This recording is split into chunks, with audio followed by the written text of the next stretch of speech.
A week ago my grandmother gave me a dry-eyed hug at the San Francisco airport and told me again that if I valued my life at all, I should not get in touch with anyone I knew until we could be sure my enemies were no longer looking for me.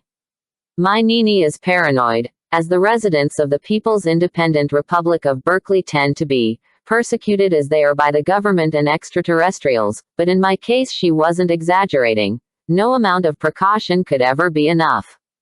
She handed me a 100-page notebook so I could keep a diary, as I did from the age of 8 until I was 15, when my life went off the rails. You're going to have time to get bored, Maya.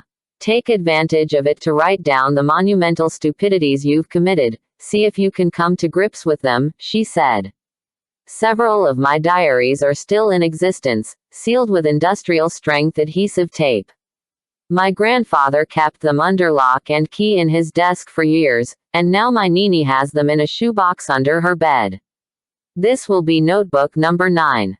My Nini believes they'll be of use to me when I get psychoanalyzed, because they contain the keys to untie the knots of my personality.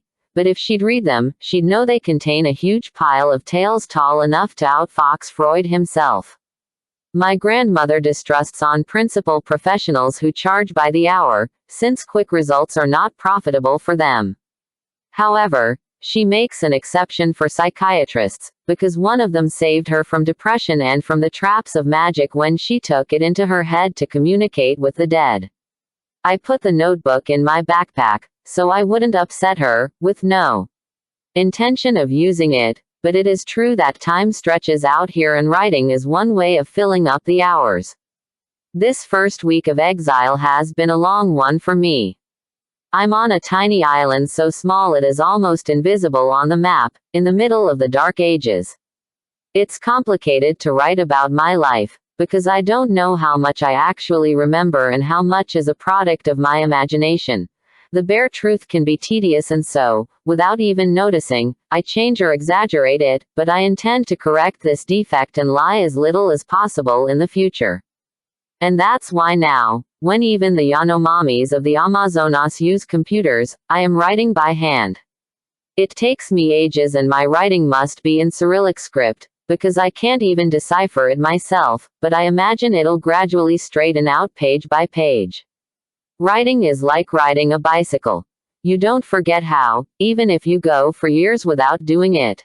Would make it easy, but I lose my thread, I go off on tangents, or I remember something important several pages later and there's no way to fit it in. My memory goes in circles, spirals, and somersaults. My name is Maya Vidal. I'm 19 years old, female, single. Due to a lack of opportunities rather than by choice, I'm currently without a boyfriend.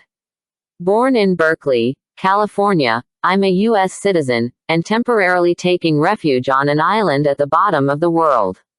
They named me Maya because my Nini has a soft spot for India and my parents hadn't come up with any other name, even though they'd had 9 months to think about it. In Hindi, Maya means charm, illusion, dream. Nothing at all to do with my personality. Attila would suit me better, because wherever I step no pasture will ever grow again. My story begins in Chile with my grandmother, my Nini, a long time before I was born, because if she hadn't emigrated, she'd never have fallen in love with my popo or moved to California. My father would never have met my mother and I wouldn't be me, but rather a very different Chilean girl. What do I look like? I'm 5'10", 128 pounds when I play soccer and several more if I don't watch out. I've got muscular legs, clumsy hands, blue or gray eyes, depending on the time of day, and blonde hair, I think, but I'm not sure since I haven't seen my natural hair color for quite a few years now. I didn't inherit my grandmother's exotic appearance, with her olive skin and those dark circles under her eyes that make her look a little depraved, or my father's, handsome as a bullfighter and just as vain. I don't look like my grandfather either. My magnificent popo. Because unfortunately he's not related to me biologically, since he's my Nini's second husband. I look like my mother, at least as far as size and coloring go. She wasn't a princess of Lapland, as I used to think before I reached the age of reason, but a Danish air hostess my father, who's a pilot, fell in love with in midair. He was too young to get married, but he got it into his head that this was the woman of his dreams and stubbornly pursued her until she eventually got tired of turning him down. Or maybe it was because she was pregnant. The fact is, they got married and regretted it within a week, but they stayed together until I was born. Days after my birth, while her husband was flying somewhere, my mother packed her bags, wrapped me up in a little blanket, and took a taxi to her in-laws' house.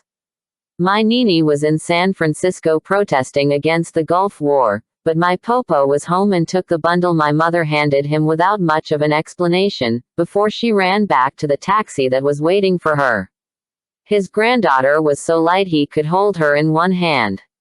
A little while later the Danish woman sent divorce papers by mail and as a bonus a document renouncing custody of her daughter. My mother's name is Marta Otter, and I met her the summer I was 8, when my grandparents took me to Denmark. I'm in Chile, my grandmother Nydia Vidal's country, where the ocean takes bites off the land and the continent of South America strings out into islands. To be more specific, I'm in Chiloé, part of the Lakes region, between the 41st and 43rd parallel south, an archipelago of more or less 9,000 square kilometers and 200,000 or so inhabitants, all of them shorter than me. In Mapudungun, the language of the region's indigenous people, Chiloé means land of cahools, which are these screechy, black-headed seagulls, but it should be called land of wood and potatoes. Aside from the Isla Grande, where the most populous cities are, there are lots of little islands, some of them uninhabited. Some of the islands are in groups of 3 or 4 and so close to each other that at low tide you can walk from one to the next, but I didn't have the good luck to end up on one of those. I live 45 minutes, by motorboat, when the sea is calm, from the nearest town. My trip from Northern California to Chiloé began in my grandmother's venerable yellow Volkswagen, which has suffered 17 crashes since 1999, but runs like a Ferrari. I left in the middle of winter, one of those days of wind and rain when the San Francisco Bay loses its colors and the landscape looks like it was drawn with white, black, and gray brushstrokes. My grandmother was driving the way she usually does, clutching the steering wheel like a life preserver, the car making death rattles, her eyes fixed on me more than on the road, busy giving me my final instructions. She still hadn't explained where exactly it was she was sending me. Chile, was all she'd said while concocting her plan to make me disappear. In the car she revealed the details and handed me a cheap little guidebook. Chiloé. What is this place? I asked. You've got all the necessary information right there, she said, pointing to the book. It seems really far away. The farther the better. I have a friend in Chiloé, Manuel Arias, the only person in this world, apart from Mike O'Kelly, I dare ask to hide you for a year or two. A year or two. You're demented, Nini. Look, kiddo, fuss. The last image I have of her is of the Volkswagen sneezing in the rain as she drove away. I flew to Dallas, which took several hours, squeezed between the window and a fat woman who smelled of roast peanuts, and then 10 hours in another plane to Santiago, awake and hungry, remembering, thinking, and reading the book on Chiloé, which exalted the virtues of the landscape, the wooden churches, and rural living. I was terrified. Dawn broke on January 2nd of this year, 2009, with an orange sky over the purple Andes, definitive, eternal, immense, as the pilot's voice announced our descent. Soon a green valley appeared, rows of trees, pastures, crops, and in the distance Santiago, where my grandmother and my father were born and where there is a mysterious piece of my family history. I know very little about my grandmother's past, which she has rarely mentioned, as if her life really began when she met my Popo. In 1974, in Chile, her first husband, Felipe Vidal, died some months after the military coup that overthrew Salvador Allende's socialist government and installed a dictatorship in the country. Finding herself a widow, she decided that she didn't want to live under an oppressive regime and emigrated to Canada with her son Andres, my dad. He hasn't added much to the tale, because he doesn't remember very much about his childhood, but he still reveres his father, of whom there are only 3 photographs in existence. We're never going back, are we? Andres said in the plane that took them to Canada. It wasn't a question, it was an accusation. He was 9 years old, had grown up all of a sudden over the last months, and wanted explanations, because he realized his mother was trying to protect him with half-truths and lies. He'd bravely accepted the news of his father's unexpected heart attack and the news that he'd been buried before he could see the body and say goodbye. A short time later he found himself on a plane to Canada. Of course we'll come back, Andres, his mother assured him, but he didn't believe her. In Toronto they were taken in by refugee committee volunteers, who gave them suitable clothing and set them up in a furnished apartment, with the beds made and the fridge full. The first 3 days, while the provisions lasted, mother and son remained shut up indoors, trembling with solitude, but on the 4th they had a visit from a social worker who spoke good Spanish and informed them of the benefits and rights due to all Canadian residents. First of all they received intensive English classes and the boy was enrolled at school. Then Nydia got a job as a driver to avoid the humiliation of receiving handouts from the state without working. It was the least appropriate job for my Nini, who is a rotten driver today, and back then was even worse. The brief Canadian fall gave way to a polar winter, wonderful for Andres, now called Andy, who discovered the delights of ice skating and skiing, but unbearable for Nydia, who could never get warm or get over the sadness of having lost her husband and her country.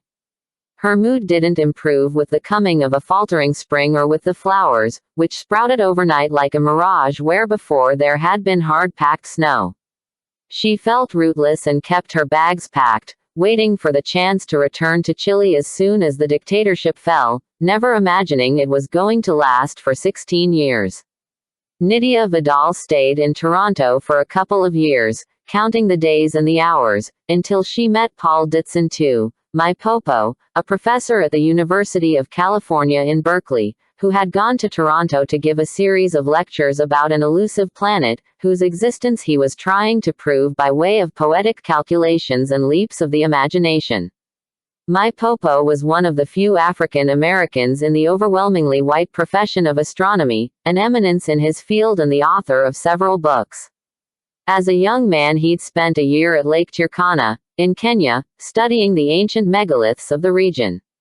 He developed a theory, based on archaeological discoveries, that those basalt columns were astronomical observatories and had been used 300 years before the Christian era to determine the Barana lunar calendar, which is still in use among shepherds in Ethiopia and Kenya.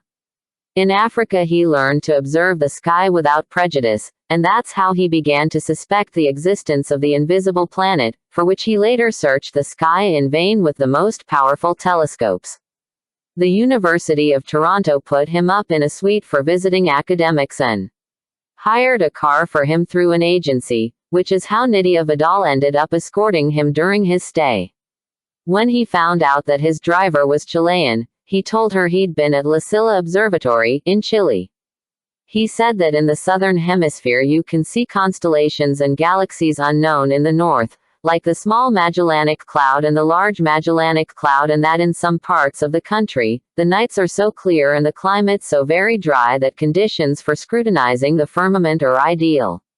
That's how they discovered that galaxies cluster together in patterns that resemble spiderwebs. By one of those coincidences that normally happen only in novels, his visit to Chile ended on the very same day in 1974 that she left with her son for Canada. I often wonder if maybe they were in the airport at the same time waiting for their respective flights, but not meeting. According to them this would have been impossible then, especially one as tall and handsome as my popo. A single morning driving her passenger around Toronto was enough for Nydia to realize that he possessed that rare combination of a brilliant mind with the imagination of a dreamer, but entirely lacked any common sense, something she was proud to have in abundance herself. My Nini could never explain to me how she'd reached that conclusion from behind the steering wheel of a car while navigating her way through the traffic, but the fact is, she was absolutely right. The astronomer was living a life as lost as the planet he was searching the sky for. He could calculate in less than the blink of an eye how long it would take a spaceship to arrive at the moon if it was traveling at 28,286 kilometers per hour, but he remained perplexed by an electric coffee maker. She had not felt the elusive flutter of love for years, and this man, very different from all those she'd met in her 33 years, intrigued and attracted her. My Popo, quite frightened by his driver's boldness in traffic, also felt curiosity about the woman hidden inside a uniform that was too big for her and wearing a bear hunter's cap. He was not a man to give in easily to sentimental impulses, and if the idea of seducing her briefly crossed his mind, he immediately dismissed it as awkward. My Nini, on the other hand, who had nothing to lose, decided to collar the astronomer before he finished his lectures. She liked his mahogany color. She wanted to see all of him, and sensed that the two of them had a lot in common. He had astronomy and she astrology, which she considered to be practically the same thing. She thought they'd both come from a long way away to meet at this spot on Earth, and in their destinies, it was written in the stars. My Nini lived according to her horoscope back then, but she didn't leave everything up to fate.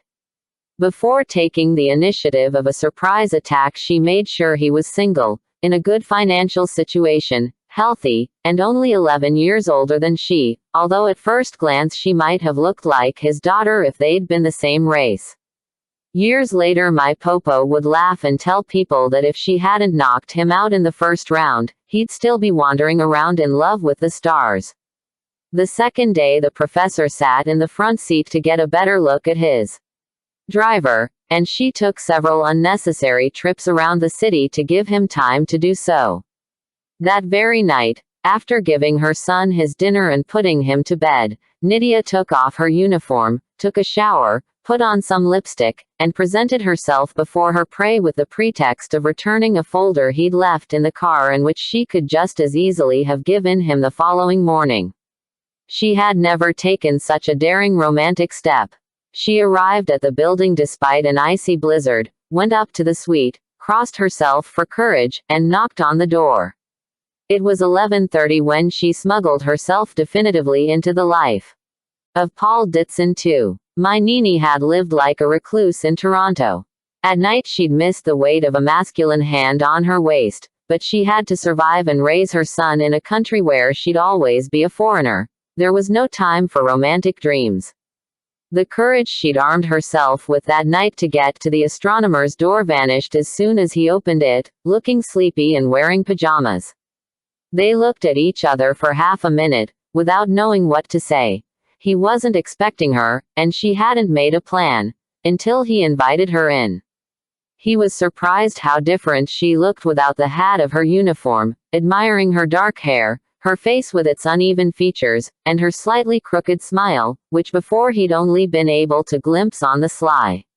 She was surprised by the difference in size between them, less noticeable inside the car. On tiptoes her nose reached the middle of the giant's chest. Immediately noticing the cataclysmic state of the tiny suite, she concluded that he seriously needed her.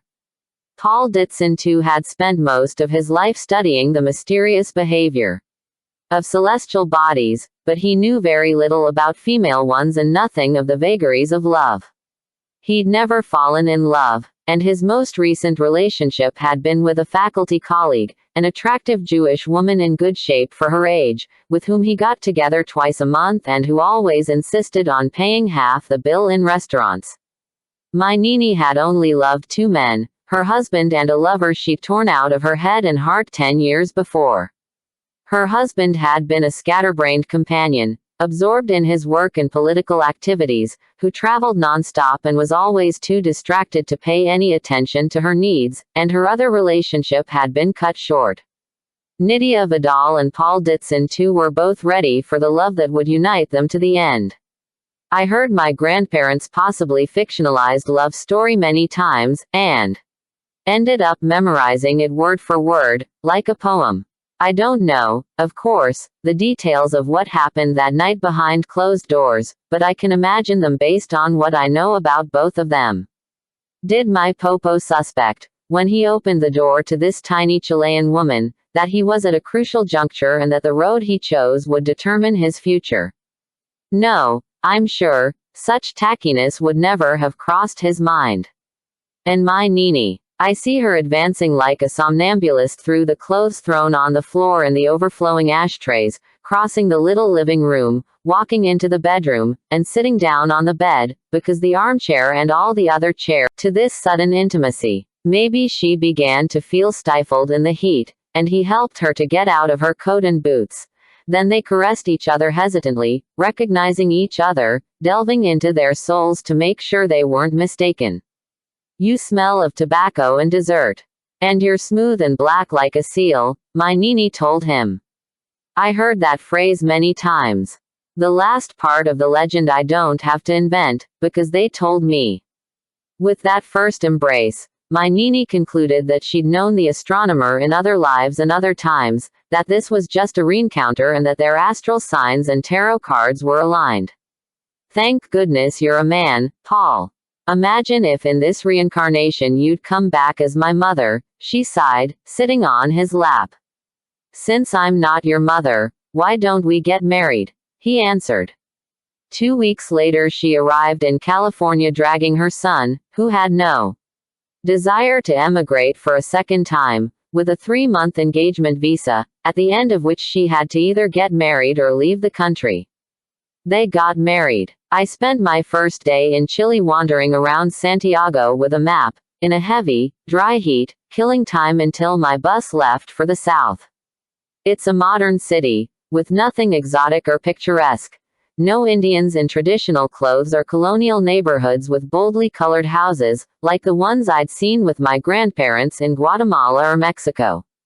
I took a funicular to the top of a hill, an obligatory trip for tourists, and got an idea of the size of the capital, which looks like it goes on forever, and of the pollution that covers it like a dusty mist. At dusk I boarded an apricot-colored bus heading south, to Chiloé. I tried to sleep, lulled by the movement, the purring of the motor, and the snores of the other passengers, but it has never been easy for me to sleep, and much less now, when I still have residues of the wildlife running through my veins. When the sun came up we stopped to use the restroom and have a coffee at a posada, in a pastoral landscape of rolling green hills and cows, and then we went on for another several hours until we reached a rudimentary port, where we could stretch our legs and buy cheese and seafood empanadas from some women wearing white coats like nurses. The bus boarded a ferry to cross the Chisao Channel.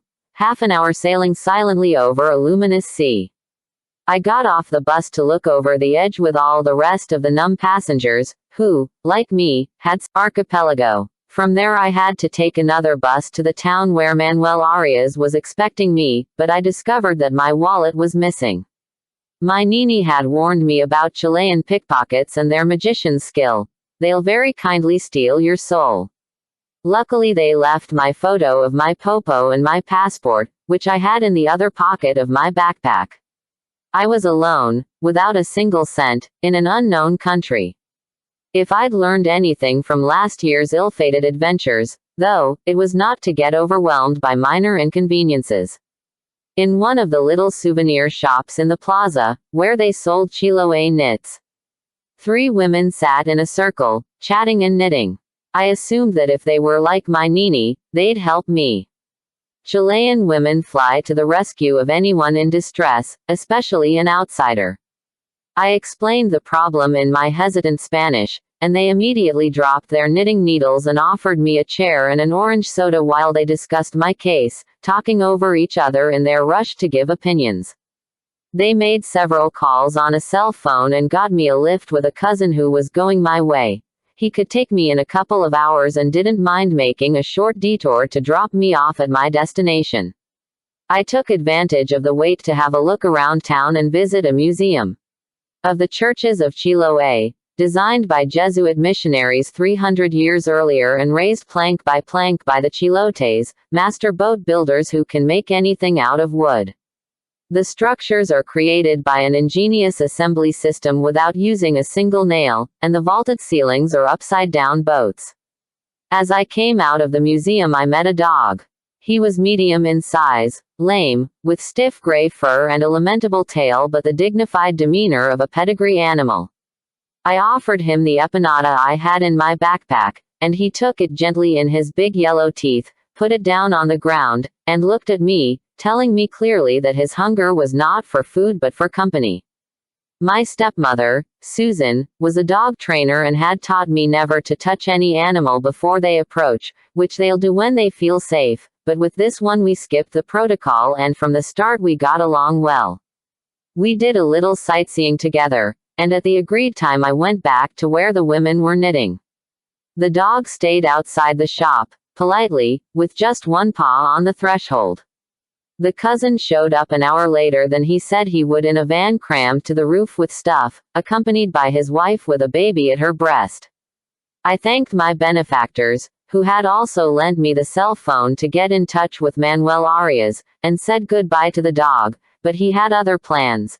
He sat at my feet and, tactics. Shoo, shoo, fucking dog, I shouted at him in English. He didn't move, while the cousin observed the scene with pity. Don't worry, señorita, we can bring your fucking, he said at last. And in this way that ashen creature acquired his new name. Maybe in his previous life he'd been called Prince.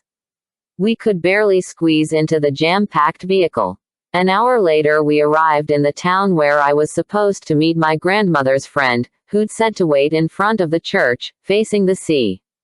The town, founded by the Spanish in 1567, is one of the oldest in the archipelago and has a population of 2,000, but I don't know where they all were.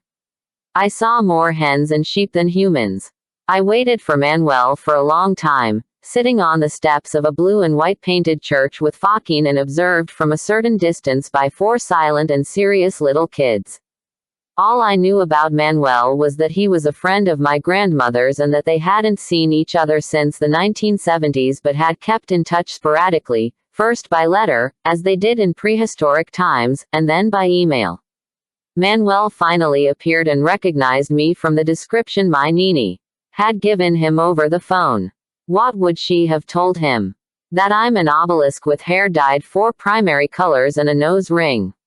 He held out his hand and looked me over quickly, evaluating the remains of blue nail polish on my bitten fingernails, frayed jeans, and the commando boots, spray-painted pink, that I'd gotten at a Salvation Army store when I was on the streets. I'm Manuel Arias, the man introduced himself, in English. Hi, I'm on the run from the FBI, Interpol, and a Las Vegas criminal gang. I announced bluntly, to avoid any misunderstandings. Congratulations, he said. I haven't killed anybody, and frankly, I don't think any of them would go to the trouble of coming to look for me all the way down here in the asshole of the world. Thanks. Sorry, I didn't mean to insult your country, man. Actually, it is really pretty. Lots of green and lots of water, but look how far away it is. From what? From California, from civilization, from the rest of the world. My Nini didn't tell me it'd be cold. It's summer, he informed me. Summer in January. Who's ever heard of that? Everyone in the southern hemisphere, he replied dryly. Bad news, I thought. No sense of humor. He invited me to have a cup of tea while we waited for a truck that was bringing him a refrigerator and should have been there 3 hours ago. We went into a house marked with a white cloth flying from a pole, like a flag of surrender, a sign that they sell fresh bread there. There were 4 rustic tables with oilskin tablecloths and unmatched chairs, a counter, and a stove, where a soot-blackened kettle was boiling away. A heavy-set woman with a contagious laugh greeted Manuel Arias with a kiss on the cheek and looked at me a little warily before deciding to kiss me too. Americana? She asked Manuel. Isn't it obvious? He said. But what happened to her head? She added, pointing to my dyed hair. I was born this way, I told her cheekily in Spanish. The gringuita speaks Christian. She exclaimed with delight. Sit. Sit down. I'll bring you a little tea right away. She took me by the arm and sat me down resolutely in one of the chairs. While Manuel explained that in Chile a gringo is any blonde English-speaking person, and when the diminutive is used, as in gringuito or gringuita, it is a term of affection. The innkeeper brought us tea, a fragrant pyramid of bread just out of the oven, butter, and honey, then sat down with us to make sure we'd eat as much as we should. Soon we heard the sneezing of a truck that bounced along the unpaved, potholed street, a refrigerator balanced in the back. The woman leaned out the door and whistled, and a moment later several young men were helping to get the appliance off the back of the truck, carry it down to the beach, and load it onto Manuel's motorboat using a gangway of planks. The vessel was about 25 feet long, fiberglass, painted white, blue, and red, the colors of the Chilean flag, almost the same as that of Texas, that flew from the prow. The name was painted along one side. Kawia. They tied the refrigerator on as well as possible while keeping it upright and helped me in. The dog followed me with his pathetic little trot. One of his paws was a bit shriveled, and he walked leaning to one side. And this guy? Manuel asked me. He's not mine. He latched onto me in Ancud. I've been told that Chilean dogs are very intelligent, and this one's a good breed. He must be a cross between a German Shepherd and a Fox Terrier. He's got the body of a big dog with a little dog's short legs. Focking. I hope your Focking gets along with my cats. You'll have to tie him up at night so he won't go out and kill sheep, he warned me. That won't be necessary. He's going to sleep with me. Focking squashed himself into the bottom of the boat, his nose in between his front paws, and stayed absolutely still there, never taking his eyes off me.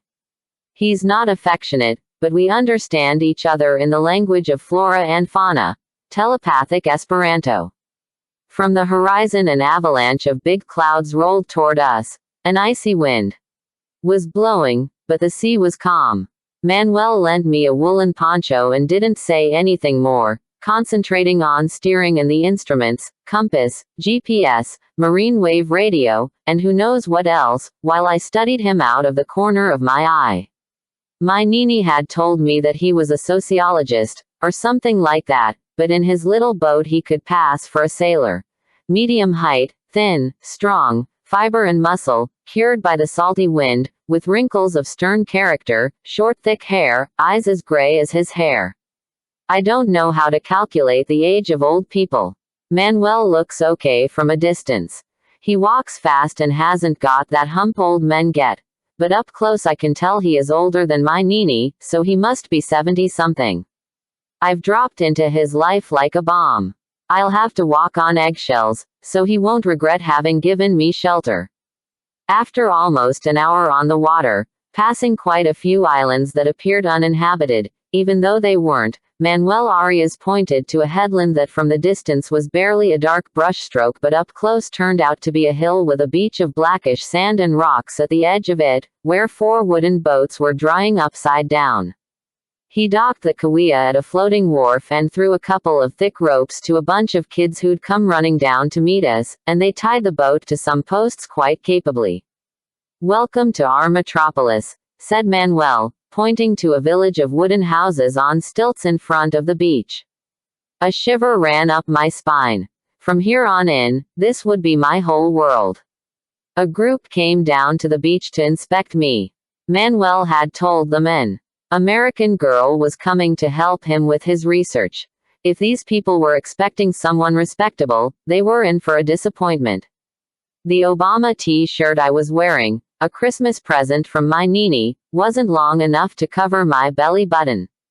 Unloading the refrigerator without tilting it was a job for several volunteers, who encouraged each other, laughed loudly, and hurried as it was starting to get dark. We walked up to town in a procession, the refrigerator in the lead, then Manuel and I, behind us a dozen shouting little kids, and, bringing up the rear, a ragtag bunch of dogs furiously barking at Focking, without getting too close. His air of supreme disdain clearly indicated that the first to do so would suffer the consequences. Fakin, who seemed difficult to intimidate, wouldn't let any of them smell his butt. We passed a cemetery, where a few goats with swollen udders were grazing among the plastic flowers and what looked like dollhouses marking the graves, some with furniture for the use of the dead. In the village, wooden bridges connected the stilt houses. In the main street to give it a name. I saw donkeys, bicycles, a jeep with the crossed rifles emblem of the Carabineros, the Chilean police, and 3 or 4 old cars, which in California would be collector's items if they were less banged up. Manuel explained that due to the uneven terrain and inevitable mud in the winter, all heavy transport is done by oxen cart, the lighter stuff by mules. People get around on horseback and on foot. A few faded signs identified some humble shops. A couple of grocery stores, a pharmacy, several bars, 2 restaurants, which consisted of a couple of metal tables in front of a couple of fish shops, and 1 internet cafe, which sold batteries, soda pop, magazines, and knickknacks to the visitors who arrived once a week, carted in by ecotourism agencies, to enjoy the best Currento in Chiloé. I'll describe Currento later on, because I haven't tried it yet. Some people came out to take a cautious look at me, in silence, until a short, stocky man decided to say hello. He wiped his hand on his pants before offering it to me, smiling with teeth edged in gold. This was Aurelio Nancupul, descendant of a famous pirate and the most necessary person on the island. He sells alcohol on credit, extracts molars, and has a flat-screen TV, which his customers enjoy when there's electricity. His place has a very appropriate name, the Tavern of the Dead. Because of its advantageous location near the cemetery, it is the obligatory stopping point at which mourners can alleviate the sorrow of every funeral. Nancupul had become a Mormon, attracted by the idea of having several wives, and discovered too late that the Mormons had renounced polygamy after a new prophetic revelation, more in line with the U.S. Constitution. That's how Manuel Arias described him to me, while the man himself doubled over with laughter, echoed by the crowd. Manuel also introduced me to other people, whose names I couldn't remember, who seemed too old to be the parents of that gang of children. Now I know they're the grandparents. The generation in between all work far from the island. So then this 50-ish woman with a commanding air came walking up the street. She looked tough and attractive, with hair that beige color blonde turns, when it goes gray, done up in a messy bun at the nape of her neck. This was Blanca Schneek, principal of the school, who people call, out of respect, Auntie Blanca. Kissing Manuel on the cheek, the way they do here, she gave me an official welcome in the name of the community, which dissolved the tension in the atmosphere and tightened the circle of nosy bystanders around me. Auntie Blanca invited me to visit the school the next day and offered me free use of the library, with its 2 computers and video games, which I can use till March, when the kids go back to class. After that the timetable will be more limited. She added that on Saturday they showed the same movies at the school that were playing in Santiago, but for free. She bombarded me with questions, and I summed up, in my beginner's Spanish, my 2-day trip from California and the theft of my wallet, which provoked a chorus of laughter from the kids, quickly silenced by a glacial look from Auntie Blanca. Tomorrow I'm going to make you some machas a la parmesana, so the gringuita can start getting to know some Chiloé cuisine. I'll expect you around 9, she told Manuel. Afterward I found out that machas are a special kind of razor clam found only in the southern Pacific, and that the correct thing to do is to arrive an hour after the time you're told. They have dinner very late here. When we finished our brief tour around the town, we climbed into a cart, pulled by 2 mules. The refrigerator was secured behind us, and off we went, very slowly, along a barely visible track through the pasture, followed by Fakin. Manuel Arias lives a mile, or a kilometer and a half, as they say here, from town, right on the sea, but there's no access to his property by boat because of the rocks. His house is a good example of the region's architecture, he told me with a note of pride in his voice. To me it looks like all the rest of the houses in town. It rests on pillars, and it is made of wood. But he explained that the difference is that its pillars and rafters were carved with axes. It has round-headed shingles, much appreciated for their decorative value. And the timber used for it is Guaitecas cypress, once abundant in the region and now very rare. The cypresses of Chiloé can live for more than 3,000 years, and are among the longest-lived trees in the world, after the baobabs of Africa and the sequoias of California. The house has a high-ceilinged living room, where everything happens. Around the imposing black wood stove, which is used to heat the place and for cooking. There are 2 bedrooms. A medium size, hanging across the threshold, for privacy. In the part of the main room used as the kitchen there's a big table, a cupboard, and a deep crate with a lid to store potatoes, which in Chiloé are eaten at every meal. Bunches of herbs, braids of chilies and garlic, long, dry pork sausages, and heavy iron pots and pans for cooking over wood fires all hang from the ceiling. A ladder leads up to the attic, where Manuel keeps most of his books and files.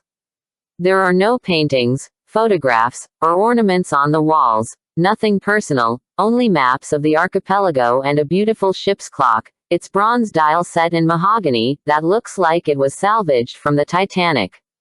Outside, Manuel has improvised a primitive jacuzzi with a huge wooden barrel. The tools, firewood, charcoal, and drums of gasoline for the motorboat and the generator are kept in the shed out back. My room is simple, like the rest of the house. There's one narrow bed, covered with a blanket similar to the washroom curtain, a chair, a dresser with 3 drawers, and a few nails in the wall to hang clothes on. More than enough for my possessions, which fit easily into my backpack.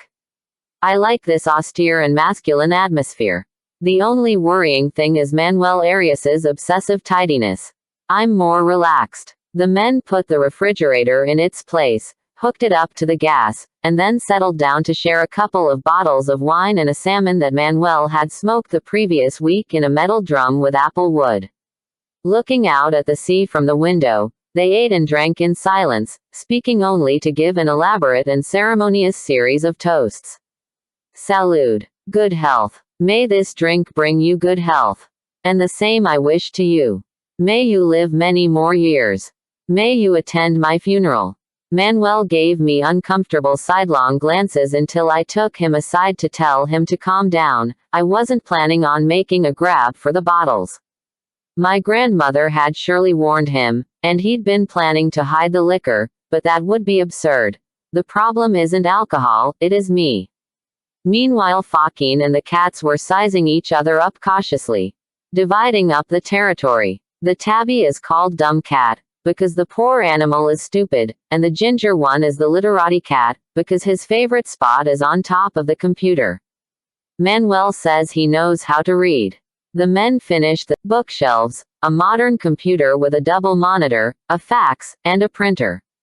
There was an internet connection, but he reminded me, as if I could forget, that I'm incommunicado.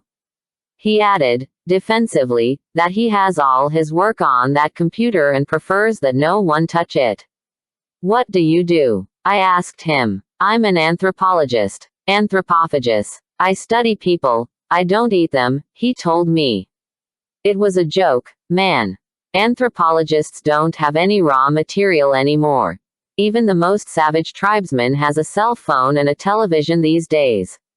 I don't specialize in savages. I'm writing a book about the mythology of Chiloé. They pay you for that. Barely, he admitted. It looks like you must be pretty poor. Yes, but I live cheaply. I wouldn't want to be a burden on you, I told him. You're going to work to cover your expenses, Maya, that's what your grandmother and I agreed. You can help me with the book, and in March you'll work with Blanca at the school. I should warn you. I'm very ignorant. I don't know anything about anything. What do you know how to do? Bake cookies and bread, swim, play soccer, and write samurai poems. You should see my vocabulary. I'm a human dictionary, but in English.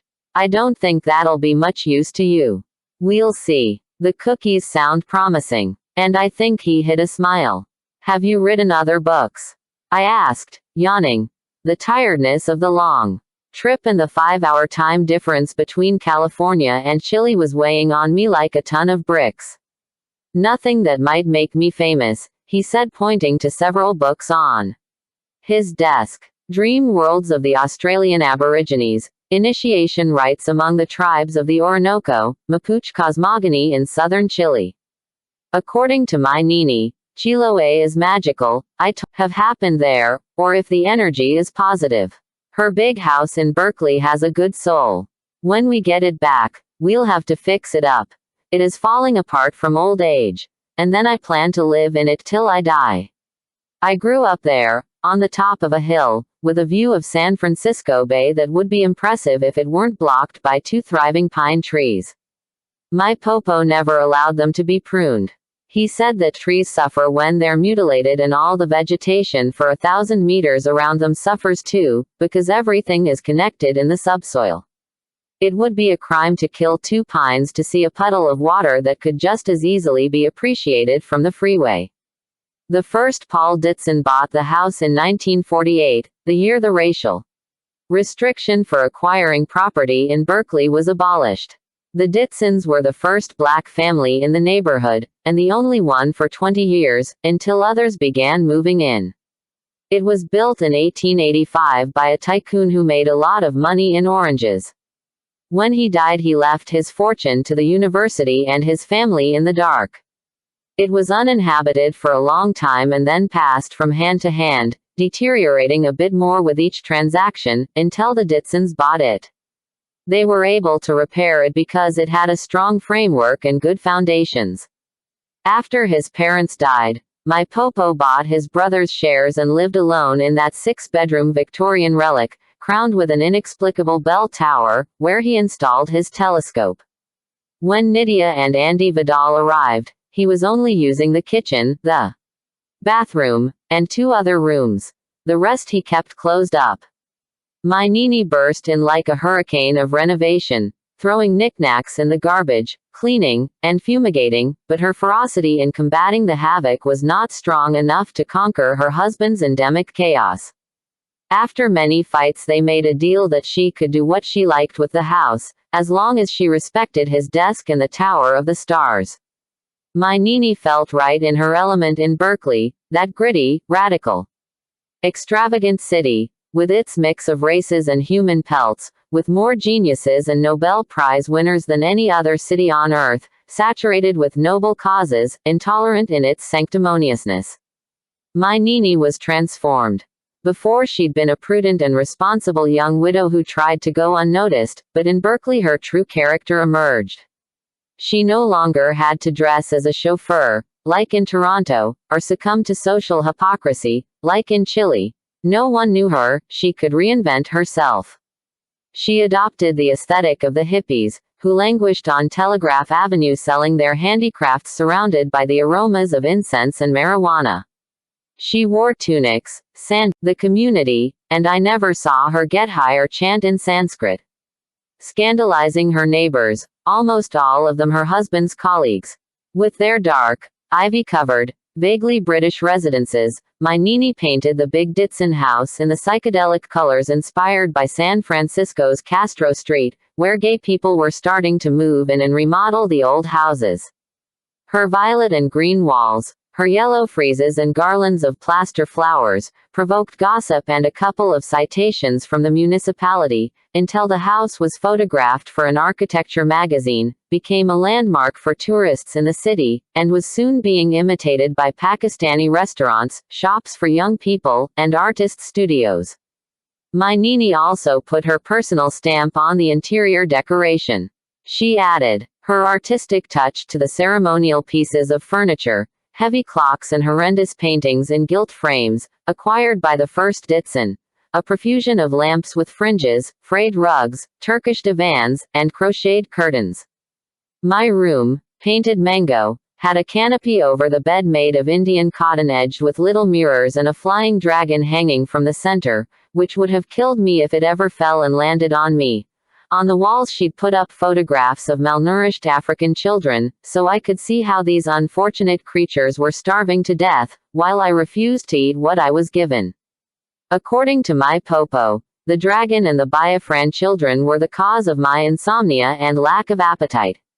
My guts have begun to suffer a frontal attack from Chilean bacteria. On my second day on this island I was doubled over in bed with stomach pains, and I'm still a little shivery, spending hours in front of the window with a hot water bottle on my belly. My grandmother would say I'm giving my soul time to catch up to me in Chiloé. She thinks jet travel is not advisable because the soul travels more slowly than the body, falls behind, and sometimes gets lost along the way. That must be the reason why pilots, like my dad, are never entirely present. They're waiting for their soul, which is up in the clouds. You can't rent DVDs or video games here, and the only movies are the ones they show once a week at the school. For entertainment I have only Blanca Schneeke's fevered romance novels and books about Chiloé in Spanish, very useful for learning the language, but they're hard for me to read. Manuel gave me a battery-operated flashlight that fits over the forehead like a miner's lamp. That's how we read when the electricity goes off. I can't say very much about Chiloé, because I've barely left this house, but I could fill several pages about Manuel Arias, the cats, and the dog, who are now my family.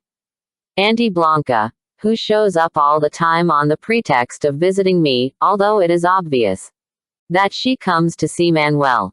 And Juanito Corrales, a boy who also comes every day to read with me and to play with Joaquin. The dog's very selective when it comes to company, but he puts up with the kid. Yesterday I met Juanito's grandmother. I hadn't seen her before, because she was at the hospital in Castro, the capital of Chiloé, with her husband, who had a leg amputated in December and isn't healing very well. Echeviges Corrales is the color of terracotta, with a cheerful face crisscrossed with wrinkles, stocky and short-legged, a typical Chilota. She wears her hair in a thin braid wrapped around her head and dresses like a missionary, with a thick skirt and lumberjack boots. She looks about 60 years old, but she's only 45. People age quickly here and live a long time. She arrived with an iron pot, as heavy as a cannon, that she put on the stove to heat up, while she gave me a hasty speech, something about introducing herself with the proper respect. She was Echeviges Corrales, the gentleman's neighbor and cleaning lady. Hey, what a beautiful big girl, this Gringuita. Watch over her, Jesus. The gentleman was waiting for you, dear, like everybody else on the island, and I hope you like the little chicken with potatoes I made for you. It wasn't a local dialect, which is what I thought at first, but Spanish at a gallop. I deduced that Manuel Arias was the gentleman, although Echeviges was talking about him in the third person, as if he weren't there. Echeviges speaks to me, however, in the same bossy tone as my grandmother. This good woman comes to clean the house, takes the dirty laundry away and brings it all back clean, splits firewood with an axe so heavy I couldn't even lift it, grows crops on her land, milks her cow, shears sheep, and knows how to slaughter pigs, but doesn't go out fishing or to collect seafood because of her arthritis, she explained. She says her husband is not such a bad sort, not as bad as people in town think, but the diabetes really got him down, and since he lost his leg, he just wants to die. Of her 5 living children, only one is still at home, Azucena, who's 13, and she also has her grandson Juanito, who's 10, but looks younger 'cause he was born espirituado, as she explained to me.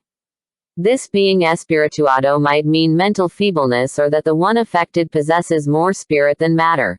In Juanito's case it must be the second, because there's nothing stupid about him. Echeviges lives on the produce of her small piece of land, what Manuel pays for her help, and the money her daughter, Juanito's mother, who works at a salmon farm in the south of the Isla Grande, sends. In Chiloé, explained, because they put too many fish in the cages and gave them so many antibiotics that when they were attacked by a virus, they couldn't be saved. Their immune systems didn't work anymore. There are 20,000 unemployed from the salmon farms, most of them women, but Edgevigis's daughter still has a job. Soon we sat down to eat. As soon as she took the lid off the pot and the fragrance reached my nostrils, I was transported back to the kitchen of my childhood, in my grandparents' house, and my eyes misted up with nostalgia. Edgevigis's chicken stew was my first solid food for several days. This illness has been embarrassing. It was impossible to conceal vomiting and diarrhea in a house with no doors. I asked Manuel what had happened to the doors, and he replied that he preferred open spaces. I got sick from Blanca Schnickay's clams or the myrtle berry pie, I'm sure. At first, Manuel pretended he didn't hear the noises coming out of the washroom, but soon he had to drop the facade, because he saw me so weak. I heard him talking on his cell phone to Blanca to ask for instructions, and then he started making rice soup, changed my sheets, and brought me a hot water bottle. He keeps watch over me out of the corner of his eye without a word, but he's alert to my needs. At my slightest attempt to thank him, he reacts with a grunt. He also phoned Liliana Trevino, the local nurse, a short, compact, young woman, with contagious laughter and an indomitable mane of curly hair, who gave me some enormous charcoal tablets, black, scratchy, and very hard to swallow. Seeing as they had absolutely no effect, Manuel got the greengrocer's little cart to take me into town to see a doctor. On Thursdays the National Health Services boat, which travels around the islands, stops here. The doctor looked like a nearsighted 14-year-old kid who didn't even need to shave yet, but it just took him a single glance to diagnose my condition. You've got Chilenitis, what foreigners get when they come to Chile. Nothing serious, and he gave me a few pills in a twist of paper. Edgevigis made me an infusion of herbs, because she doesn't trust remedies from the pharmacy, says they're a shady deal from American corporations. I've been taking the infusion conscientiously, and it is making me feel better. I like Edgevigis Corrales. She talks and talks like Auntie Blanca. The rest of the people around here are taciturn. I told Juanito Corrales that my mother was a princess of Lapland, since he was curious about my family. Manuel was at his desk and didn't make any comments, but after the boy left he told me that the Sami people, who live in Lapland, don't have royalty. We'd just sat down at the table, a plate of sole with butter and cilantro for him and a clear broth for me.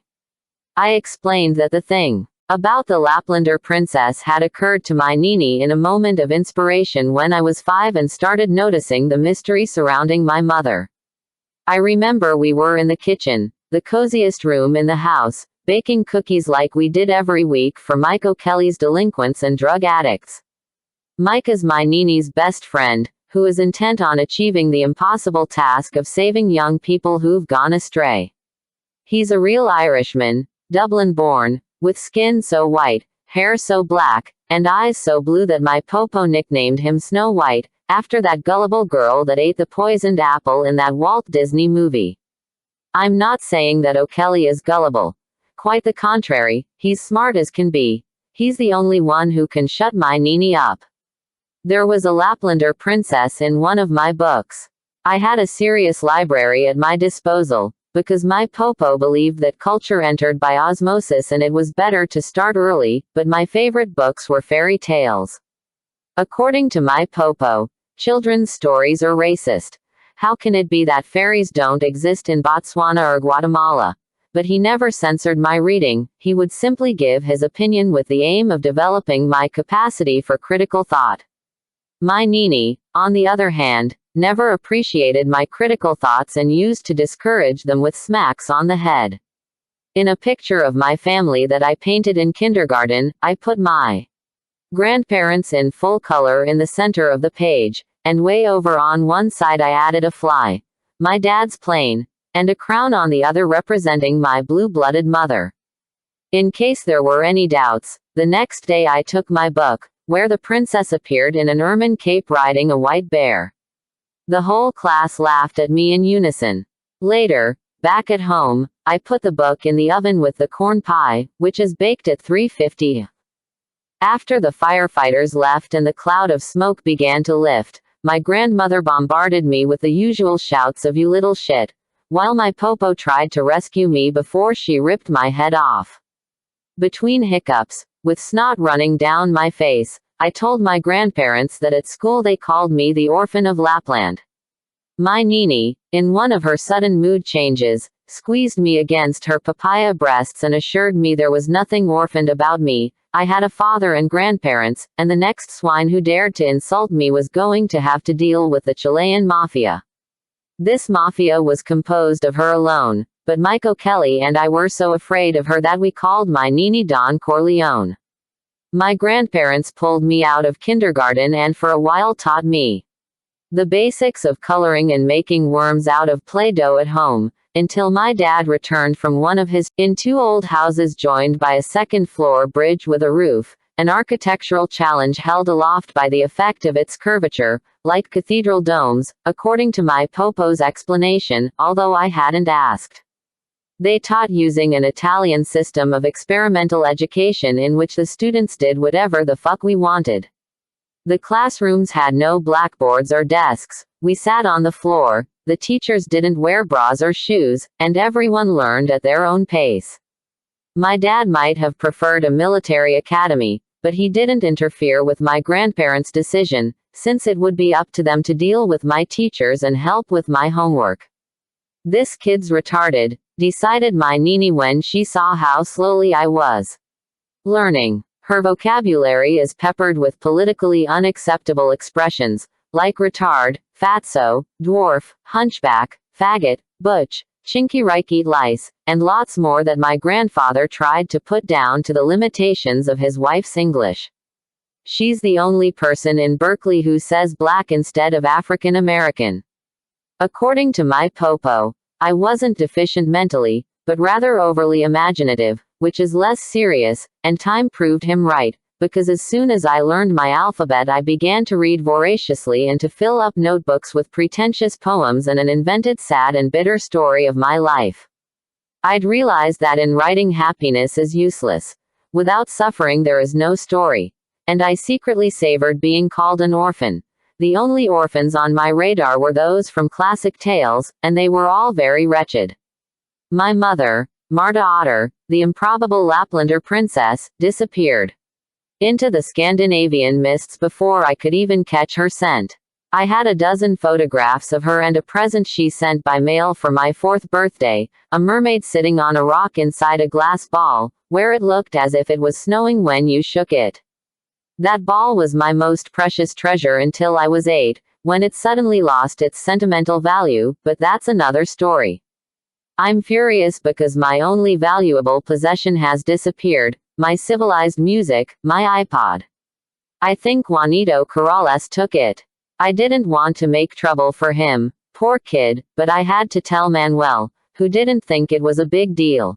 He said Juanito'll use it for a few days and then put it back where it was. That's the way things work in Chiloé, it seems. Last Wednesday someone brought back an axe that had been taken without permission from the woodshed more than a week before. Manuel suspected he knew who had it, but it would have been an insult to ask for it back, since borrowing is one thing and theft is something else altogether. Chilotes, descendants of dignified indigenous people and haughty Spaniards, are proud. The man who had the axe gave Manuel to drink chicha de manzana, a rustic apple cider, and watch the flight of seagulls from the porch. Something similar happened with a relative of the Corrales, who works on Isla Grande and came here to get married before Christmas. Echeviges gave him the key to this house so that, in Manuel's absence, while he was in Santiago, they could take his stereo system to liven up the wedding. When he came home, Manuel found to his surprise that his stereo had vanished, but instead of informing the carabineros, he waited patiently. There are no serious thieves on the island, and those who come from elsewhere would have a hard time getting away with something so bulky. A little while later Echeviges recovered what her relative had borrowed and returned it, along with a basket of seafood. Manuel has his stereo back, so I guess I'll see my iPod again. Manuel prefers to be quiet, but he's realized that the silence of this house might be excessive for a normal person, and he makes efforts to chat with me. From my room, I heard him talking to Blanca Snake in the kitchen. Don't be so gruff with the gringuita, Manuel. Can't you see how lonely she is? You have to talk to her, she advised him. What do you want me to say to her, Blanca? She's like a Martian, he muttered, but he must have thought it over, because now instead of overwhelming me with academic lectures on anthropology, like he did at first, he asks about my past, and so, bit by bit, we're starting to exchange ideas and get to know each other. My Spanish is very faltering, but his English is fluent, though with an Australian accent and a Chilean intonation. We agreed that I should practice, so we normally try to speak in Spanish, but we soon start to mix the two languages in the same sentence and end up in Spanglish. If we're mad at each other, he speaks to me in clearly enunciated Spanish, to make himself understood, and I shout at him in street gang English to scare him. Manuel doesn't talk about himself. The little I know about him I've guessed. Or heard from Auntie Blanca. There is something strange in his life. His past must be even more turbulent than mine, because many nights I've heard him moan and struggle in his sleep. Get me out of here. Let me out. Everything can be heard through these thin walls. My first impulse is to go and wake him up, but I don't dare enter his room. The lack of doors forces me to be prudent. His nightmares invoke evil presences, the house seems to fill with demons. Even Joaquin gets person I've ever allowed to set foot in my office. I hope you won't make me regret it, he had the nerve to say to me, when I threw out last year's calendar. I dug it out of the garbage intact, except for a few spaghetti stains, and stuck it up on the computer screen with chewing gum. He didn't speak to me for 26 hours. His book on magic in Chiloé has me so hooked it keeps me from sleeping. Only in a manner of speaking, since the slightest silliness keeps me from sleeping. I'm not superstitious, like my Nini, but I accept that the world is a mysterious place and anything's possible. Manuel has a whole chapter on the Mayoría, or the Recta Provincia, as the rule of the much-feared brujos, witches and sorcerers, of these lands was called. On our island the Mirandas are rumored to be a family of brujos, and people cross themselves or keep their fingers crossed when they walk past Rigoberto Miranda's house. He's a fisherman by trade, and related to Echevidges Corrales. His last name is as suspicious as his good luck. Fish fight to be caught in his nets, even when the sea is black, and his only cow has given birth to twins twice in 3 years. They say that Rigoberto Miranda has a macunyu, a bodice made from the skin of the chest of a corpse, for flying at night, but no one's seen it. It's advisable to slash dead people's chests with a knife or a sharp stone so they won't suffer the indignity of ending up turned into a waistcoat. Brujos can fly and do all sorts of evil, kill with their minds and turn into animals, none of which I can really see Rigoberto Miranda doing. He's a shy man who often brings Manuel crabs. But my opinion doesn't count, I'm an ignorant gringa. Echevidges warned me that when Rigoberto Miranda comes over, I have to cross my fingers before I let him in the house, in case he casts some spell.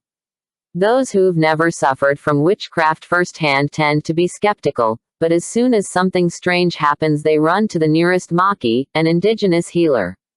Let's say a family around here starts coughing too much.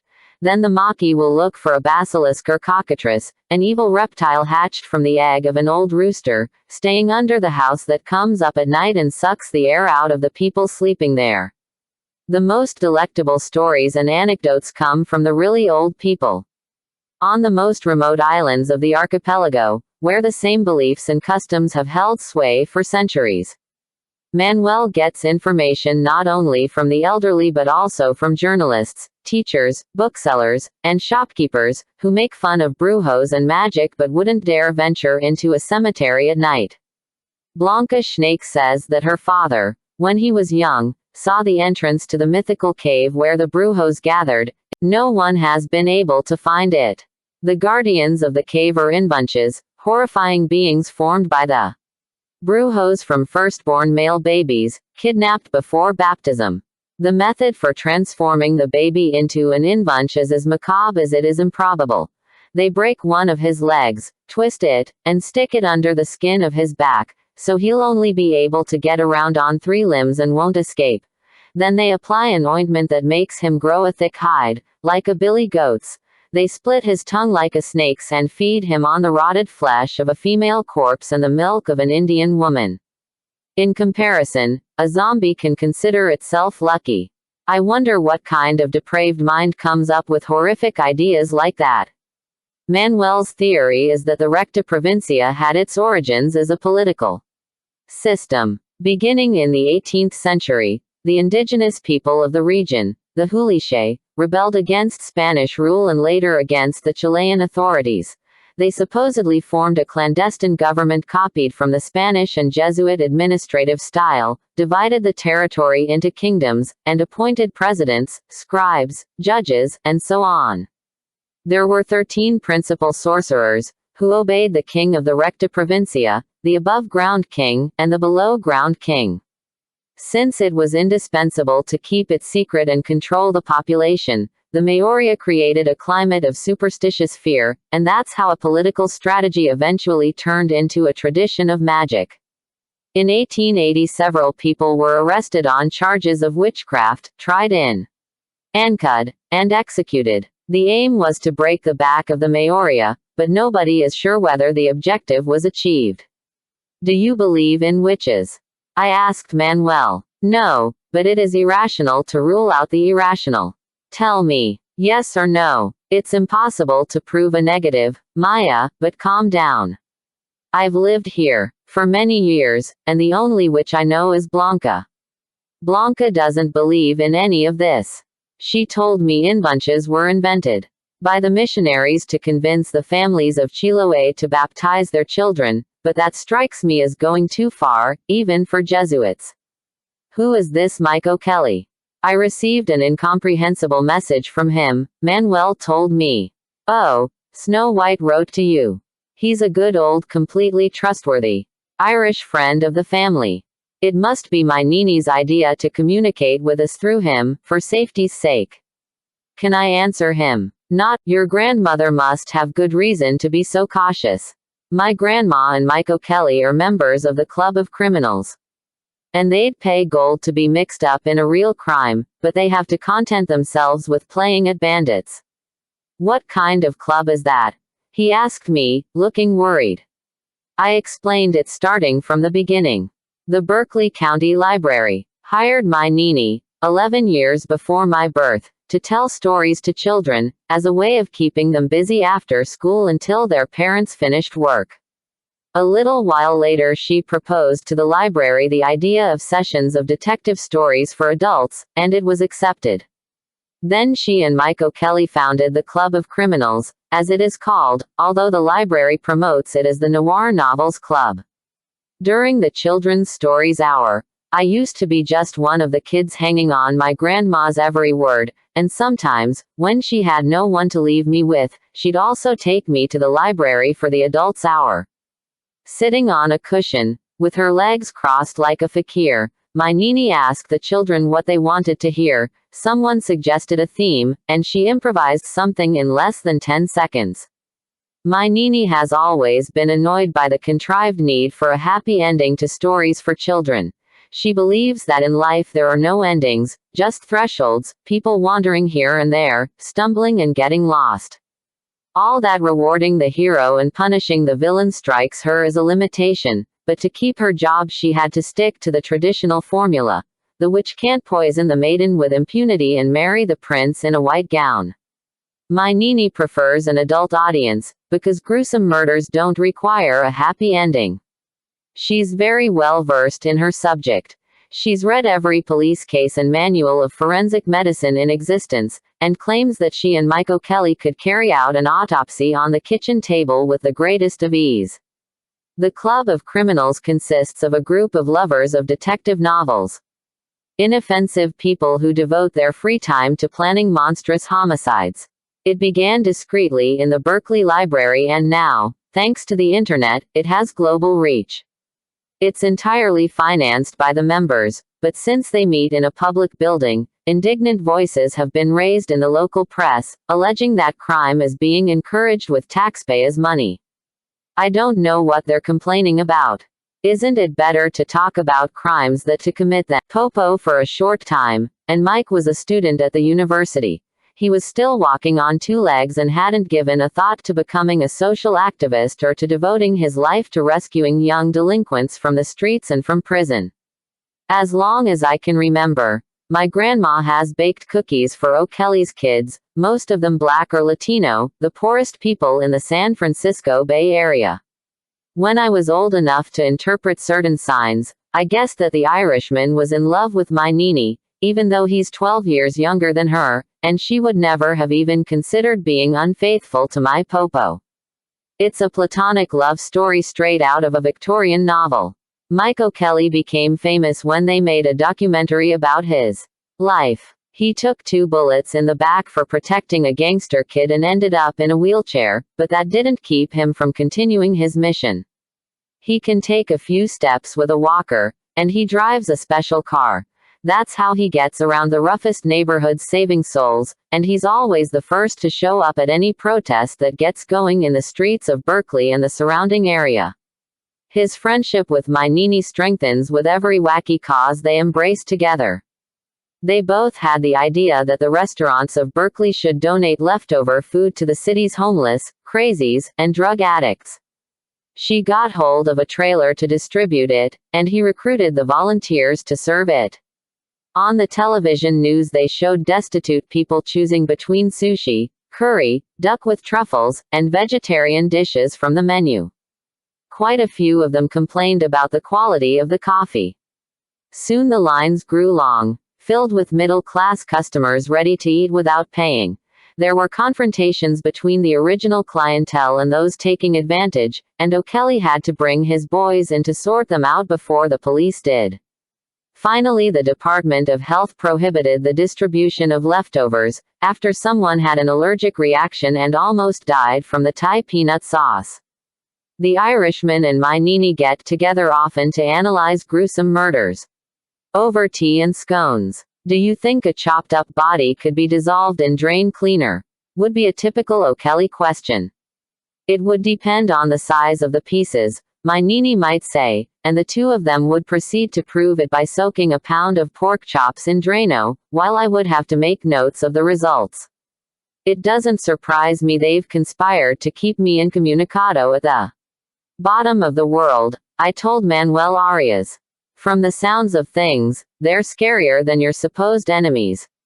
Maya, he answered. Don't underestimate my enemy. No, he wasn't into crimes, just stars and music.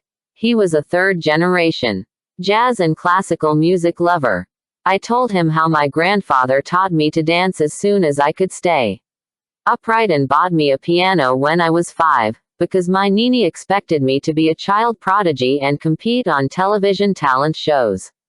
My grandparents put up with my thunderous keyboard exercises, until the piano teacher told them my efforts would be better spent on something that didn't require a good ear.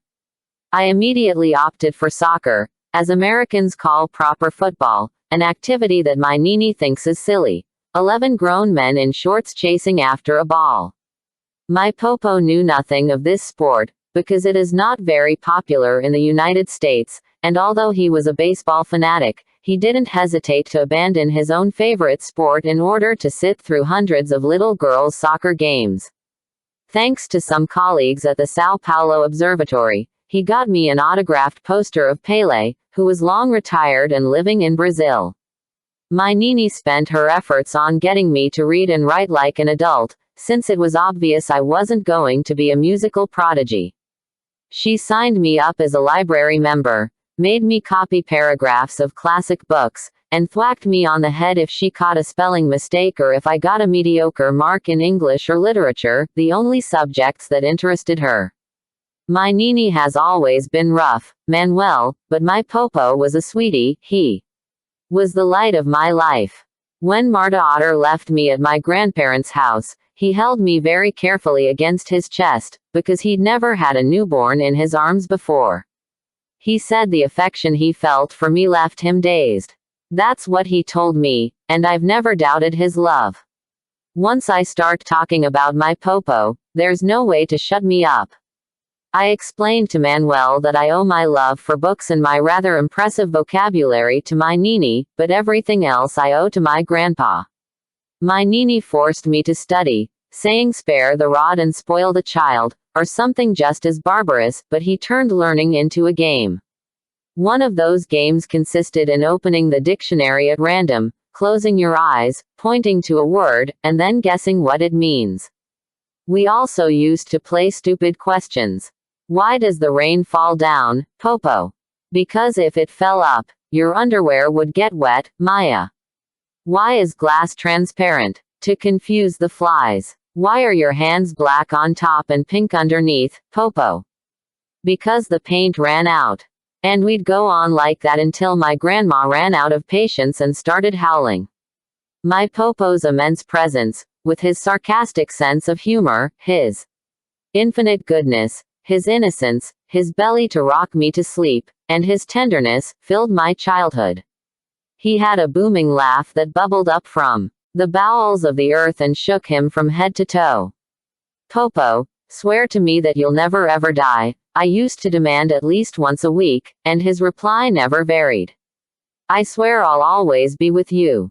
He tried to come home early from the university to spend some time with me before going up to his desk and his big fat astronomy books and his star charts, preparing his classes, correcting proofs, researching, writing. His students and colleagues would visit and they'd shut themselves up to exchange splendid and improbable ideas until dawn, when my Nini would interrupt in her nightie with a big thermos of coffee. Your aura's getting dull, old man. Don't forget you've got to teach at 8, and she'd proceed to pour out coffee and push the visitors toward the door. The dominant color of my grandfather's aura was violet, very appropriate, because it is the color of sensibility, wisdom, intuition, psychic power, and vision of the future. These were the only times my Nini entered his office, whereas I had free access and even my own chair and a corner of the desk to do my homework on, to the rhythm of smooth jazz and the aroma of pipe tobacco. According to my Popo, the official education system stunts intellectual growth.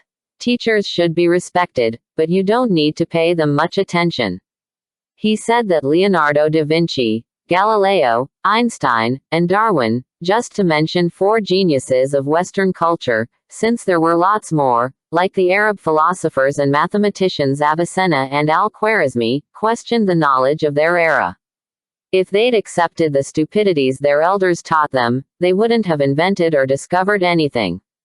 Your granddaughter is no Avicenna, and if she doesn't study she'll have to earn her living flipping burgers, my Nini answered back. But I had other plans. I wanted to be a pro soccer player, they earn millions. They're men, silly girl. Do you know any women who earn millions? My grandma asserted and swiftly launched into a lecture on inequality that began in the field of feminism and veered into social justice, to conclude that I'd end up with hairy legs if I kept playing soccer. Later, as an aside, my grandpa would explain that genes and hormones. 'Cause hirsutism, not sports. For the first years of my life I slept with my grandparents, at the beginning. In between the two of them and later in a sleeping bag we kept under the bed and the existence of which the 3 of us pretended to ignore. At night my Popo took me up to the tower to examine the infinite space strewn with lights, and I learned to distinguish between the blue approaching stars and the red ones moving away, the clusters of galaxies and the superclusters, even huger configurations, of which there are millions. He explained that the sun is a small star among other words. Popo, we're less than the sigh of a louse, was my logical conclusion. Doesn't it seem fantastic, Maya, that these little louse sighs can comprehend the wonder of the universe? An astronomer needs more poetic imagination than common sense, because the magnificent complexity of the universe cannot be measured or explained, but only intuited. He talked to me about the gases and stellar dust that combine to form beautiful nebulae, true works of art, intricate brushstrokes of magnificent colors in the heavens. He told me how stars are born and die. We talked about black holes, about space and time, about how everything might have originated with the Big Bang, an indescribable explosion, and about the fundamental particles that formed the first protons and neutrons, and thus, in increasingly complex processes, the galaxies, planets, and then life were born. We come from the stars, he used to tell me. That's exactly what I always say, my Nini added, thinking of horoscopes. After visiting the tower with its magical telescope and giving me my glass of milk with cinnamon and honey, an astronomer's secret to help develop intuition, my grandpa made sure I brushed my teeth and then put me to bed. Then my Nini would come and tell me a different story every night, invented as she went along, stories I always tried to make last as long as possible, but the moment inevitably arrived when I'd be left alone. Then I'd start counting sheep, alert to the swaying of the winged dragon above my head, the creaking of the floor, the footsteps and discreet murmurs of the invisible inhabitants of that haunted house. My struggle to overcome my fear was mere rhetoric, because as soon as my grandparents fell asleep, I'd slip into their room, feeling my way through the darkness, drag the sleeping bag into a corner, and lie down in peace. For years my grandparents went to hotels at indecent hours to make love secretly. Only now that I'm grown up do I realize the extent of the sacrifice they made for me. Manuel and I analyzed the cryptic message O'Kelly had sent. It was good news. The situation at home was normal, and my persecutors hadn't shown any signs of life, although that didn't mean they'd forgotten about me. The Irishman didn't say that in so many words, as is logical, given the situation, but in a code similar to that used by the Japanese during World War II, which he'd taught me. I've been on this island for a month now. I don't know if I'll ever get used to the snail's pace of life on Chiloé, to this idleness, this permanent thread of rain, this immutable landscape of water and clouds and green pastures. Everything's the same, everything's calm. Chilotes have no concept of punctuality. Plans depend on the weather and people's moods, things happen when they happen, why do today what can be done tomorrow? Manuel Arias makes fun of my projects, futile in this timeless culture. An hour can last as long as a week here. He still keeps regular working hours, though, and progresses with his book at the pace he's set for himself. Chiloé has its own voice. I never used to take my headphones off my ears. Music was my oxygen, but now I walk around attentive to the twisted Spanish they speak here. Juanito Corrales left my iPod in the same pocket of my backpack he took it from, and we've never mentioned the matter, but during the week it took him to return it, I realized that I didn't miss it as much as I thought I would. Without my iPod I can hear the island's voice. Birds, wind, rain, crackling wood fires, cartwheels, and sometimes the distant fiddles of the Kaluk, a ghost ship that sails in the fog and is recognized by the music and the rattling bones of its shipwrecked crew, singing and dancing on the deck. The ship is accompanied by a dolphin called Kawia, the name Manuel gave his boat. Sometimes I wish I could have a shot of vodka for old times' sake, though. The old times were awful, they were at least a bit more exciting than these. It's just a fleeting whim, not the panic of enforced abstinence I've experienced before. I'm determined to fulfill my promise. No alcohol, drugs, telephone, or email. And the truth is, it has been easier than I expected. Once we cleared up that point, Manuel stopped hiding the bottles of wine. I explained that he shouldn't have to change his habits for my sake. There's alcohol everywhere, and I'm the only one responsible for my own sobriety. He understood, and now he doesn't get so worried if I go into the Tavern of the Dead to see some TV program or watch them play truco, an Argentinian card game, played using a Spanish deck, in which the participants improvise lines of verse in rhyme along with every bid. I love some of the island's customs, like truco, but there are others that bug me. If a chukau, a tiny little loudmouthed bird, chirps to the left of me, it is bad luck, so I should take off a piece of clothing and put it back on inside out before going any farther. If I'm walking at night, I'm supposed to carry a clean knife and salt, because if I cross paths with a black dog with one ear lopped off, that's a brujo, and in order to get away I have to trace a cross in the air with the knife and scatter salt. The diarrhea that almost did me in when I first arrived in Chiloé wasn't dysentery, because that would have gone away with the doctor's antibiotics, but a curse, as Edgeviges demonstrated by curing me with prayer, her infusion of myrtle, linseed, and lemon balm, and her belly rubs with silver polish.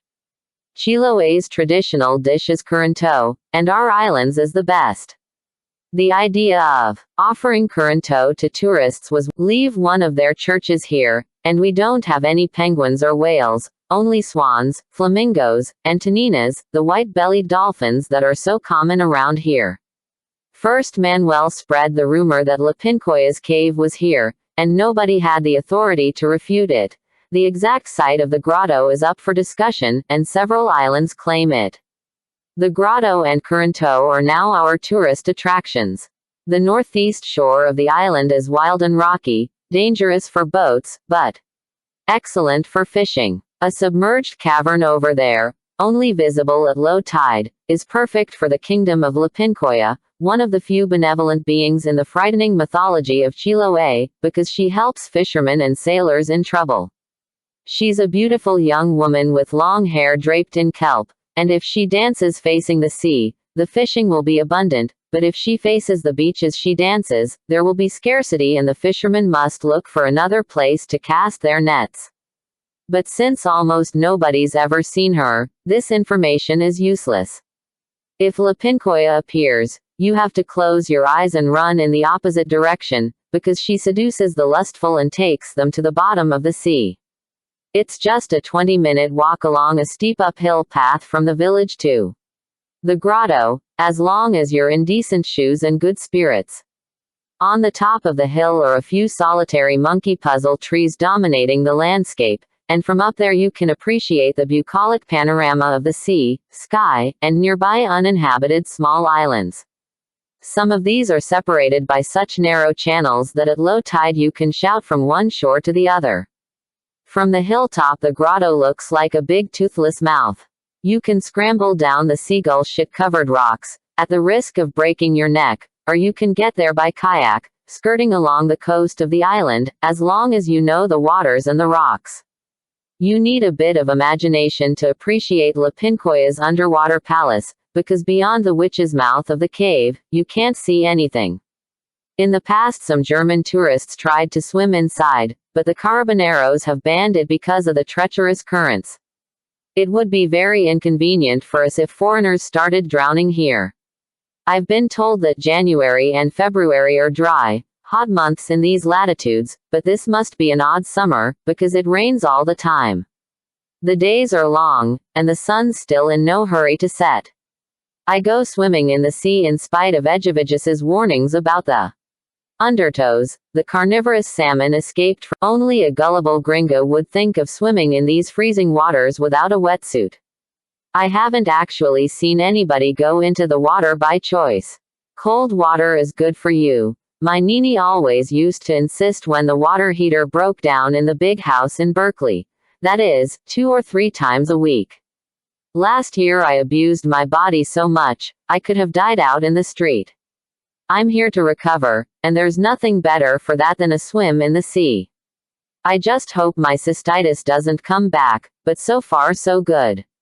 I've been to some other islands and towns with Manuel to interview the really old people, and I have a general idea of the archipelago now, although I haven't been to the south yet. Castro is the heart of the Isla Grande, with more than 40,000 people and a buoyant economy.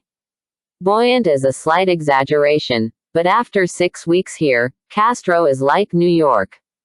The city pokes out of the sea, with wooden houses on stilts all along the shore, painted bright colors to cheer people up during the long winters, when the sky and the water turn gray. There Manuel has his bank account, dentist, and barber. He does his grocery shopping there, orders books and picks them up at the bookstore.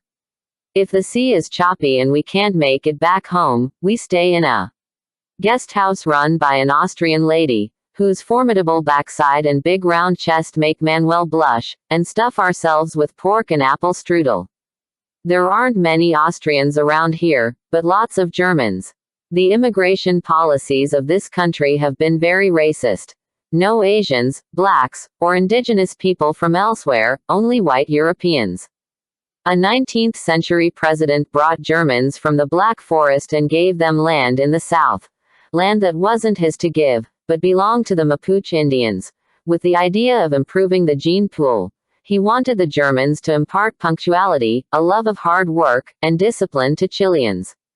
I don't know if the plan worked the way he'd hoped, but in any case Germans raised up some of the southern provinces with their efforts and populated them with their blue-eyed spawn. Blanca Schneeke's family is descended from those immigrants. We made a special trip so Manuel could introduce me to Father Luciano Leone, an amazing old man who was in prison several times during the military dictatorship 1973-89 for defending the persecuted. The Vatican, fed up with slapping the wrists of the rebellious priest, ordered him to retire to a remote country house in Chiloé, but the old combatant wasn't short of causes to make him indignant here either. When he turned 80, his admirers from all the islands got together, and 20 buses filled with his parishioners arrived from Santiago. The party lasted for 2 days, another miracle of the loaves and the fishes, because people kept arriving, and there was always more than enough food.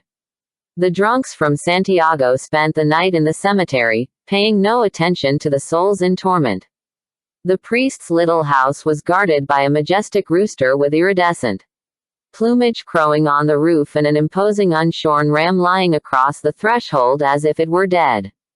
We had to go in through the kitchen door. The ram, appropriately named Methuselah, having escaped the stew-pot for so many years, was so old he could barely move. "What are you doing down this way, so far from your home, girl?" was Father Lion's greeting. "Fleeing from the authorities," I answered seriously, and he burst out laughing. "I spent 16 years doing the very same thing, and to be honest, I miss those days." He and Manuel Arias have been friends since 1975, when they were both banished to Chiloé. Being sentenced to banishment, or relegation, as it is called in Chile, is very harsh, but less so than exile, because at least the convict is in his own country, he told me.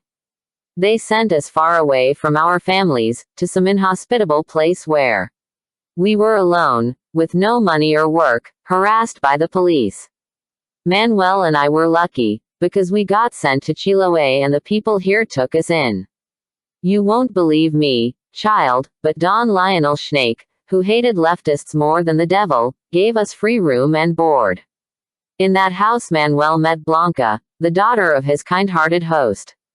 Blanca was in her early 20s, engaged, and her beauty was commented on by everyone, attracting a pilgrimage of admirers, who weren't intimidated by the fiancé. Manuel was in Chiloé for a year, barely earning his keep as a fisherman and carpenter, while he read about the fascinating history and mythology of the archipelago without leaving Castro, where he had to present himself daily at the police station to sign in. In spite of the circumstances, he grew attached to Chiloé. He wanted to travel all over it, study it, tell its stories. That's why, after a long journey all over the world, he came back to live out his days here. After serving his sentence, he was able to go to Australia, one of the countries that took in Chilean refugees, where his wife was waiting for him. I was surprised to hear that Manuel had a family. He'd never mentioned it. It turns out the military closed the Faculty of Social Sciences, where I was a professor, because they considered it a den of communists. They arrested lots of professors and students, killed some of them. Were you arrested? Yes. And my Nini. Do you know if they arrested her? No, not her. How is it possible that I know so little about Chile? I don't dare ask Manuel, as I don't want to seem ignorant, so I started to dig around on the internet. Thanks to the free flights my dad got us because he's a pilot, my grandparents took me on trips for every school holiday and summer vacation. My popo made a list of places we should see after Europe and before we died. So we visited the Galapagos Islands, the Amazon, Cappadocia, and Machu Picchu, but we never came to Chile, as might have been logical. My Nini's lack of interest in visiting her country is inexplicable. She ferociously defends her Chilean customs and still gets emotional when she hangs the tricolor flag from her balcony in September. I think she cultivates a poetic idea of Chile and fears confronting reality. Or there may well be something here she doesn't want to remember. My grandparents were experienced and practical travelers. In our photo albums, the three of us appear in exotic places, always wearing the same clothes, because we'd reduced our baggage to the bare minimum. We each kept one piece of hand luggage packed, ready to go, so we could leave within half an hour, should the opportunity or a whim arise. Once my Popo and I were reading about gorillas in National Geographic, how they're gentle vegetarians and have strong family bonds, and my Nini, who was passing through the living room with a vase of flowers in her hands, commented offhand that we should go and see them. Good idea, answered my Popo, picked up the phone, called my dad, arranged the flights, and the next day we were on our way to Uganda with our battered little suitcases. My Popo got invited to conferences and to give lectures, and whenever he could, he took us with him. My Nini feared some misfortune would befall us if we were separated. Chile is an eyelash between the mountains of the Andes and the depths of the Pacific Ocean, with hundreds of volcanoes, some with the lava still warm, that could wake up at any moment and bury the territory in the sea. This might explain why my Chilean grandmother always expects the worst. I used to miss a lot of classes, because I'd go traveling with my grandparents and because school got on my nerves. Only my good marks and the flexibility of the Italian method kept me from getting expelled. I was extremely resourceful, and could fake appendicitis, migraine, laryngitis, and, if none of those worked, convulsions.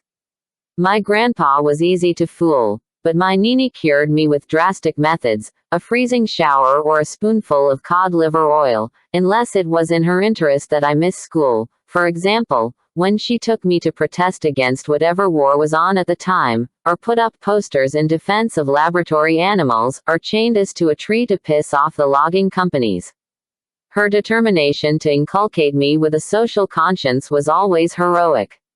On more than one occasion, my Popo had to go and rescue us from the police station. The police department in Berkeley is fairly indulgent, used to demonstrations in favor of all sorts of noble causes, fanatics with good intentions capable of camping for months in a public square, students determined to occupy the university in aid of Palestine or nudists' rights, distracted geniuses who ignore traffic lights, beggars who in another life graduated summa cum laude, drug addicts looking for paradise.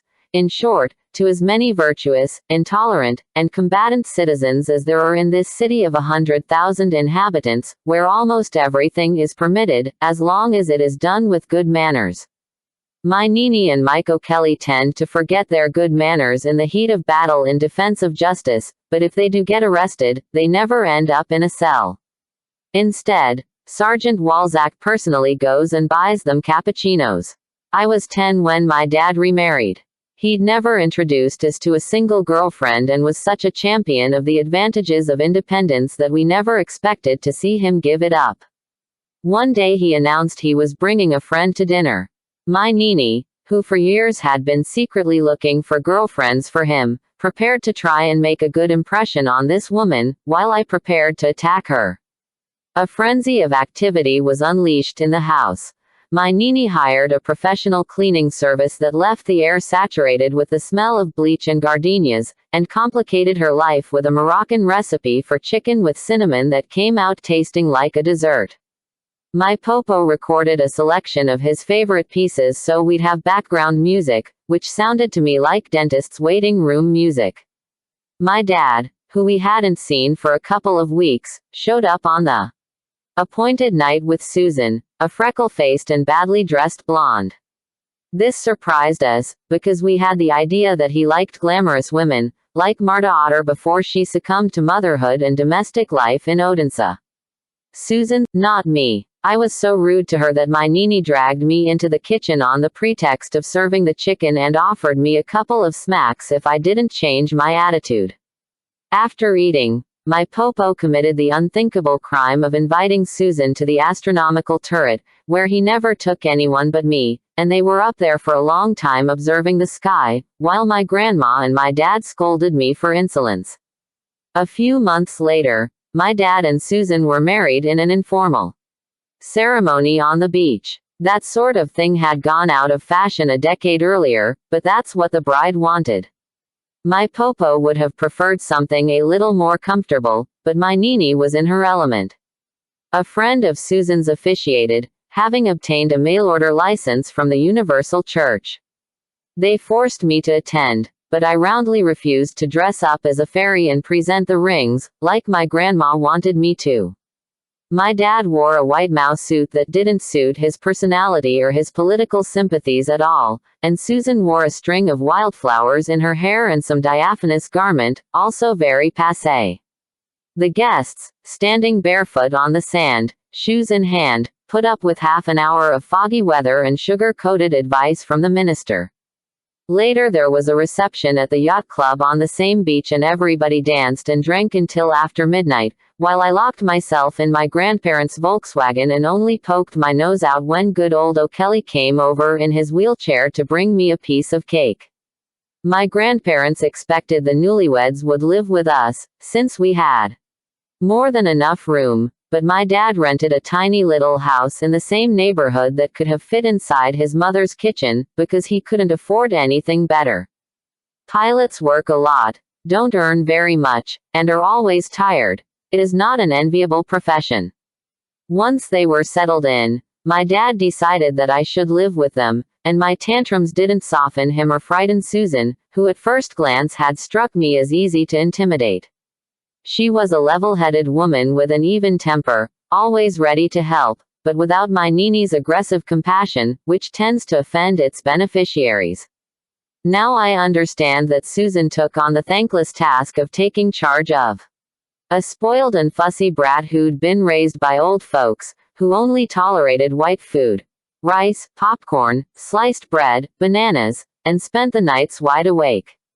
Instead of forcing me to eat by traditional methods, she made me turkey breast with creme chantilly, cauliflower with coconut ice cream, and other audacious combinations, until bit by bit I went from white to beige.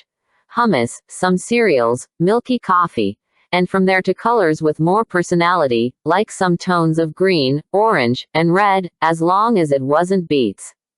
She wasn't able to have children and tried to compensate for that lack by earning my affection. But I confronted her with the stubbornness of a mule. I left my things in my grandparents' house and arrived at my dad's only to sleep, with a bag in my hand, my alarm clock and whatever book I was reading. My nights were spent suffering from insomnia, trembling in fear, with my head buried under the covers. Since my dad would not have tolerated any rudeness, I opted for a haughty courtesy, inspired by butlers in British movies. My only home was that big flamboyantly painted house where I went every day after school to do my homework and play, praying that Susan would forget to pick me up when she finished work in San Francisco, but that never happened. My stepmother had a pathological sense of responsibility. The whole first month went like that, until she brought a dog home to live with us. She worked for the San Francisco Police Department, training dogs to sniff out bombs, a highly valued specialty from 2001 onward, when the paranoia of terrorism began, but at the time when she married my dad she was the butt of her rough colleagues' jokes. Nobody had planted a bomb in California for ages.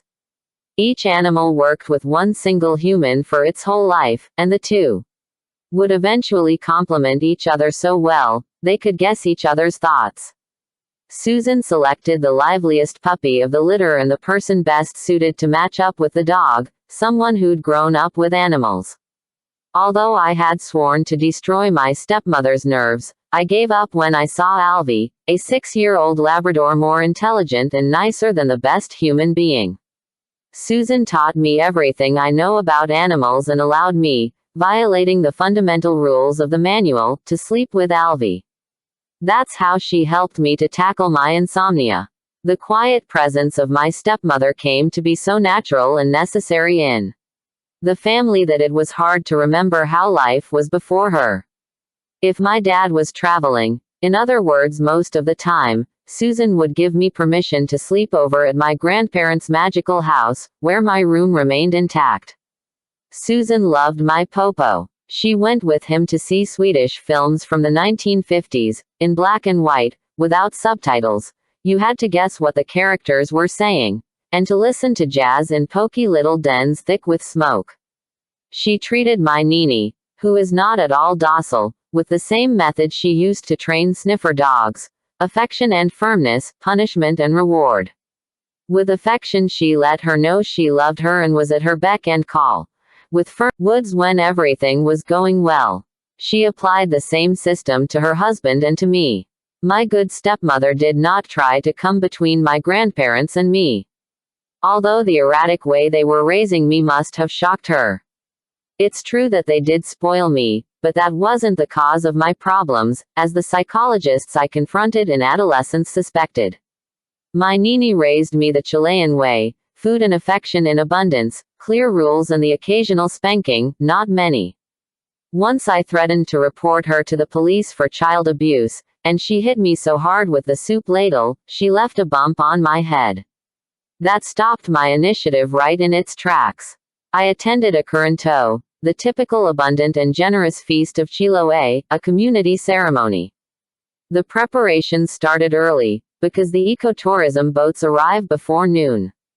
The women chopped tomatoes, onions, garlic, and cilantro for the seasoning and, using a tedious method, made milcao and chapelele, a sort of dough of potato, flour, lard, and pork crackling.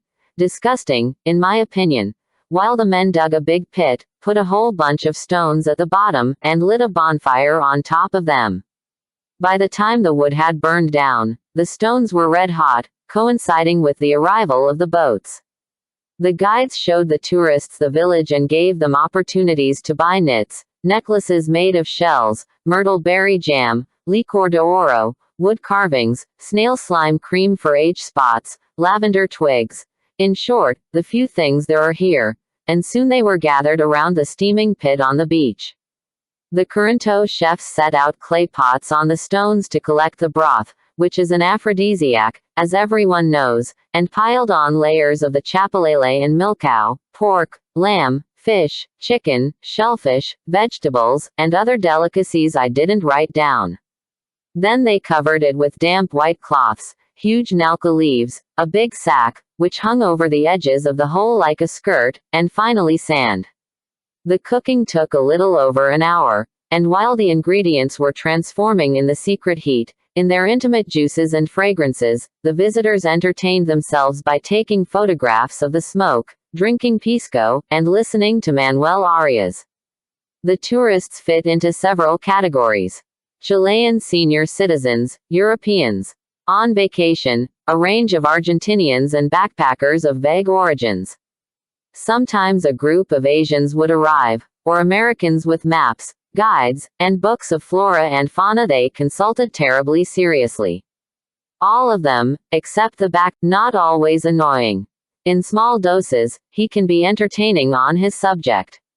He tells the visitors about the history, legends, and customs of Chiloé and warns them that the islanders are cautious, and must be won over bit by bit, with respect, just as you have to adapt gradually and respectfully to the wilderness, the implacable winters, and the whims of the sea. Slowly. Very slowly. Chiloé is not for people in a hurry. People travel to Chiloé with the idea of going back in time, and they can be disappointed by the cities on Isla Grande, but on our little island they find what they're looking for. There is no intention to deceive them on our part, of course. Nevertheless, on Curanto days oxen and sheep appear by chance near the beach. There are more than the usual number of nets and boats drying on the sand. People wear their coarsest hats and ponchos, and nobody would think of using their cell phone in public.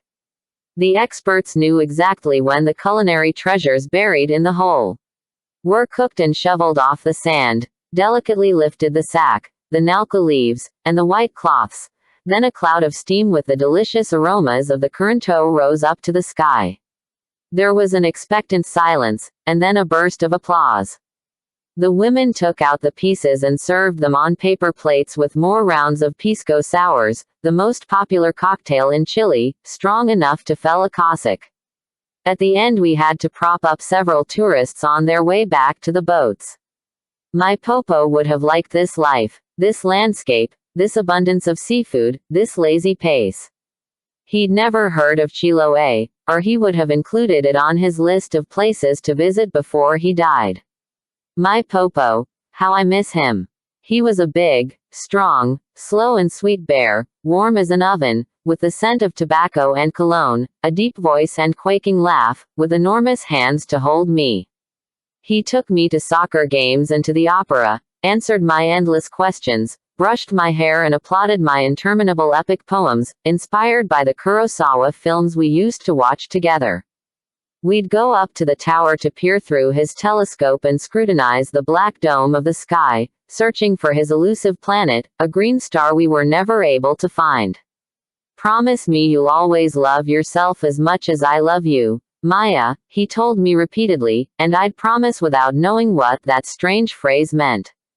He loved me unconditionally, accepted me just as I am, with my limitations, peculiarities, and defects. He applauded even when I didn't deserve it, as opposed to my Nini, who believes you shouldn't celebrate children's efforts, because they get used to it and then have a terrible time with real life, when no one, friend, my accomplice and confidant. I was his only granddaughter and the daughter he never had. Tell me I'm the love of your life, Popo, I'd ask him, to bug my Nini. You're the love of our lives, Maya, he'd answer diplomatically, but I was his favorite, I'm sure of it. My grandma couldn't compete with me. My Popo was incapable of choosing his own clothes. My Nini did that for him. But when I turned 13 he took me to buy my first bra, because he noticed I was wrapped up in scarves and hunched over to hide my chest. I was too shy to talk about it to my Nini or Susan, but it seemed perfectly normal to try on bras in front of my Popo. The house in Berkeley was my world. Afternoons with my grandparents. Watching television, Sundays in the summertime having breakfast on the patio, the occasions when my dad arrived and we'd all have dinner together, while Maria Callas sang on old vinyl records, the desk, the books, the aromas in the kitchen. With this little family the first part of my existence went by without any problems worth mentioning, but at the age of 16 the catastrophic forces of nature, as my Nini called them, agitated my blood and clouded my understanding. I have the year my Popo died tattooed on my left wrist. 2005. In February we found out he was ill, in August we said goodbye, in September I turned 16 and my family crumbled away. The unforgettable day my Popo began to die, I'd stayed at school for the rehearsal of a play. Waiting for Godot no less, the drama teacher was ambitious, and then walked home to my grandparents' house. It was dark by the time I got there. I walked in, calling them and turning on lights, surprised at the silence and the cold, because that was the house's most welcoming time of day. When it was warm, there was music and the aromas from my Nini's saucepans floated through the air. At that hour my Popo would be reading in the easy chair in his study and my Nini would be cooking while listening to the news on the radio, but I found none of that this evening. My grandparents were in the living room, sitting very close together on the sofa, which my Nini had upholstered following instructions from a magazine. They'd shrunk, and for the first time I noticed their age. Until that moment they'd remained untouched by the rigors of time. I'd been with them day after day, year after year, without noticing the changes. My grandparents were immutable and eternal as the mountains. I don't know if I'd only seen them through the eyes of my soul, or maybe they aged in those hours. I hadn't noticed that my grandpa had lost weight over the last few months either. His clothes were too big for him, and my Nini didn't look as tiny as she used to by his side. What's up, folks? And my heart leapt into empty space, because before they managed to answer me, I'd guessed. Nydia Vidal, that invincible warrior, was broken, her eyes swollen from crying. My popo motioned me to sit down with them, hugged me, squeezing me against his chest, and told me he hadn't been feeling well for a while, had been having stomachaches, and they'd done a number of tests on him and the doctor had just confirmed the cause. "What's wrong with you, Popo?" And it came out like a scream. "Something to do with my pancreas," he said, and his wife's visceral moan let me know it was cancer. Susan arrived about 9 for dinner, as she often did, and found us huddled together on the sofa, shivering. She turned on the furnace, ordered a pizza, phoned my dad in London to give him the bad news, and then sat down with us, holding her father-in-law's hand, in silence. My Nini abandoned everything to take care of her husband. The library, the stories, the protest demonstrations, and the club of criminals. She even let her oven, which she'd kept warm during my entire childhood, grow cold. The cancer, that sly enemy, had attacked my popo without any alarming signs until it was very advanced. My Nini took her husband to the Georgetown University Hospital, in Washington, where the best specialists are, but nothing worked. They told him it would be futile to operate, and he refused to undergo a bombardment of chemicals just to prolong his life a few months. I studied his illness on the internet and in books I got out of the library and learned that of the 43,000 annual cases in the United States, more or less 37,000 are terminal. Only 5% of patients respond to treatment, and for those the best they can hope for is to live another 5 years.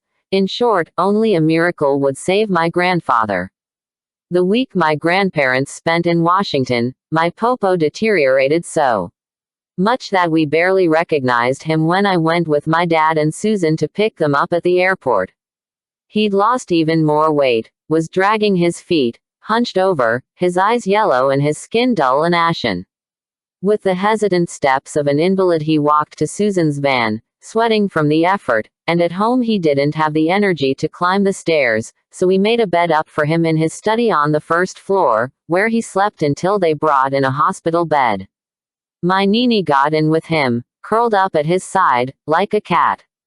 My grandma confronted God to defend her husband with the same passion with which she embraced lost political and humanitarian causes, first with pleas, prayers, and science could not help her husband. She resorted to alternative cures, like herbs, crystals, acupuncture, shamanism, aura massages, and even a little girl from Tijuana, with stigmata, said to work miracles.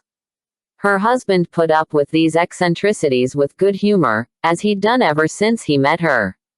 At first my dad and Susan tried to protect the old folks from the many charlatans who somehow got a whiff of the possibility of exploiting my Nini, but finally they accepted that these desperate measures kept her busy as the days went by. In the final weeks I didn't go to school. I moved into the big magic house, with the intention of helping my Nini, but I was more depressed than the patient, and she had to take care of us both. Susan was the first to dare mention a hospice. "That's for dying people, and Paul is not going to die," exclaimed my Nini, but little by little she had to give in. We started to get visits from Carolyn, a volunteer with a gentle manner and great expertise, to explain to us what was going to happen and how her organization could help us, at no cost, with everything from keeping the patient comfortable to providing spiritual or psychological comfort to us and dealing with the bureaucracy of the doctors and the funeral. My popo insisted on dying at home. The stages came and went in the order, and at the pace that Carolyn predicted, but took me by surprise. Just like Nini, I was expecting a divine intervention to change the course of our misfortune. Death happens to other people, not to the ones we love, and much less to my popo, who was the center of my life, the force of gravity that anchored the world. Without him I had no handle, I'd be swept away by the slightest breeze. "You swore to me you were never going to die, Popo." "No, Maya, I told you I would always be with you and I intend to fulfill my promise." The volunteers from the hospice set up the hospital bed in front of the big living room window, so at night my grandfather could imagine the stars and moon shining down on him, since he couldn't see them through the branches of the pine trees. They inserted an IV port in his chest to administer his medicine without having to give him an injection every time, and gave us instructions on how to move him, wash him, and change his sheets without getting him out of bed.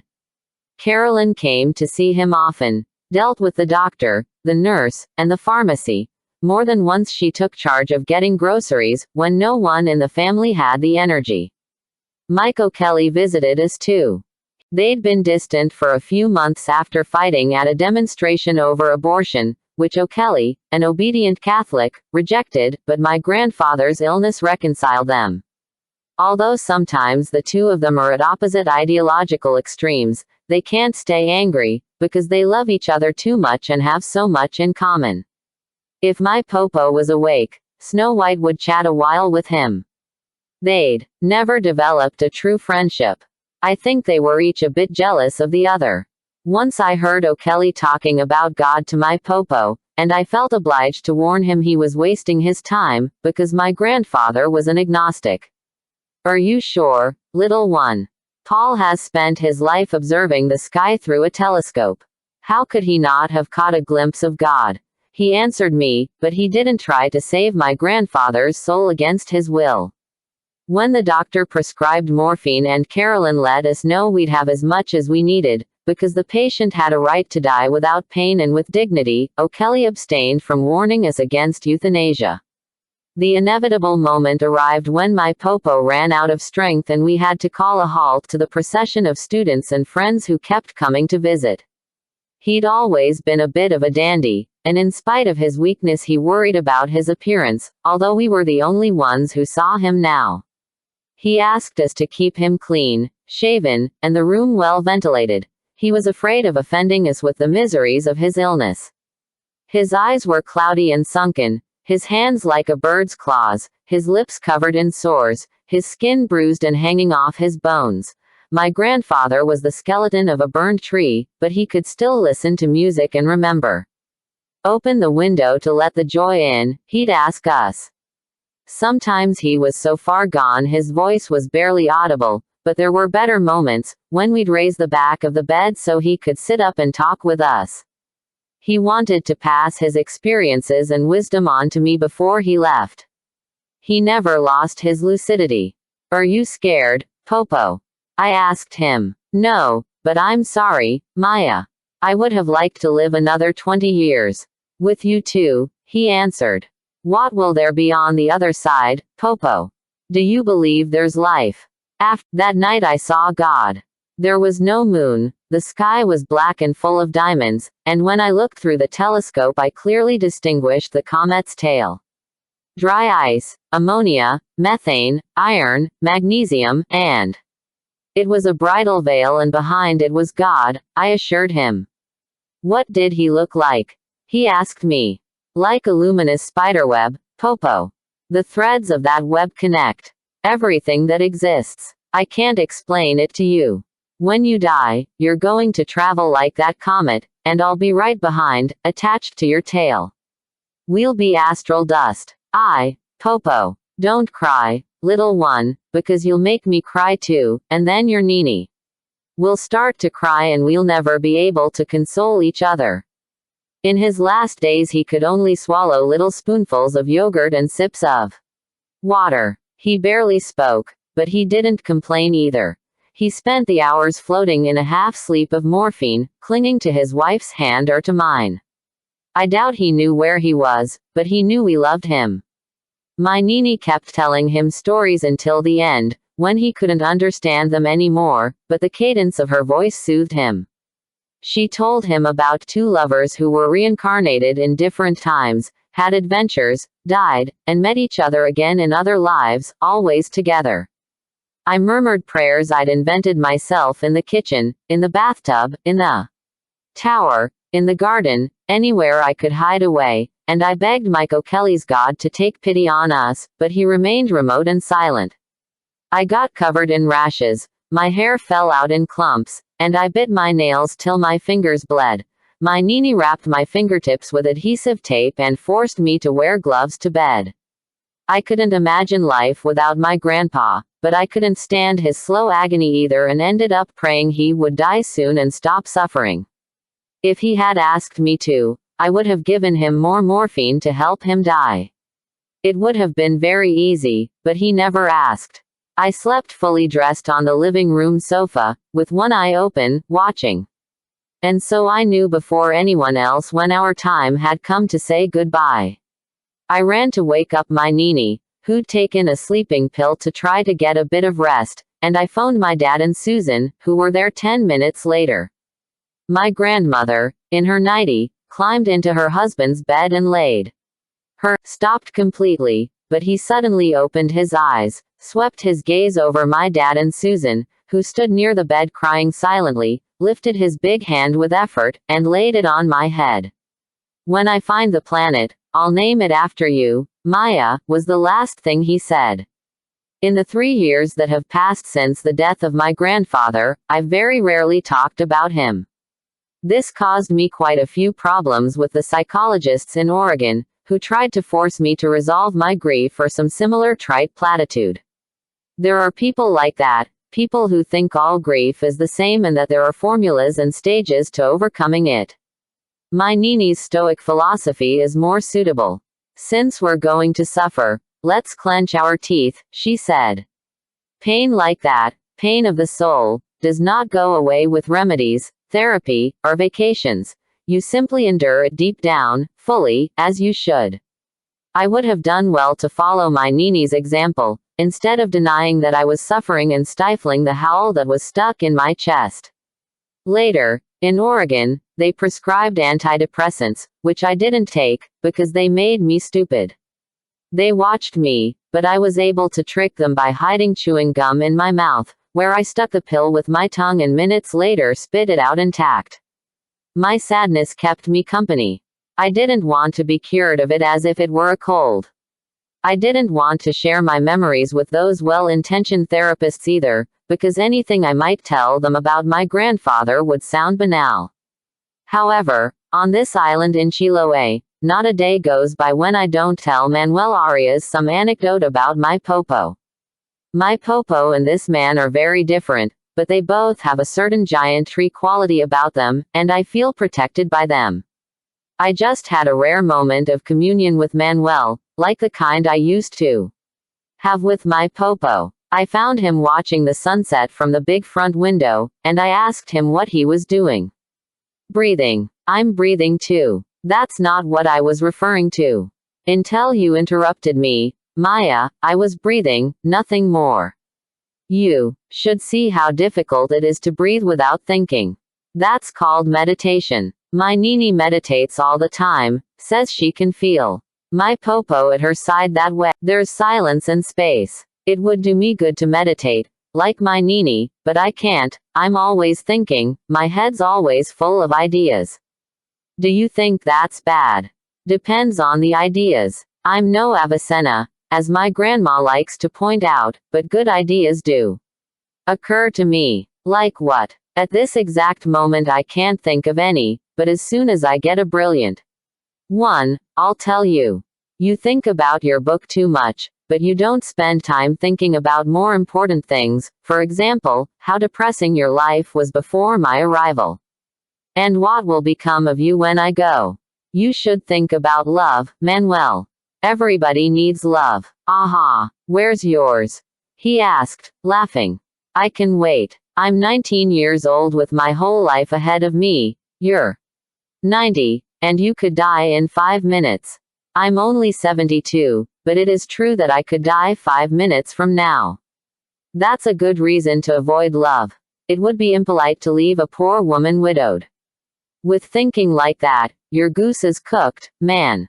Sit down here with me, Maya.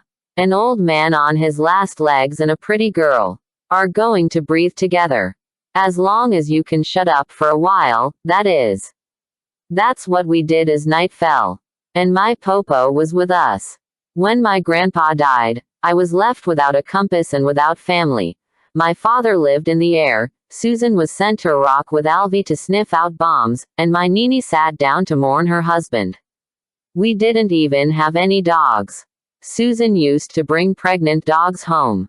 They stayed until the puppies were 3 or 4 months old, and then she took them away to train them. It was hard not to get attached to them. Puppies would have been a great solace when my family dispersed. Without Alvy or any puppies, I didn't have anyone to share my sorrow. My father was involved in other love affairs, leaving an impressive trail of clues, as if desperate for Susan to find out. At 41 years of age he was trying to look 30, paid a fortune for his haircut and his sports clothes, lifted weights, and went to a tanning parlor. He was better looking than ever, his graying temples giving him a distinguished air. Susan, on the other hand, tired of wore ugly glasses she bought by the dozen at the pharmacy. She jumped at the chance to go to Iraq as an escape from that humiliating relationship. The separation was a relief to them both.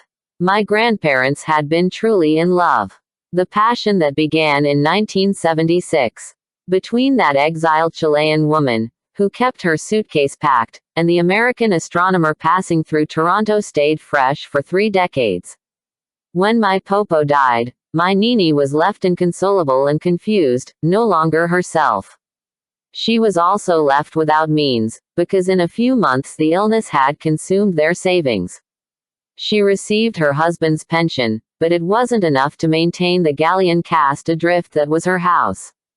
Without giving me even 2 days' warning, she rented the house to a businessman from India, who filled it with relatives and merchandise, and went to live in a room above my dad's garage.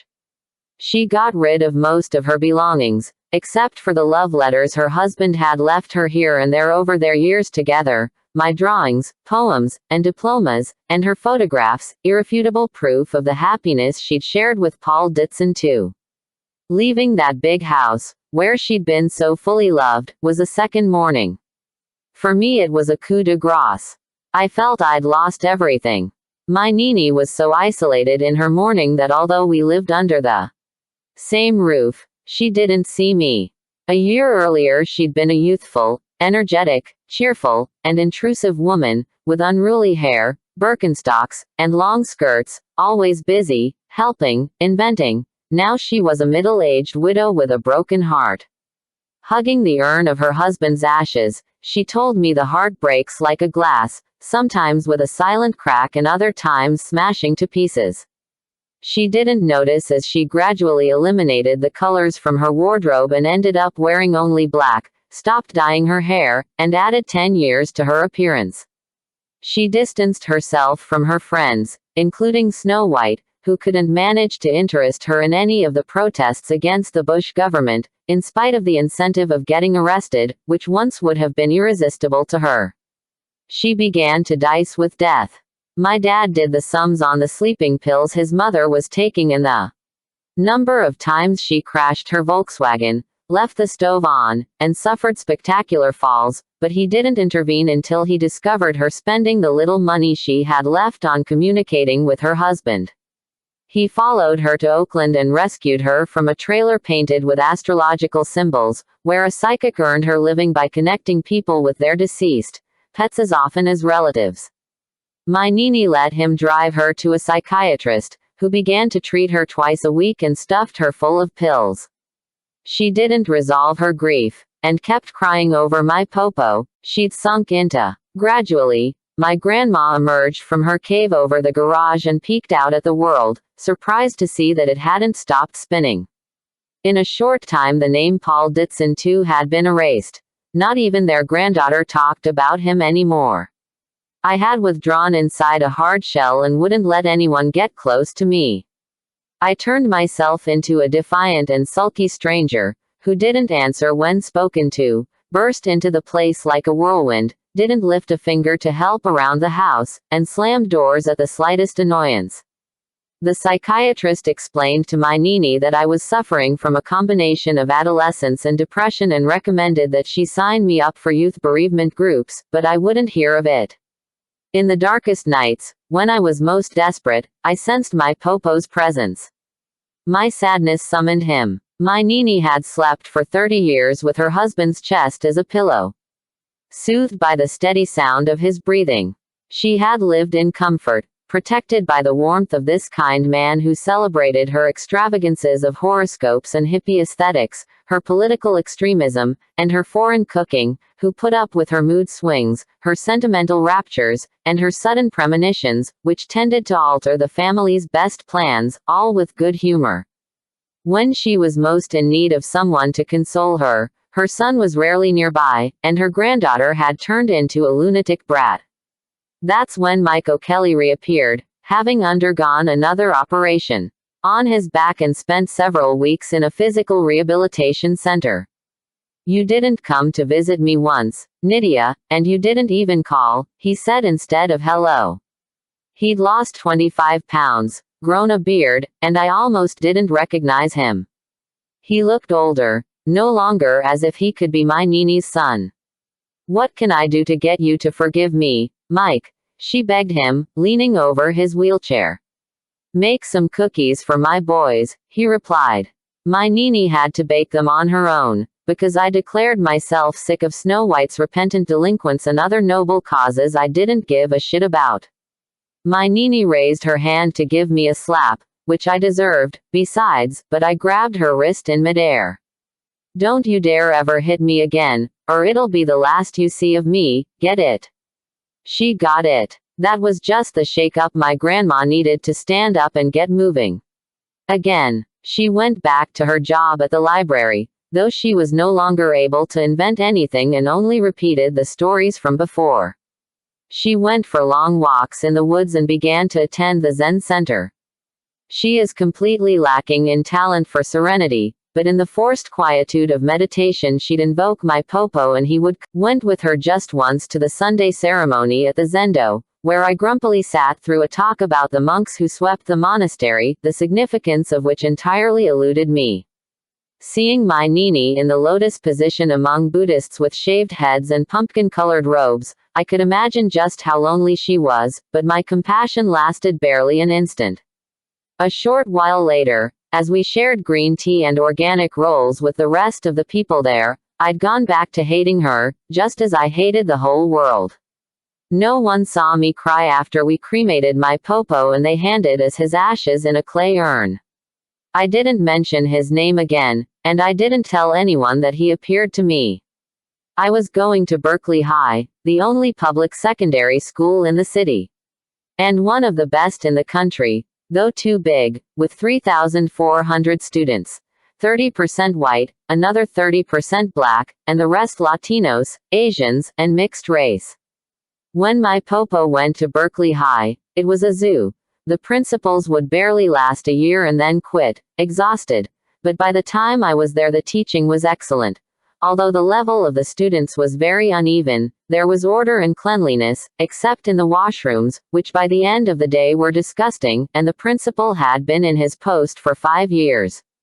They said the principal was from another planet, because nothing got through his thick hide. We had art, music, theater, sports, science labs, languages, comparative religion, politics, social programs, workshops for lots of classes, and the best sex education, which was given to everyone, including the fundamentalist Muslims and Christians, who didn't always appreciate it. My Nini published a letter in the Berkeley Daily Planet proposing that the LGBTQ group lesbians, gays, bisexuals, transsexuals, and undecided should add an H to their name to include hermaphrodites. That was one of those initiatives, typical of my grandmother, that made me nervous, because they'd take wing and we'd end up protesting in the street with Mike O'Kelly. They always figured out a way to drag me into it. Students who applied themselves flourished at Berkeley High and then went directly to the most prestigious universities, like my popo did, with a scholarship to Harvard for his good grades and his baseball skills. Mediocre students floated along trying not to be noticed, and the weak ones got left behind or went into special programs. The most troubled, the drug addicts and gang members, ended up on the streets, expelled or dropouts. For the first 2 years I'd been a good student and participated in sports, but in a matter of 3 months, anything except give me a sermon, and sent me to the school health center, where they asked me a few questions and, once they'd established that I wasn't anorexic and hadn't tried to commit suicide, left me alone. Berkeley High is an open campus, lodged in the middle of the city, where it was easy for me to get lost in the crowd. I started skipping classes systematically, going out for lunch and not coming back in the afternoon. We had a cafeteria where only nerds went. It wasn't cool to be seen there. My Nini was an enemy of the local hamburger and pizza joints and insisted I go to the cafeteria, where the food was organic, tasty, and cheap, but I never listened to her. We students would hang out in the park, a nearby square, 1 block from police headquarters, where the law of the jungle prevailed. Parents protested about the drug culture of kids hanging out in the park. The press published articles, the police walked through and looked the other way, and the teachers washed their hands of it, because it was outside their jurisdiction. In the park we divided up into groups, separated by social class and color. The potheads and skateboarders had their sector, whites stayed in another, the Latino gang kept to the edges, defending their imaginary territory with ritual threats, and in the center the drug dealers set themselves up. In one corner were the exchange students from Yemen, who'd been in the news because they were attacked by a bunch of African American guys armed with baseball bats and penknives. In another corner was Stuart Peele, always alone, because he dared a 12-year-old girl to run across the highway and she got run over by 2 or 3 cars. She didn't die, but she was disabled and disfigured, and the one who played the joke on her paid for it with ostracism. Nobody ever spoke to him again. Mixed in with the students were the sewer punks, with their green hair and piercings and tattoos, the homeless with their full shopping carts and obese dogs, several alcoholics, a crazy lady who used to moon people, and other regulars. Some kids smoked, drank alcohol out of Coke bottles, made bets, and passed around joints and pills under the cops' noses, but the vast majority just ate their lunch and then went back to school when the 45-minute break was over. I wasn't one of those. I attended just enough so I'd know what they were talking about in class. In the afternoons we teenagers took over downtown Berkeley, spreading out in packs before the mistrustful looks of passers-by and storekeepers. We walked along dragging our feet, being excluded, like Stuart Peele. The year I turned 16 I felt different from the rest, tormented, rebellious, and furious at the world. It was no longer a matter of losing myself in the flock but of standing out. I didn't want to be accepted, just feared. I distanced myself from my old friends, or they distanced themselves from me. I formed a triangular friendship with Sarah and Debbie, the girls with the worst reputations in school, which is saying a lot, because at Berkeley High there were some pathological cases. We formed an exclusive club. We were closer than sisters, telling each other everything, even our dreams. We were always together or connected by phone, talking, sharing clothes, makeup, money, food, drugs. We could not conceive of separate existences. Our friendship would last for the rest of our lives, and no one and nothing would ever come between us. I transformed myself inside and out. I felt like I was going to explode. I had too much flesh, not enough skin and bones, my blood boiled, I couldn't stand myself. I feared I was going to wake up in a Kafkaesque nightmare, turned into a cockroach. I examined my defects, my big teeth, muscular legs, protruding ears, straight hair, short nose, 5 zits, chewed fingernails, bad posture, too white, too tall and clumsy. I felt ugly, but there were moments when I could sense the power of my new feminine body, a power I didn't know how to wield. I got irritated if men looked at me or offered me a ride in the street, if any guy in my class touched me, or if a teacher took too much interest in my behavior or my grades, except for the irreproachable Mr. Harper. The school didn't have a girls' soccer team. I played at a club, where the coach once had me doing extra stretches on the field until the other girls left and then followed me into the shower, where he felt me up and groped me all over and, since I didn't react, thought I liked it. Embarrassed, I only told Sarah and Debbie, swearing them to secrecy first. I stopped playing and never set foot in the club again. The changes in my body and personality were as sudden as slipping on ice, and I didn't have time to notice I was going to crack my head open. I started testing danger with the determination of someone hypnotized. Soon I was leading a double life, lying with astonishing aptitude, slamming doors and shouting at my grandmother, the only authority in the household since Susan was away in the war. For all practical purposes, my father had disappeared. I imagine he doubled his flying hours to avoid fights with me. Sarah, Debbie, and I discovered internet porn, like the rest of the kids at school, and we practiced the gestures and postures of the suspect and launched a head-on campaign against the sex industry, which degraded and exploited women. Nothing new there, because she and Mike O'Kelly had taken me to a demonstration against Playboy magazine when Hugh Hefner had the preposterous idea of visiting Berkeley. I was 9 years old, as far as I remember. My friends were my whole world. Only with them could I share my ideas and feelings.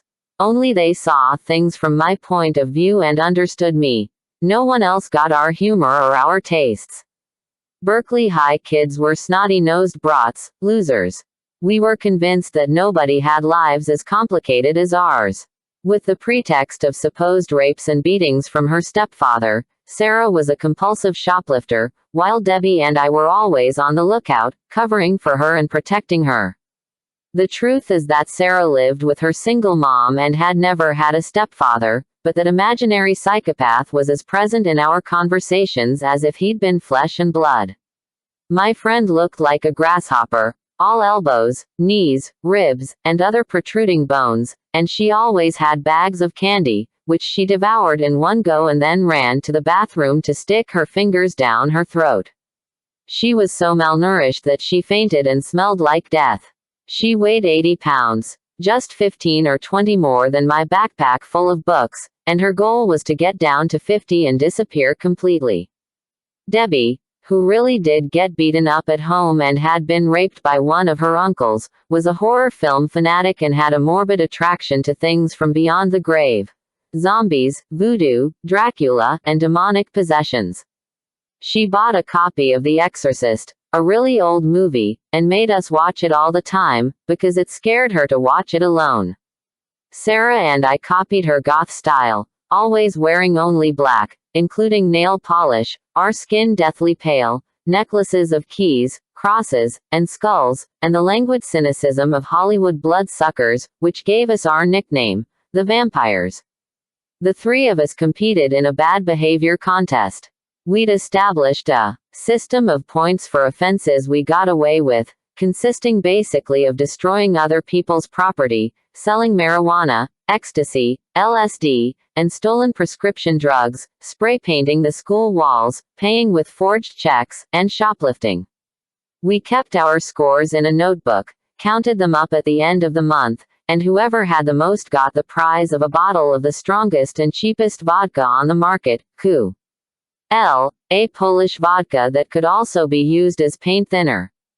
My friends boasted of their promiscuity, venereal infections, and abortions, as if they were badges of honor, although I've gotten used to Manuel Arias's habits with a flexibility and courtesy that would surprise my grandma.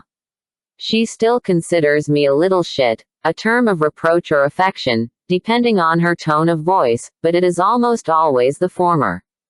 She doesn't know how much I've changed, how I've turned into a real charmer.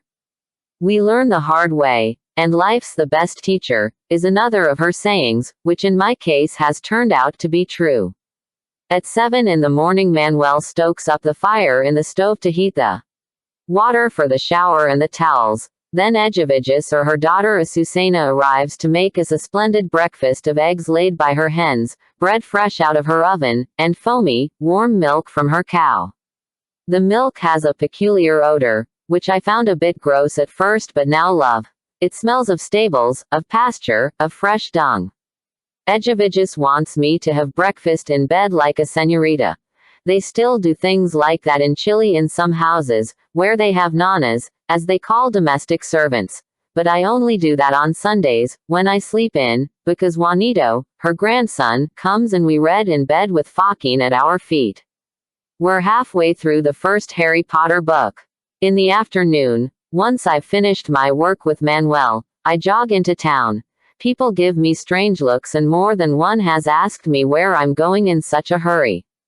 I need exercise, or I'll be a blimp, since I'm eating like I'm making up for all the meals I skipped last year. The Chilota diet has too many carbs, but you don't see anyone obese around here, probably because of the physical effort everybody's always expending.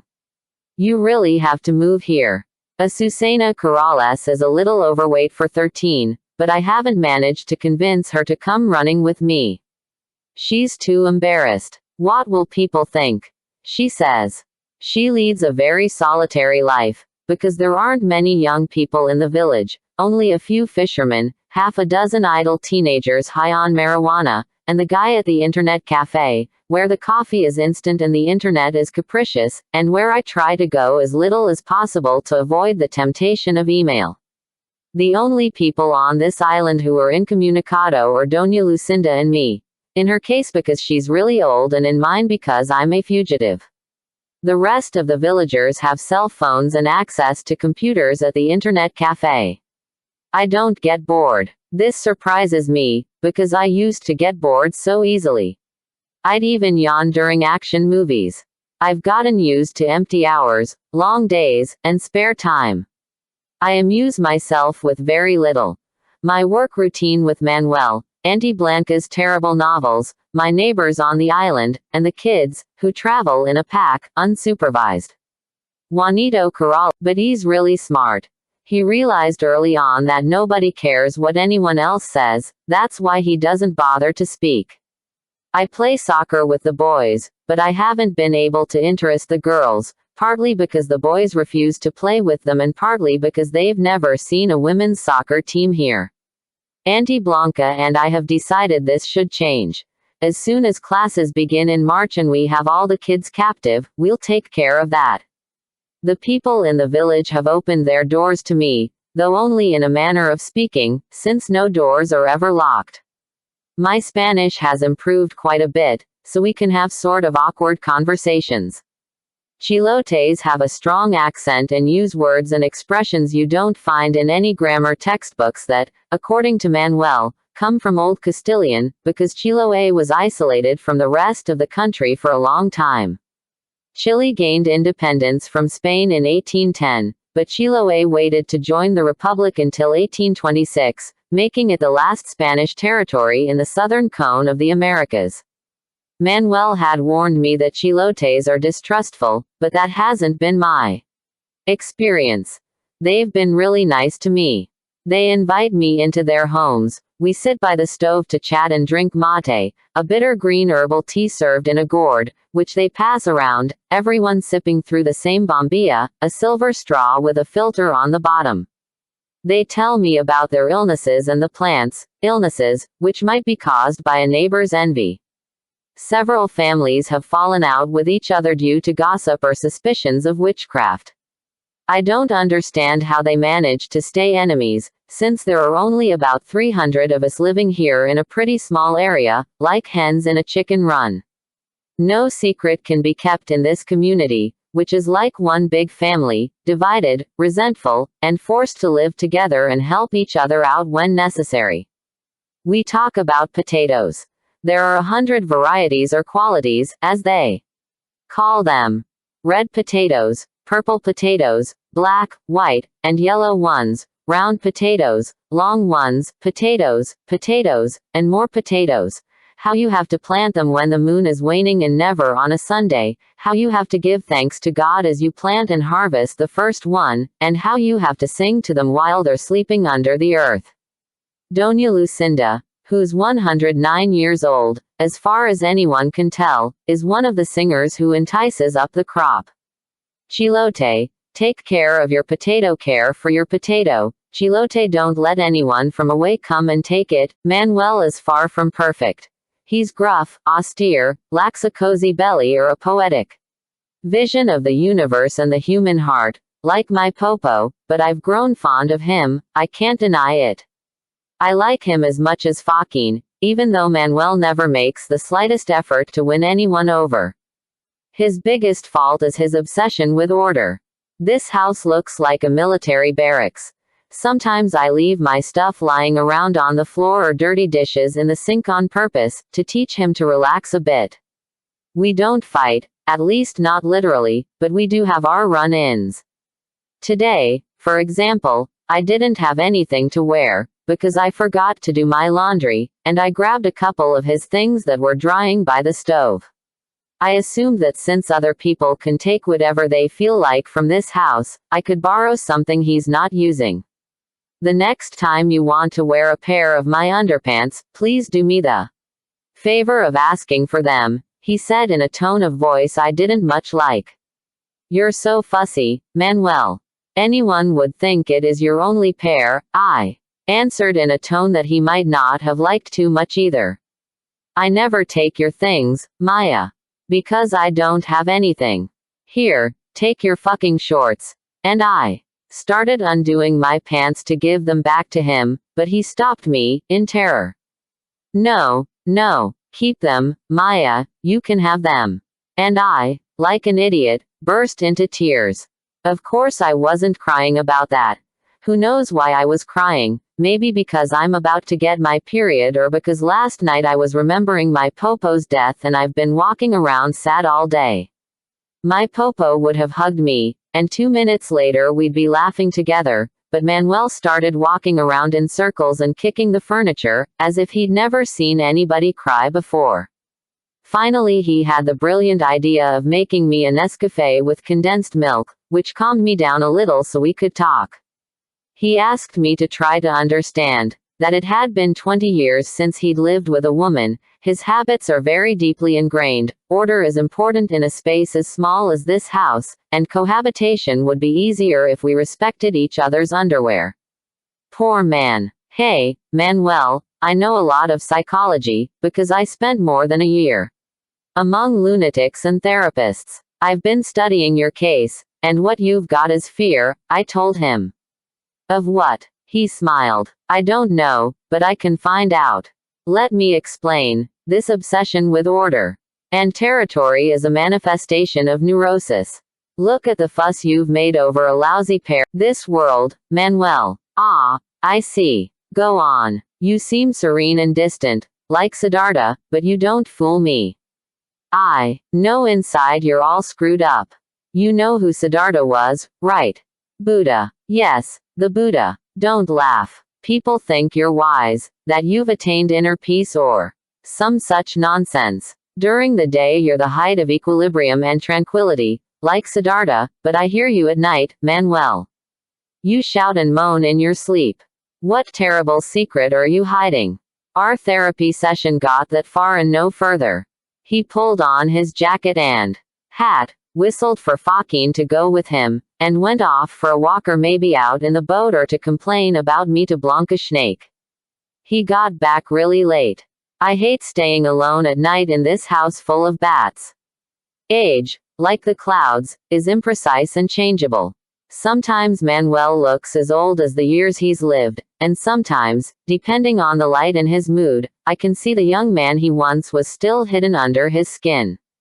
When he leans over the keyboard in the harsh blue glare of his computer he's pretty old, but when he captains his motorboat he looks about 50. At first I used to focus on his wrinkles, the bags under his eyes and the red edges to them, the veins on his hands, stains on his teeth, the chiseled bone structure of his face, his morning cough and throat clearing, the tired gesture of taking off his glasses and rubbing his eyes. But now I don't notice those details anymore, but rather his quiet virility. He's attractive. I'm sure Blanca Snake agrees. I've seen how she looks at him. I've just said Manuel is attractive. Oh my God, he's older than the pyramids.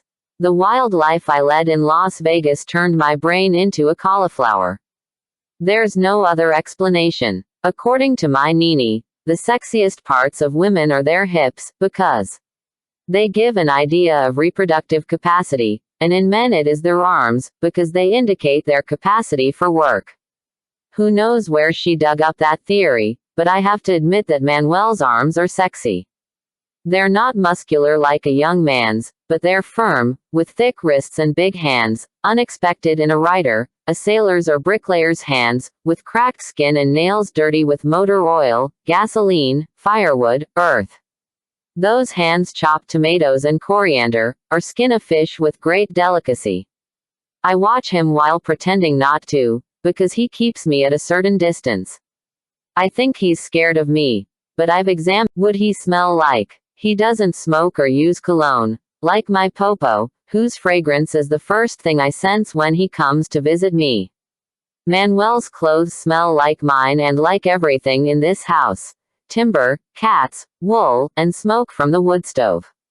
If I try to find out about Manuel's past or his feelings, he gets defensive, but Auntie Blanca has told me a few things, and I've discovered others by doing his filing. He's a sociologist as well as an anthropologist, whatever the difference might be, and I suppose that explains his contagious passion for studying the culture of the Chilotes. I like working with him, living in his house, and visiting other islands. I enjoy his company. I'm learning a lot. When I arrived in Chiloé, my head was an empty cavern, and in such a short time it is beginning to fill up. Blanca Schnake is also contributing to my education. Her word is law on this island. She's more in command than the 2 carabineros posted here. As a child, Blanca was sent away to a boarding school run by nuns.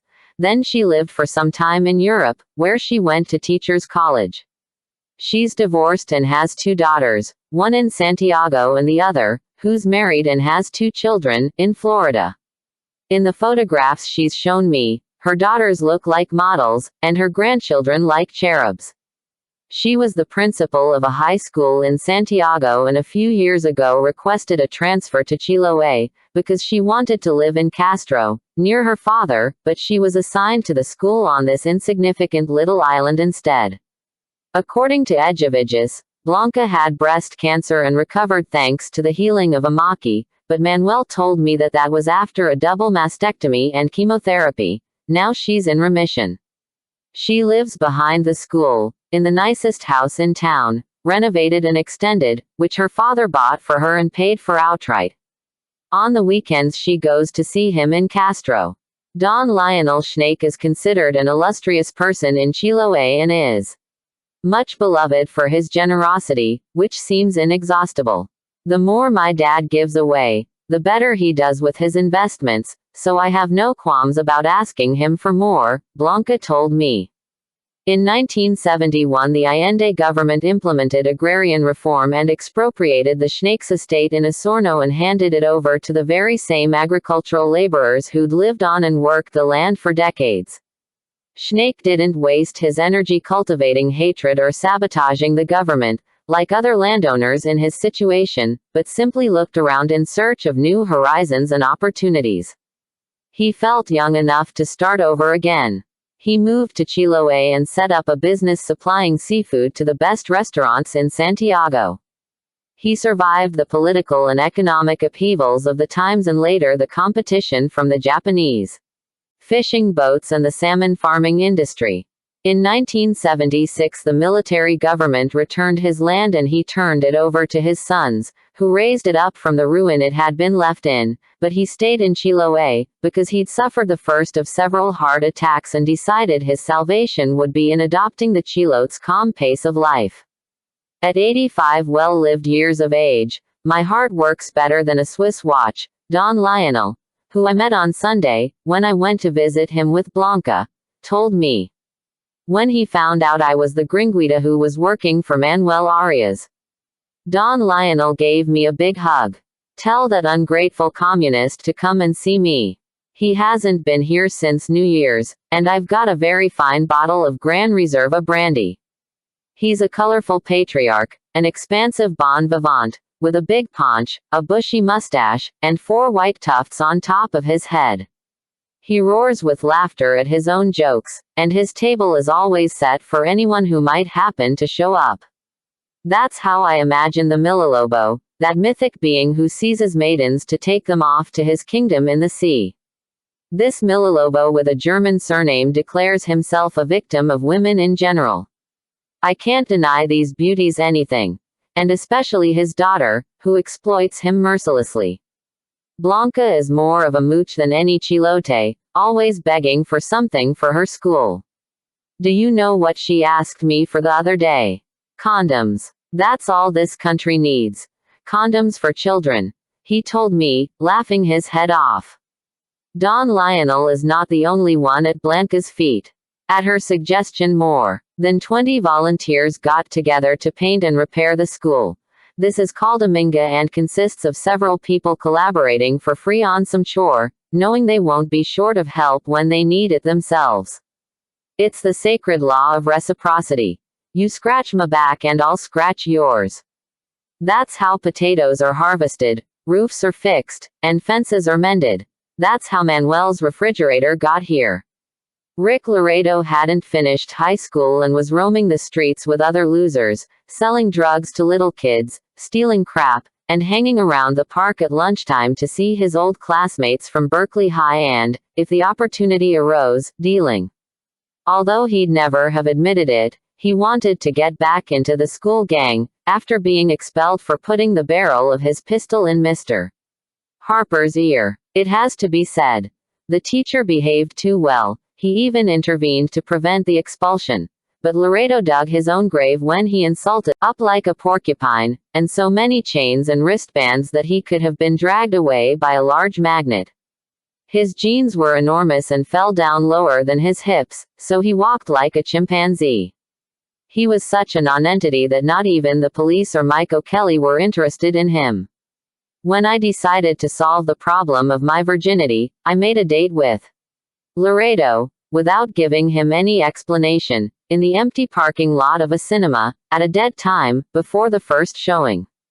From the distance I watched him going around in circles with his provocative swagger, holding up his pants, so baggy it looked like he was wearing diapers, with one hand and a cigarette in his other hand, excited and nervous, but when I approached, he feigned the indifference required by that kind of macho guy.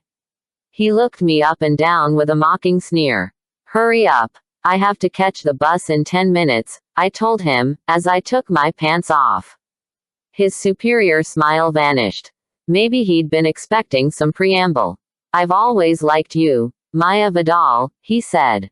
At least this cretin knows my name, I thought.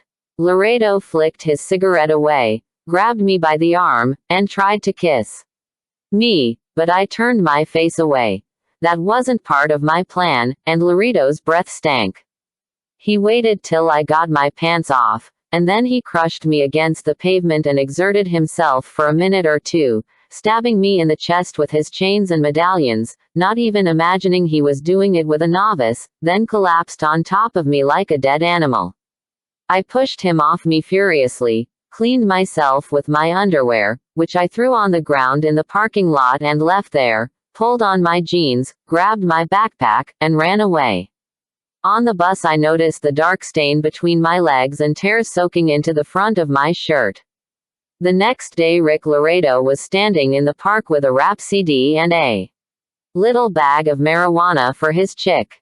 I felt sorry for the poor guy and couldn't get rid of him with ridicule, as a proper vampire should. I snuck out of Sarah and Debbie's sight, invited him for ice cream, and bought us each a 3-scoop cone, pistachio, vanilla, and rum and raisin. While we licked our ice cream cones, I thanked him for his interest in me and for the favor he'd done me in the parking lot, and tried to explain that there'd be no second opportunity, but the message didn't get through his primate skull. I returned home in the afternoon, with a clean face and the look of a schoolgirl. My freedom lasted for several months, until my Nini stopped taking antidepressants, came back to the land of the living, and noticed some signs she hadn't perceived when her gaze was directed inward. Money disappeared from her purse, my hours didn't match any known educational program, I walked around looking and acting like a slut, I'd started lying and scheming. My clothes smelled of marijuana and my breath of suspicious mint lozenges. She hadn't yet realized that I was skipping most of my classes. Mr. Harper had spoken to my father on one occasion, with no apparent results, but it hadn't occurred to him to call my grandmother. My Nini's attempts to communicate with me had to compete with the noise of the thunderous music in my headphones, my computer, my cell phone, and the television. The most convenient thing for my Nini's well-being would have been to ignore the danger signs and just try and live in peace with me, but her desire to protect me and her long-standing habit of solving mysteries in detective novels drove her to investigate. She started with my closet and the numbers saved on my phone. She found a bag with packs of condoms and a little plastic bag with 2 yellow tablets with Mitsubishi stamped on them that she couldn't identify. She distractedly tossed them into her mouth and 15 minutes later discovered their effects. Her vision clouded over and so did her mind. Her teeth chattered, her bones went soft, and she saw her sorrows disappear. She put on a record of music from back in her day and started dancing frenetically. Then she went outside for a breath of fresh air, where she kept dancing, while taking off her clothes. A couple of neighbors, who saw her fall to the ground, rushed over to cover her with a towel. They were just getting ready to call 911 at the moment I showed up, recognized the symptoms, and managed to convince them to help me carry her inside. We couldn't lift her. She'd turned to stone, and we had to drag her to the sofa in the living room. I explained to these good Samaritans that it was nothing serious. My grandmother had attacks like this quite regularly and they went away by themselves. I gently pushed them toward the door, then ran to reheat the coffee left over from breakfast and look for a blanket, because my Nini's teeth sounded like a machine gun. A couple of minutes later she was burning up. For the next 3 hours I was alternating the blanket with cold compresses until my Nini's temperature got back under control. It was a long night. The next day my grandma had the despondency of a defeated boxer, but her mind was clear, and she remembered what had happened. Unfortunate trip got her back on her high horse. Her opportunity to put into practice all that she'd learned in the club of criminals had arrived. She found another 10 Mitsubishi pills among my shoes, and discovered from O'Kelly that each one cost twice my weekly allowance. My grandma knew a bit about computers, because she used them at the library, but she was far from an expert. That's why she turned to Norman, a technological genius, hunched over and half-blind at the age of 26, having spent so much of his life with his nose glued to the screen, who Mike O'Kelly employed on occasion for illegal purposes. When it came to helping his boys, Snow White had never had any scruples about surreptitiously scrutinizing the electronic files of lawyers, prosecutors, judges, and the police. Norman can access anything that leaves even the slightest trace in cyberspace, from the secret documents of the Vatican to photos of congressmen frolicking with hookers. Without leaving his room in his mother's house he could have extorted money, stolen from bank accounts, and committed fraud on the stock market, but he lacked any criminal proclivities. His passion was entirely theoretical. Norman was not eager to waste his precious time on the computer and cell phone of a 16-year-old brat, but he put his hacking abilities at my Nini and O'Kelly's disposal and taught them how to violate passwords, read private messages, and rescue from the ether what I believed I'd deleted. In one weekend this pair of vocational detectives accumulated enough information to confirm my Nini's worst fears, leaving her stunned. Her granddaughter drank whatever she could get her hands on, from gin to cough syrup, smoked marijuana, was dealing ecstasy, acid, and tranquilizers, stole credit cards, and had set up a scam inspired by a television program in which FBI agents pretended to be underage girls to trap depraved men on the internet. The adventure began with a personal ad we vampires picked out of hundreds of similar ones. Sugar daddy seeks daughter. White businessman, 54 years old, paternal, sincere, affectionate, seeks young girl of any race, small, sweet, very uninhibited and comfortable in the role of little girl with her daddy, for simple, direct, mutual pleasure, for one night and, if more, I can be generous. Serious replies only. No jokes or homosexuals. Photo essential. We sent the man a photo. Debbie got rid of her black clothes and deathly makeup and showed up with a shot of booze in her gut for bravery, disguised as a little girl with a school skirt, white blouse, knee socks, and ribbons in her hair. The man was a bit startled to see she was older than in the photo, but he was in no position to complain, since he was 10 years older than he'd claimed in the ad.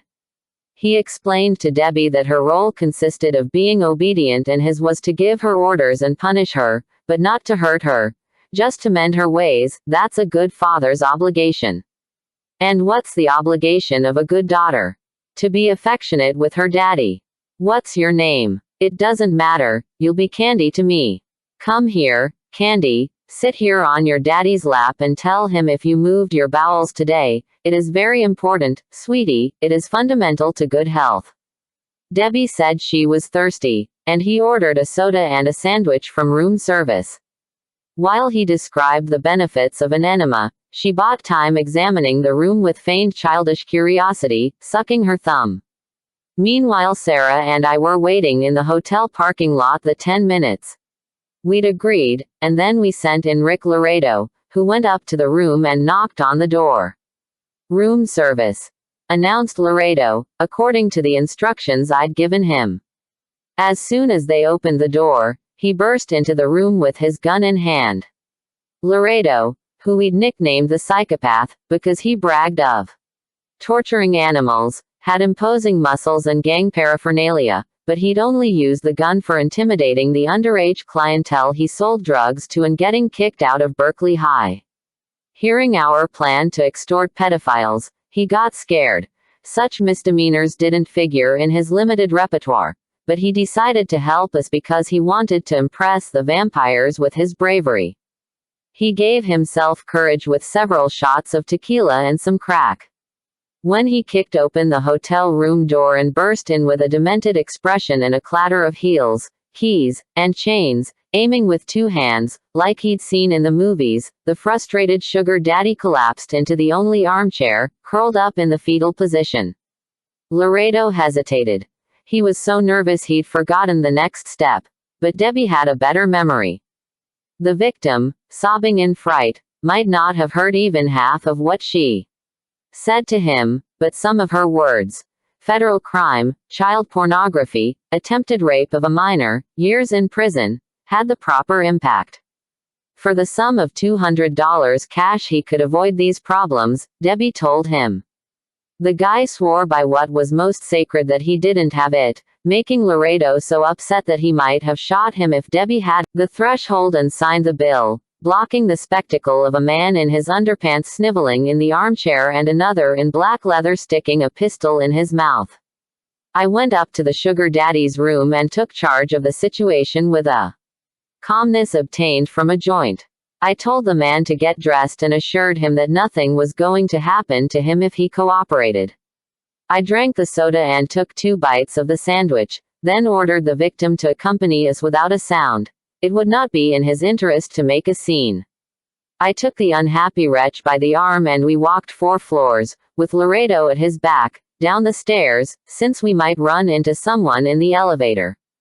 We pushed him inside my grandmother's Volkswagen, which I'd borrowed without asking and was driving without a license, and took him to an ATM, where he withdrew the ransom money. He handed over the money, and we got back into the car and took off. The man stayed there in the street, sighing with relief and, I suppose, cured of his vice of playing daddy. The whole operation took 35 minutes, and the surge of adrenaline was as fantastic as the $50 we each pocketed. What most shocked my Nini was my lack of scruples. In the emails that came and went at the rate of 100 or more a day, she found not the tiniest inkling of remorse or fear of consequences, just the barefaced cheek of a natural-born hustler. By then we'd repeated this method of extortion 3 times, stopping only because we got fed up with Rick Laredo, his gun, his clingy poodle devotion, and his threats to kill me or denounce us if I wouldn't agree to be his girlfriend. His feelings were running high, and he could lose his head at any moment and murder someone in an outburst of rage. Besides, he thought we should give him a bigger percentage of our profits, because if something went wrong, he would go to prison for several years, while we'd be tried in juvenile court. I've got the most important thing. The pistol, he told us. No, Rick, I've got the most important thing. A brain, I answered.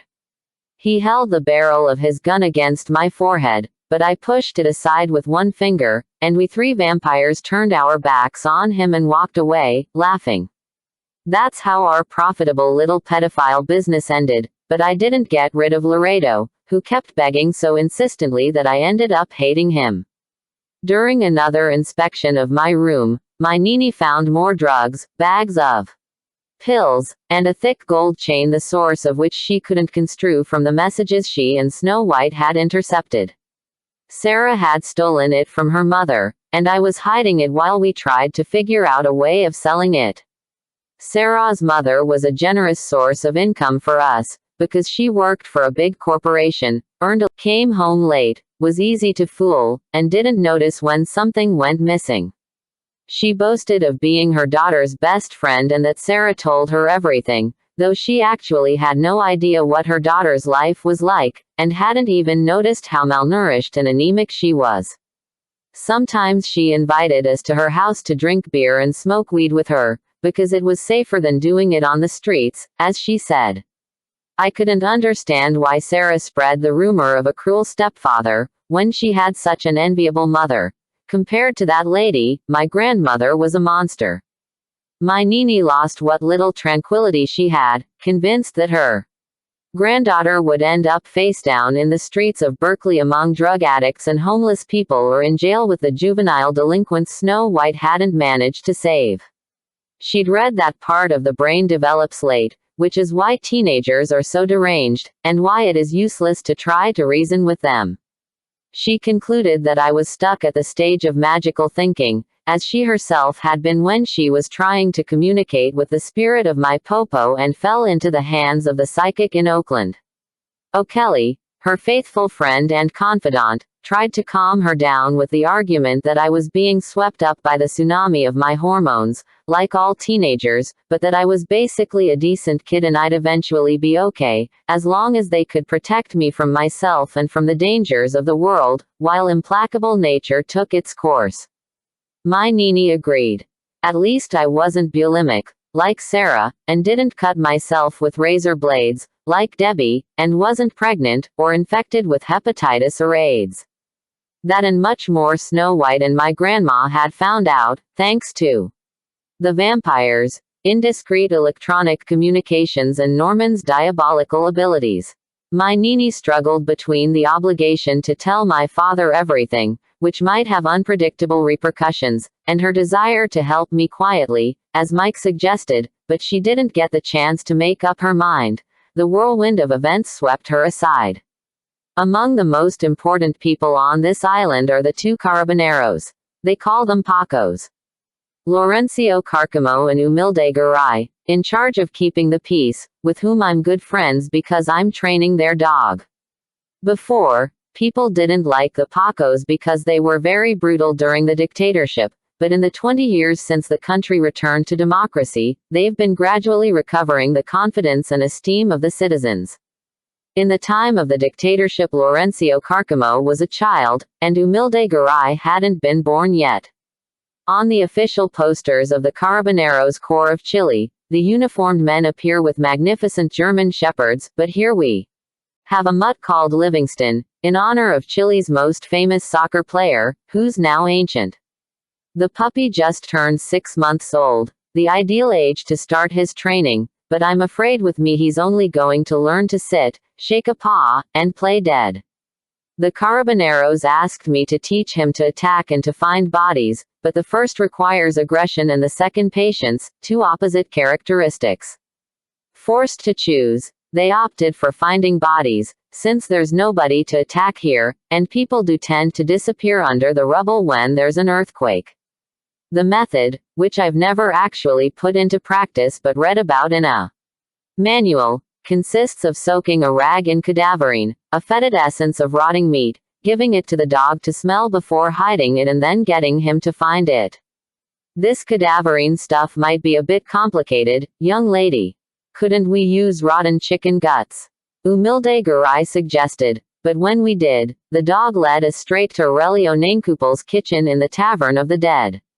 I keep trying with different improvised methods, in front of the jealous eyes of Fakin, who doesn't like other animals on principle.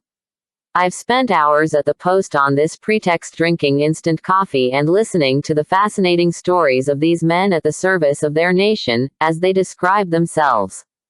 The post is a little cement hut painted white and green, the police colors. And with the fence decorated with strings of razor clam shells. The carabineros speak very oddly. They say negative and affirmative instead of no, no and sí, as the chilotes do. I'm a lady, and Livingston's a canine, also at the service of the nation. Laurencio Carcamo, who has the higher rank, was stationed in a tiny village way out in the province of Ultima Esperanza. Last Hope. Where he had to amputate the leg of a man trapped in a landslide. With a handsaw, young lady, and without anesthesia. Hard liquor was all we had. Humilde Garay, who strikes me as the most suitable handler for Livingston, is very good looking. He resembles that actor from the Zorro movies, what's his name? Can't remember. There's an army of women after him, from the occasional tourists seduced by his presence to persistent girls who travel from the mainland to see him, but Humilde Garay is doubly serious, first because of the uniform he wears and second because he's an evangelical Christian. Manuel had told me that Garay saved some Argentinian mountain climbers who were lost in the Andes. The rescue patrols had given them up for dead and were getting ready to abandon the search when Garay intervened. He showed me a press cutting from 2007 with the news and a photo of the colonel who gave him the order. If non-commissioned officer on active service Humilde Garay Ranquileo can find water in the subsoil, he can find 5 Argentinians on the surface, says the colonel in the interview. It turns out that when the carabineros need to dig a well in any part of the country, they consult Garay by radio, and he marks the exact spot on a map and the depth they'll have to go to reach water and then sends them a photocopy of the map by fax. These are the sorts of things I should write down, because one day they might be useful to my Nini as raw material for her stories. These 2 Chilean carabineros remind me of Sergeant Walzak in Berkeley. They're tolerant of human weakness. The 2 cells in the post, one for ladies and the other for gentlemen, as the letters on the bars indicate, are mostly used to accommodate drunks when it is raining and impossible to get them home. The last 3 years of my life, from the age of 16 to 19, have been so explosive they almost destroyed my Nini, who summed it up in a single sentence. I'm glad your popo is no longer in this world to see what you've become, Maya. I almost answered that if my popo were still in this world, I wouldn't have become what I am, but I shut up in time. It wasn't fair to blame him for my behavior. One day in November 2006, 14 months after my popo's death, the county hospital phoned at 4 in the morning to notify the Vidal family that Maya Vidal had arrived by ambulance in the emergency ward and at that moment was in surgery. The only one home was my grandmother, who managed to communicate with Michael Kelly to ask him to locate my father before racing to the hospital. I'd snuck out that night to go to a rave in a closed-down factory, where Sarah and Debbie were waiting for me. I couldn't take the Volkswagen, because my Nini had crashed it again and it was at the garage, so I took my old bike, which was a bit rusty and had bad brakes. We vampires knew the bouncer, a guy with a sinister look and the brain of a chicken, who let us into the party without asking our ages. The factory was vibrating with the pandemonium of the music and the crowd, disjointed puppets, some dancing or jumping up and down, others stuck to the floor in catatonic states, nodding along to the beat. Drink till you're off your face, smoke what you can't inject, fuck whoever's handy and without any inhibitions, that's what it was about. The smell, the smoke, and the heat were so intense that we had to go outside into the street. Hit me like dynamite. I soon lost sight of my friends, who dissolved into the frenetic mass. I danced on my own, kept drinking, let a few guys fondle me. I don't remember the details or what happened afterward. 2 days later, when the effect of the tranquilizers they gave me in the hospital began to dissipate, I found out I'd been hit by a car on the way out of the rave, completely high, on my bike, with no lights or brakes. I flew through the air and landed several yards away, in some bushes at the edge of the highway. Swerving to try to avoid hitting me, the driver crashed his car into a pole and got a concussion. I was in the hospital for 12 days with a broken arm, a dislocated jaw, and the skin of my whole body aflame because I'd landed in a patch of poison oak, and for another 20 days I was a captive in my own house, with metal rods and screws in my arm, guarded by my grandmother and Snow White, who relieved her for a few hours so she could get some rest. My Nini believed the accident had been a desperate measure of my popos to protect me. The proof is that you're still alive and you didn't break your leg, because then you wouldn't be able to go back to playing soccer, she told me. Deep down, I think my grandma was grateful, because she didn't have to tell my dad what she'd found out about me. The police took care of that. My Nini took leave from work for those weeks and stationed herself at my side with the zeal of a prison guard. When Sarah and Debbie finally showed up to visit me, they hadn't dared show their faces after the accident. She threw them out of the house with fishwife screams, but she took pity on Rick Laredo, who arrived with a bouquet of wilted tulips and a broken heart. I refused to see him, and she had to listen to his troubles in the kitchen for more than 2 hours. That boy sent you a message, Maya. He swore to me that he's never tortured animals and he wants you to please give him another chance, she told me later. My grandma has a weakness for those who suffer for love. If he comes back, Nini, tell him that even if he were a vegetarian and devoted himself to saving tuna fish, I never want to see him again, I answered. The painkillers and the shock of having been discovered broke my will, and I confessed to my Nini everything she saw fit to ask me in endless interrogations, even though she already knew, because thanks to that rodent Norman's lessons, there were no longer any secrets in my life. I screwed. Not that we screwed them exactly, but you know what I mean. And who do you think you are taking the law into your own hands? Batman. They could have killed you. Nothing happened to me, Nini. How can you say nothing happened to you? Look at yourself. What am I going to do with you, Maya? And she burst into tears. Forgive me, Nini. Please don't cry. I swear I've learned my lesson. The accident made me see things clearly. I don't believe you one damn bit. Swear to me on the memory of your popo. My repentance was genuine. I was really scared, but it didn't do me any good. As soon as the doctor discharged me, my dad took me to an academy for unmanageable teenagers in Oregon. I didn't go along willingly. He had to get a cop friend of Susan's to kidnap me, a hulk with the face of an Easter Island Moai, who helped him in this despicable task. My Nini hid so she wouldn't have to see me dragged away like an animal to the slaughterhouse, howling that nobody loved me, that they'd all rejected me. Why didn't they just kill me once and for all, before I did it myself? They kept me captive at the academy in Oregon until the beginning of June 2008, with another 58 rebellious young people, drug addicts, attempted suicides, anorexics, kids with bipolar disorder, kids who'd been expelled, and others who just didn't fit in anywhere.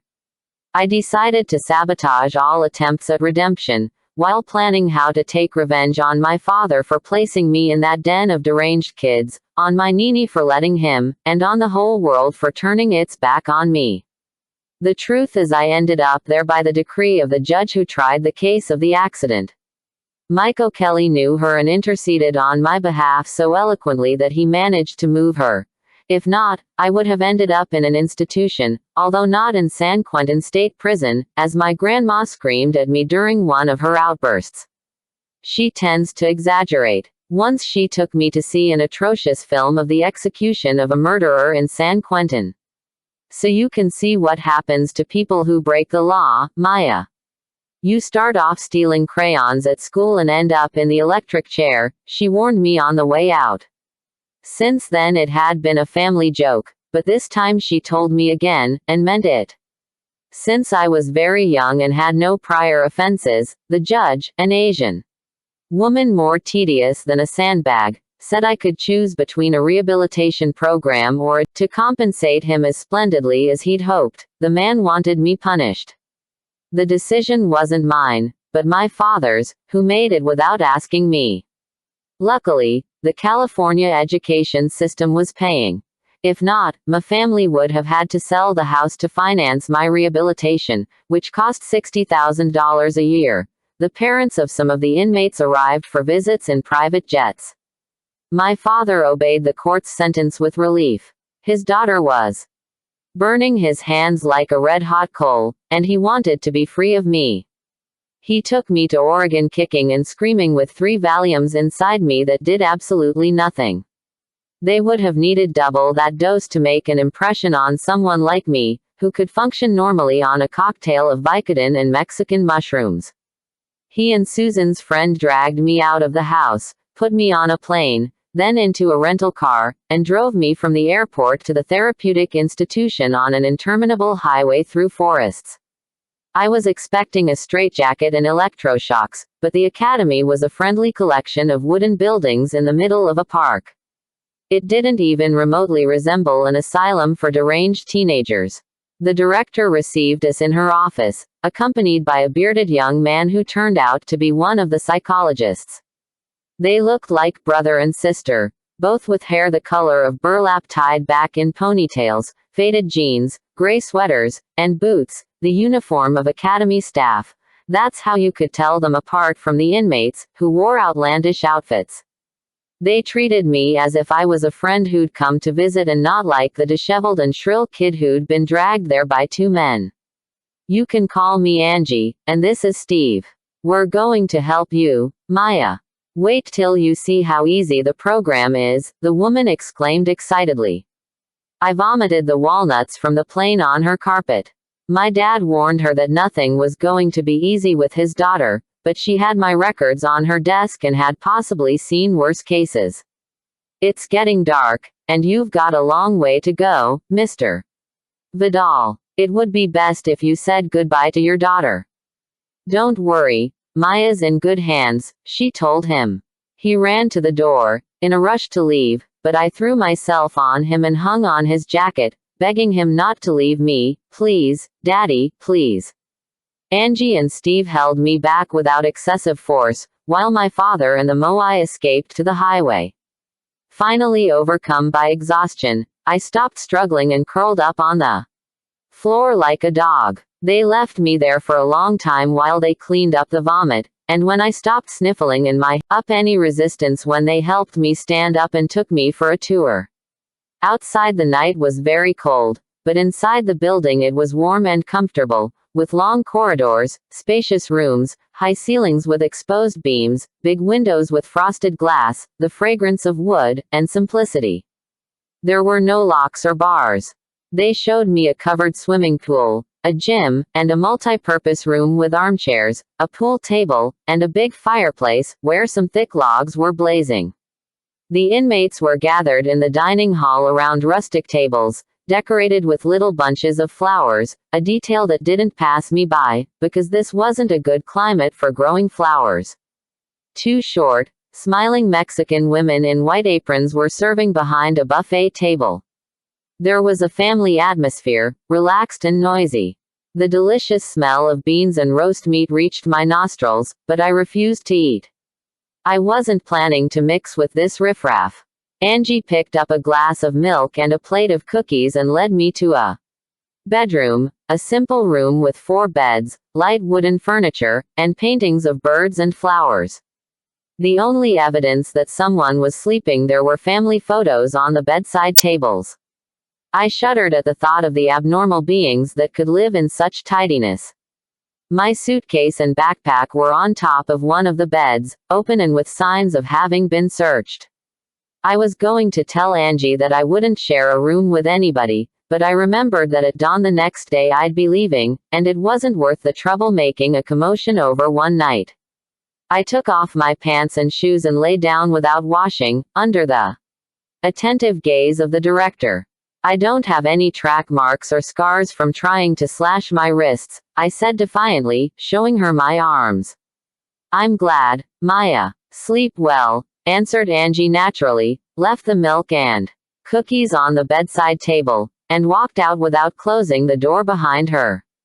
I devoured the little bedtime snack, wishing I had something more substantial, but I was exhausted and in a few minutes fell into a deep sleep. I woke up as the first light of dawn began to appear between the shutters, hungry and confused. Seeing the silhouettes of the sleeping girls in the other beds, I remembered where I was. I got dressed quickly, grabbed my backpack and coat, and tiptoed out. I crossed the hall, headed for a wide door that looked like it led outside, and found myself in one of those roofed corridors between two buildings. The danger, their nostrils steaming, tails trembling. Two fawns stood precariously on their thin legs, while the mother watched over them with alert ears. The doe and I looked each other in the eye for an eternal instant, each waiting for the other's reaction, motionless, until a voice at my back startled us and the deer ran off. They come to drink water. Raccoons come too, and foxes and bears. It was the same bearded man who'd received me the day before, wrapped up in a skier's parka, with leather boots and a fur-lined hat. We met yesterday, but I don't know if you remember. I'm Steve, one of the advisors. It's almost 2 hours till breakfast, but I've got coffee, and he started walking without looking back. I followed him automatically to the recreation room, where the pool table was, and waited defensively while he lit the fire with newspaper and then poured out 2 cups of milky coffee from a thermos. Last night was our first snowfall, he commented, fanning the fire with his hat. Auntie Blanca had to go to Castro urgently, because her father was suffering an alarming tachycardia, brought on by the beach bums contest. Blanca says that the Milalobo is still alive only because he thinks the cemetery will be boring. Those television images could be fatal for a cardiac patient. Girls wearing invisible tangas shaking their butts in front of a male horde, who show their enthusiasm by throwing bottles and attacking the cameramen. In the Tavern of the Dead the men panted at the screen, and the women, their arms crossed, spit on the floor. What would my Nini and her feminist friends have to say about a contest like this? A dyed blonde with a black girl's butt one, on the Pichilemu beach, wherever that is. Thanks to that floozy, my dad almost checked out to the other world, was Blanca's comment, when she came back from Castro. I'm in charge of starting up a children's soccer team. An easy job, since in this country children learn to kick a ball as soon as they can stand up. I already have a first team selected, another in reserve, and a girls' team, which has provoked a wave of gossip, although nobody has opposed it outright, because they'd have to take it up with Auntie Blanca. We hope our top team will participate in the school's tournament during the national holidays in September. We've got several months ahead of us for training, but we can't do anything without cleats, and since no family on the island has the budget for such a purchase, Blanca and I went to pay a courtesy call on Don Lionel Schnake, now recovered from the impact of the summer asses. We softened him up with 2 bottles of the finest licor de oro, which Blanca prepares with a local spirit, sugar, whey, and spices.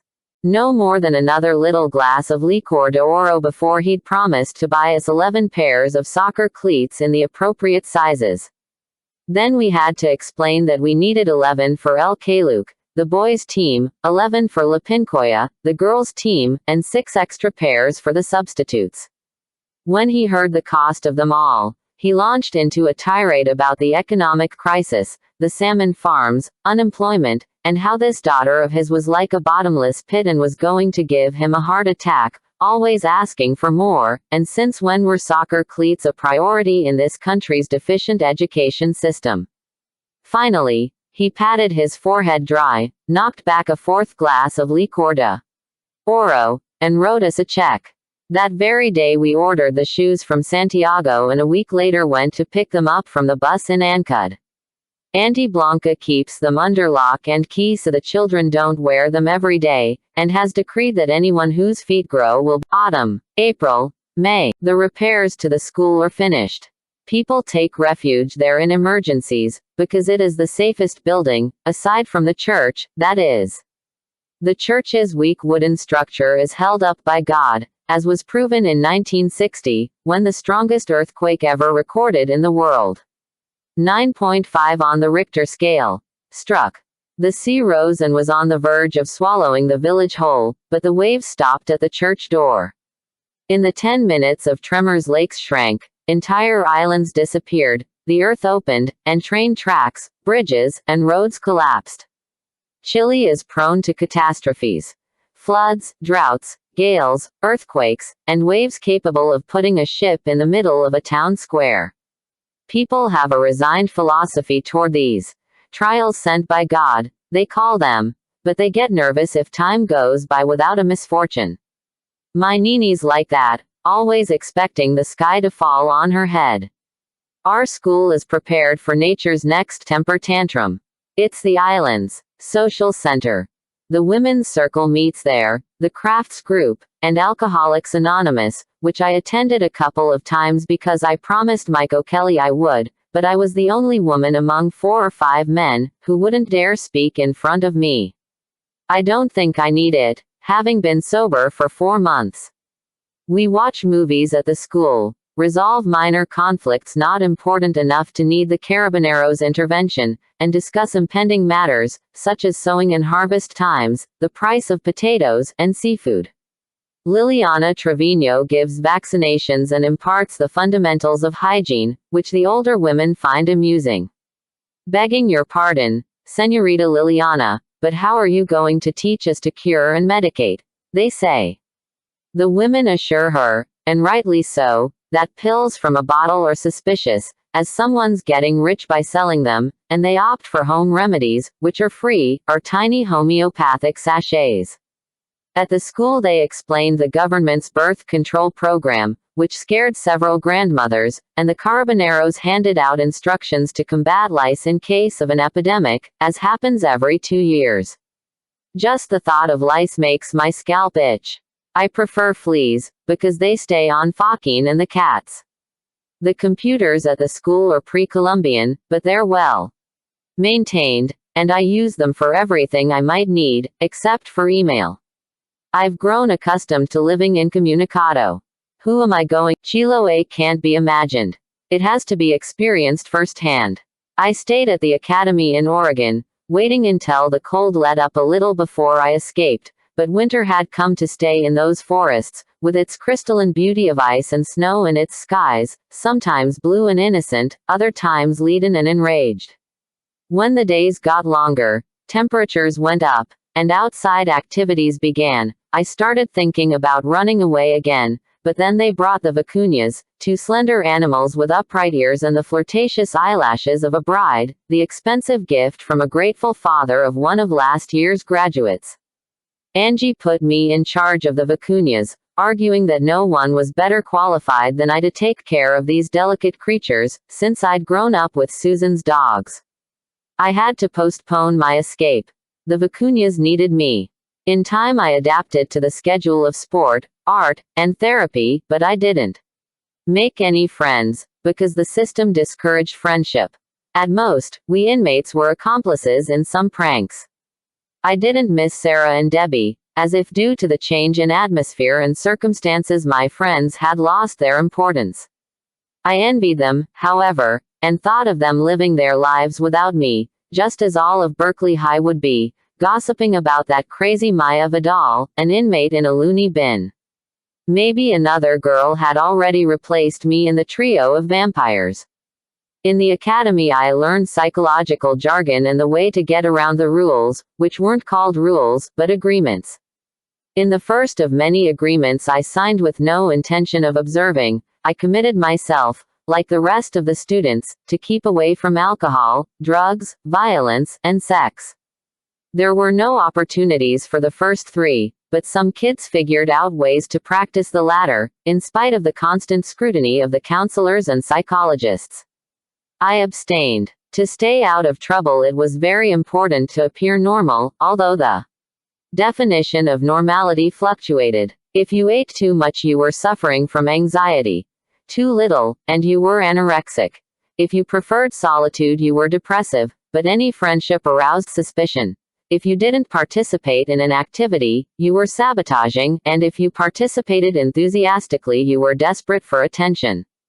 Damned if you do, damned if you don't, is another of my Nini's favorite sayings. The program was based on 3 concise questions. Who are you? What do you want to do with your life? And how are you going to achieve it? But the therapeutic methods were less clear. A girl who had been raped was made to dance, dressed up as a French maid, in front of the other students. They took a suicidal guy up the forest fire watchtower, 2 penances, purification rituals, and collective sessions when we had to act out our traumas in order to overcome them. I refused to act out my grandfather's death, and the other kids had to do it for me, until the current psychologist declared me cured or incurable, I can't remember which. In long group therapy sessions we confessed. We shared memories, dreams, desires, fear, intentions, fantasies, our most intimate secrets. To bare our souls, that was the aim of those marathons. Cell phones were forbidden, the telephone monitored. Correspondence, music, books, and movies censored, no email or surprise visitors allowed. 3 months after being sent to the academy, I had my first visit from my family. While my father discussed my progress with Angie, I took my grandmother to see the park and meet the vicuñas, who I'd decked out with ribbons on their ears. My Nini had brought a small laminated photo of my Popo, 3 years or so before he died, with his hat on and his pipe in his hand, smiling at the camera. Michael Kelly had taken it at Christmas when I was 13. That year I gave my grandfather his lost planet as a present. A little green ball with 100 numbers marked on it, corresponding to maps and illustrations of what must exist on his planet, according to what we devised together. He liked the gift a lot. That's why he was smiling like a little kid in the photo. Your Popo is always with you. Don't forget that, Maya, my grandma told me. He's dead, Nini. Yes, but you carry him inside, although you don't know it yet. At first my grief was so huge, Maya, that I thought I'd lost him forever, but now I can almost see him. You're not grieving anymore. Lucky you. I answered in anger. I am grieving, but I've accepted it. I'm in much better spirits. Congratulations. I'm in worse spirits every day in this asylum of imbeciles. Get me out of here, Nini, before I go completely insane. Don't be tragic, Maya. This is much nicer than I thought it would be. These people are understanding and kind. Because you're here visiting. Are you telling me that when we're not here they treat you badly? They don't hit us, but they psychologically torture us, Nini. They deprive us of food and sleep, they lower our defenses, then they brainwash us and put things in our heads. What things? Terrible warnings about drugs, venereal diseases, prisons, mental hospitals, abortions. They treat us like idiots. Does that seem trivial to you? It seems like way too much. I'm going to give that dame a piece of my mind. What's her name? Angie. She's about to find out who she's dealing with. No, I shouted, grabbing her arm. What do you mean, no? You think I'm going to allow my granddaughter to be treated like a Guantanamo prisoner? And the Chilean mafia marched off toward the director's office. Minutes later Angie called me. Maya, could you please repeat in front of your father what you told your grandmama? What? You know what I'm referring to, insisted Angie without raising her voice. My father didn't seem too shocked, and simply reminded me of the judge's sentence. Rehabilitation or jail. I stayed in Oregon. On the second visit, 2 months later, my Nini was delighted. Finally she'd got her little girl back. She said, none of that Dracula makeup or gang members' manners. She saw me looking healthy and in good shape. That was due to the 5 miles I was running a day. They let me because no matter how far I ran, I wouldn't get anywhere. They didn't even suspect that I was in training for my escape. I told my Nini how we inmates outwitted the psychological tests and the therapists, so transparent in their intentions that even the new arrivals can manipulate them, and it wasn't even worth talking about the academic level. When we graduated, they'd give us a diploma of ignorance to hang on the wall. We were sick of documentaries about the warming of the poles and excursions up Mount Everest. We needed to know what was going on in the world. She informed me that nothing worth telling was happening, just bad news with no solutions. The world was ending, but so slowly that it would last until I graduated. I can't wait for you to come home, Maya. I miss you so much. She sighed, stroking my hair, dyed several colors unknown in nature with dyes she had mailed me herself. In spite of my rainbow hair, I looked discreet compared to some of the other kids. To compensate for the innumerable restrictions and give us a false sense of liberty, they let us experiment with our clothes and hair according to our own fantasies, but we couldn't add any piercings or tattoos to what we already had. I had a gold ring in my nose and my tattoo of 2005. A guy, he's a vocational fuck-up, Nini. They've forbidden us to mention his tattoo. The psychiatrist says he could get traumatized. Which one is he, Maya? That lanky guy with the curtain of hair across his eyes. And off went my Nini to tell him not to worry, there's a laser treatment now. That can erase the swear word from his forehead. Manuel has taken advantage of the short summer to collect information, and then, in the dark hours of the winter, he plans to finish his book on magic in Chiloé. We get along really well, it seems to me, although he still grunts at me every once in a while. I don't pay any attention. I remember that when I met him, he struck me as surly, but in these months of living together I've discovered he's one of those guys who's ashamed of his own kind heart. He makes no effort to be nice and gets frightened when someone grows fond of him. That's why he's a little scared of me. 2 of his previous books were published in Australia in large formats with color photographs, and this one will be similar, thanks to the backing of the Ministry of Culture and several tourism outfits. The editors commissioned an upper-crust painter from Santiago to do the illustrations. He's going to find himself in difficulties trying to represent the horrifying beings of Chilote mythology. I hope Manuel gives me more work, so I can return his hospitality. If not, I'm going to be indebted to him until the end of my days. The worst thing is, he doesn't know how to delegate. He assigns me the simplest tasks and then wastes his time checking up on me. He must think I'm a doofus. Worst of all, he's had to give me money, because I arrived with nothing. He assured me that my grandmother wired some money to his bank for that purpose, but I don't believe him. Such a simple solution would never occur to her. It would be more in keeping with her character to send me a shovel to dig for buried treasure. There are treasures hidden here by pirates from way back, everybody knows. On June 24th, St. John's Eve, you see lights on the beaches, indicating chest burial sites. Unfortunately the lights move, which throws off the greedy ones, and besides, it could be that the light is a trick of the brujos. No one has ever gotten rich yet from digging up the beaches on St. John's Eve. The weather's changing quickly, and Edgeviges knit me a chilote hat. Doña Lucinda, who's at least 100 years old, dyed the wool with plants, bark, and fruits of the island. This ancient little old lady is the resident expert. No one else gets colors as strong as hers.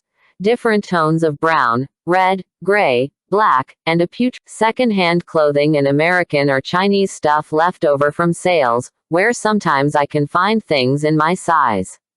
I've acquired respect for the Cahuilla, Manuel's boat, so frail in appearance.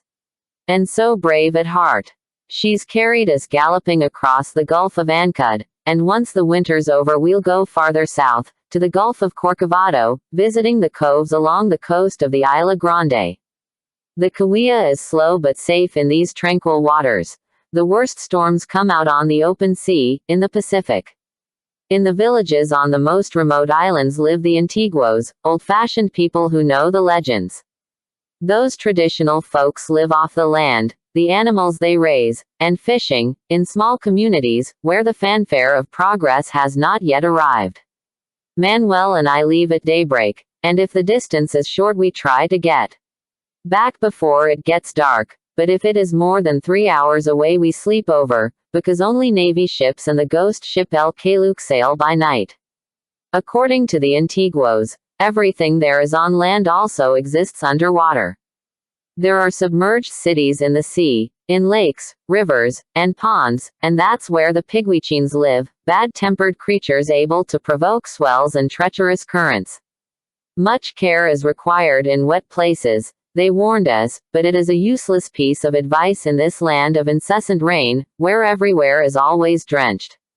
Sometimes we find traditional people willing to tell us what their eyes have seen and we return home with a treasure trove of recordings, which are later a pain to decipher, because they have their own way of talking. At the beginning of the conversation they avoid the subject of magic. Those are old wives' tales, they say, nobody believes in that anymore.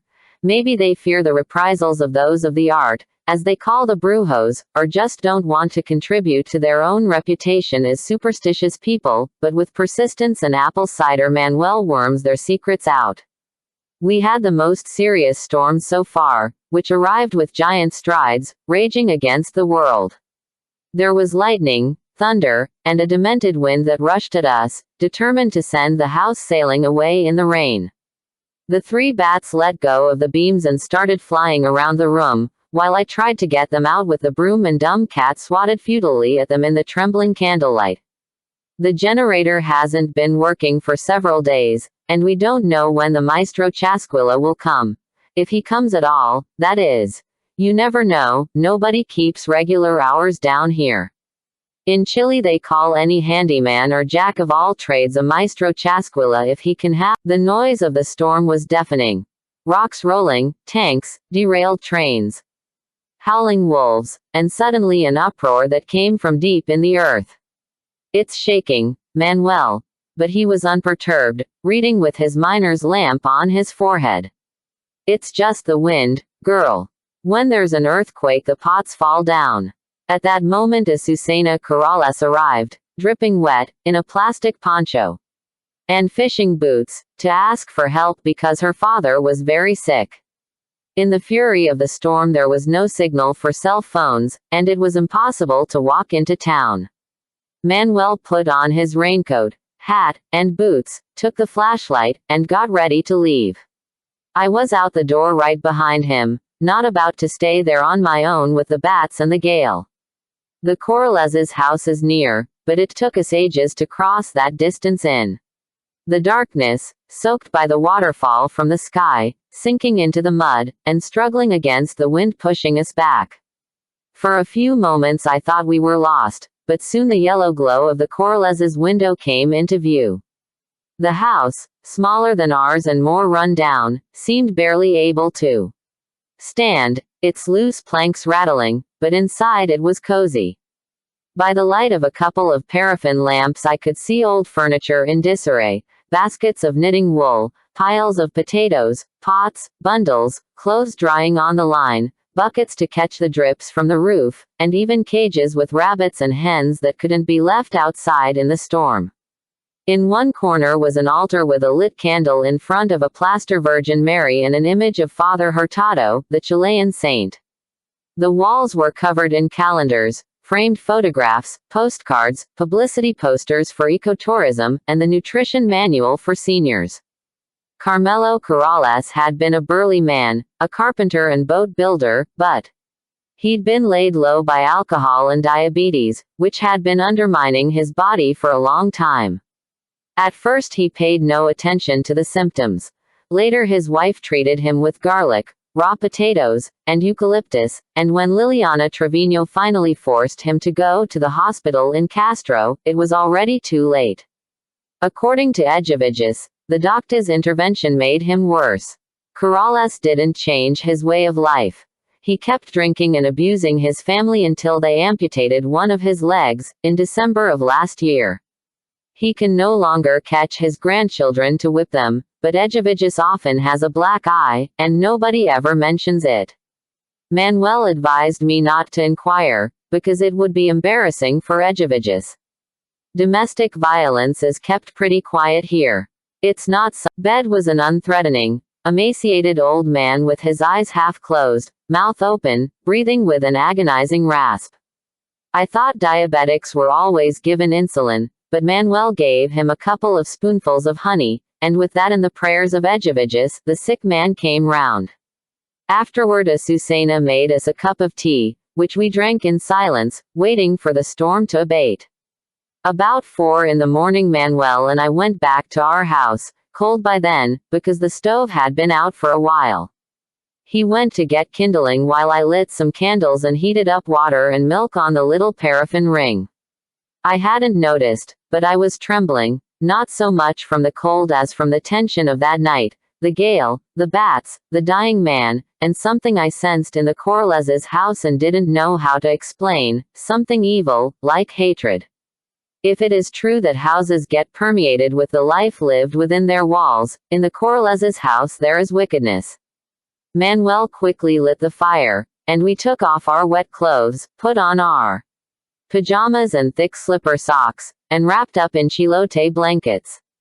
He drank his second cup of tea and I drank my milk, both of us standing up, drawn to the stove. Then he checked the shutters, in case they'd come undone in the wind, filled my hot water bottle, left it in my room, and went into his. I heard him go to the washroom, come out again, and get into bed. I stayed up listening to the last grumblings of the storm, the claps of thunder, which were moving off, and the wind, which was starting to tire of blowing. I've developed various strategies to overcome my fear of nighttime, and not one of them works. Since I arrived in Chiloé I'm physically and mentally healthy, but my insomnia has gotten worse, and I don't want to resort to sleeping pills. Mike O'Kelly warned me that the last thing an addict recovers is normal sleeping patterns. I avoid caffeine in the evenings and things that might get me worked up, like books or movies with violent scenes, which might later come to haunt me at night. Before I go to bed I drink a glass of warm milk with honey and cinnamon, the magic potion my popo used to give me when I was a little girl, and a tranquilizing infusion that Edgeviges makes for me of lime flower, elder, mint, and violet. But no matter what I do, and even though I go to bed as late as possible and read until I can't keep my eyes open, I can't deceive my insomnia, which is implacable. I've spent many nights of my life not sleeping. I used to count sheep. Won't sleep for the rest of the night. With the light on, the house doesn't just breathe, it also moves, palpitates, its protuberances and tentacles come out, the ghosts acquire visible outlines, the frights get worked up. This would be one of those endless nights. I'd had too much and very late stimulation. I was buried under a mound of blankets, watching swans fly by, when I heard Manuel arguing in his sleep in the room next door, as I'd heard so many other times. Something provokes these nightmares, something related to his past and, maybe to this country's past. I've discovered a few things on the internet that might be significant, but I'm just taking shots in the dark, with very few clues and no certainty. It all started when I wanted to find out about my Nini's first husband, Felipe Vidal, and I was led to sites about the 1973 military coup, which changed Manuel's whole life. I found a couple of articles published by Felipe Vidal about Cuba in the 1960s, when he was one of the few Chilean journalists who wrote about the revolution, and other reports of his from different parts of the world. He seemed to travel a lot. A few months after the coup he disappeared. That's the last thing that comes up on the internet about him. He was married, and he had a son, but the names of his wife and son do not appear. I asked Manuel where exactly he'd met Felipe Vidal, and he answered curtly that he didn't want to talk about that, but I have a feeling that the stories of these two men are connected somehow. In Chile, many people refused to believe in the atrocities committed by the military dictatorship, until irrefutable evidence emerged in the 1990s. According to Blanca, no one can deny that abuses were committed anymore, but there are still those who justify them. You can't touch this subject in front of her father or the rest of the Schnake family, for whom the past is best kept buried. According to them, the military saved the country from communism, imposed order, eliminated the subversives, and established the free market economy, which brought prosperity and obliged Chileans, lazy by nature, to work. Atrocities. They're inevitable in war, and that was war. A war against communism. What was Manuel dreaming of that night? I sense the evil presences of his nightmares again, presences that have scared me before. Finally I got up and, feeling along the walls, went to his room, which was faintly illuminated by the distant glow from the stove, barely enough to discern the outlines of the furniture. I had never been in that room. We've cohabited closely. He helped me when I had colitis. There's nothing as intimate as that. We run into each other in the bathroom. He's even seen me naked when I get out of the shower distractedly. He wouldn't keep suffering, to deceive my insomnia and sleep with him. That's it, nothing else, but I knew I was playing with fire. He's a man and I'm a woman, even if he is 52 years older than me. I like to look at Manuel, wear his old sweater, smell his soap in the bathroom, hear his voice. I like his ironic sense of humor, his confidence, his quiet company. I like that he doesn't know how fond most people are of him. I'm not attracted to him, none of that, but I feel a huge affection, impossible to put into words. The truth is, I don't have many people to love. My Nini, my dad, Snow White, two who I left in Las Vegas, no one in Oregon, apart from the Vicuñas, and a few who I'm starting to love too much on this island. I approached Manuel, without being careful not to make noise, slipped into his bed, and hugged his back, with my feet between his and my nose in the nape of his neck. He didn't move, but I knew he'd woken up, because he turned into a block of marble. Relax, man, I've only come to breathe with you, was the only thing that occurred to me to say. We stayed like that, like an old married couple, bundled up in the warmth of the covers and the warmth of us both, breathing. And I fell soundly asleep, like the times when I used to sleep in between my grandparents. Manuel woke me up at 8 with a cup of coffee and toast. The storm had lifted and left the air washed clean, with a fresh scent of wet wood and salt. What had happened the night before seemed like a bad dream in the morning light that bathed the house. Manuel was clean-shaven, his hair wet, dressed in his usual way.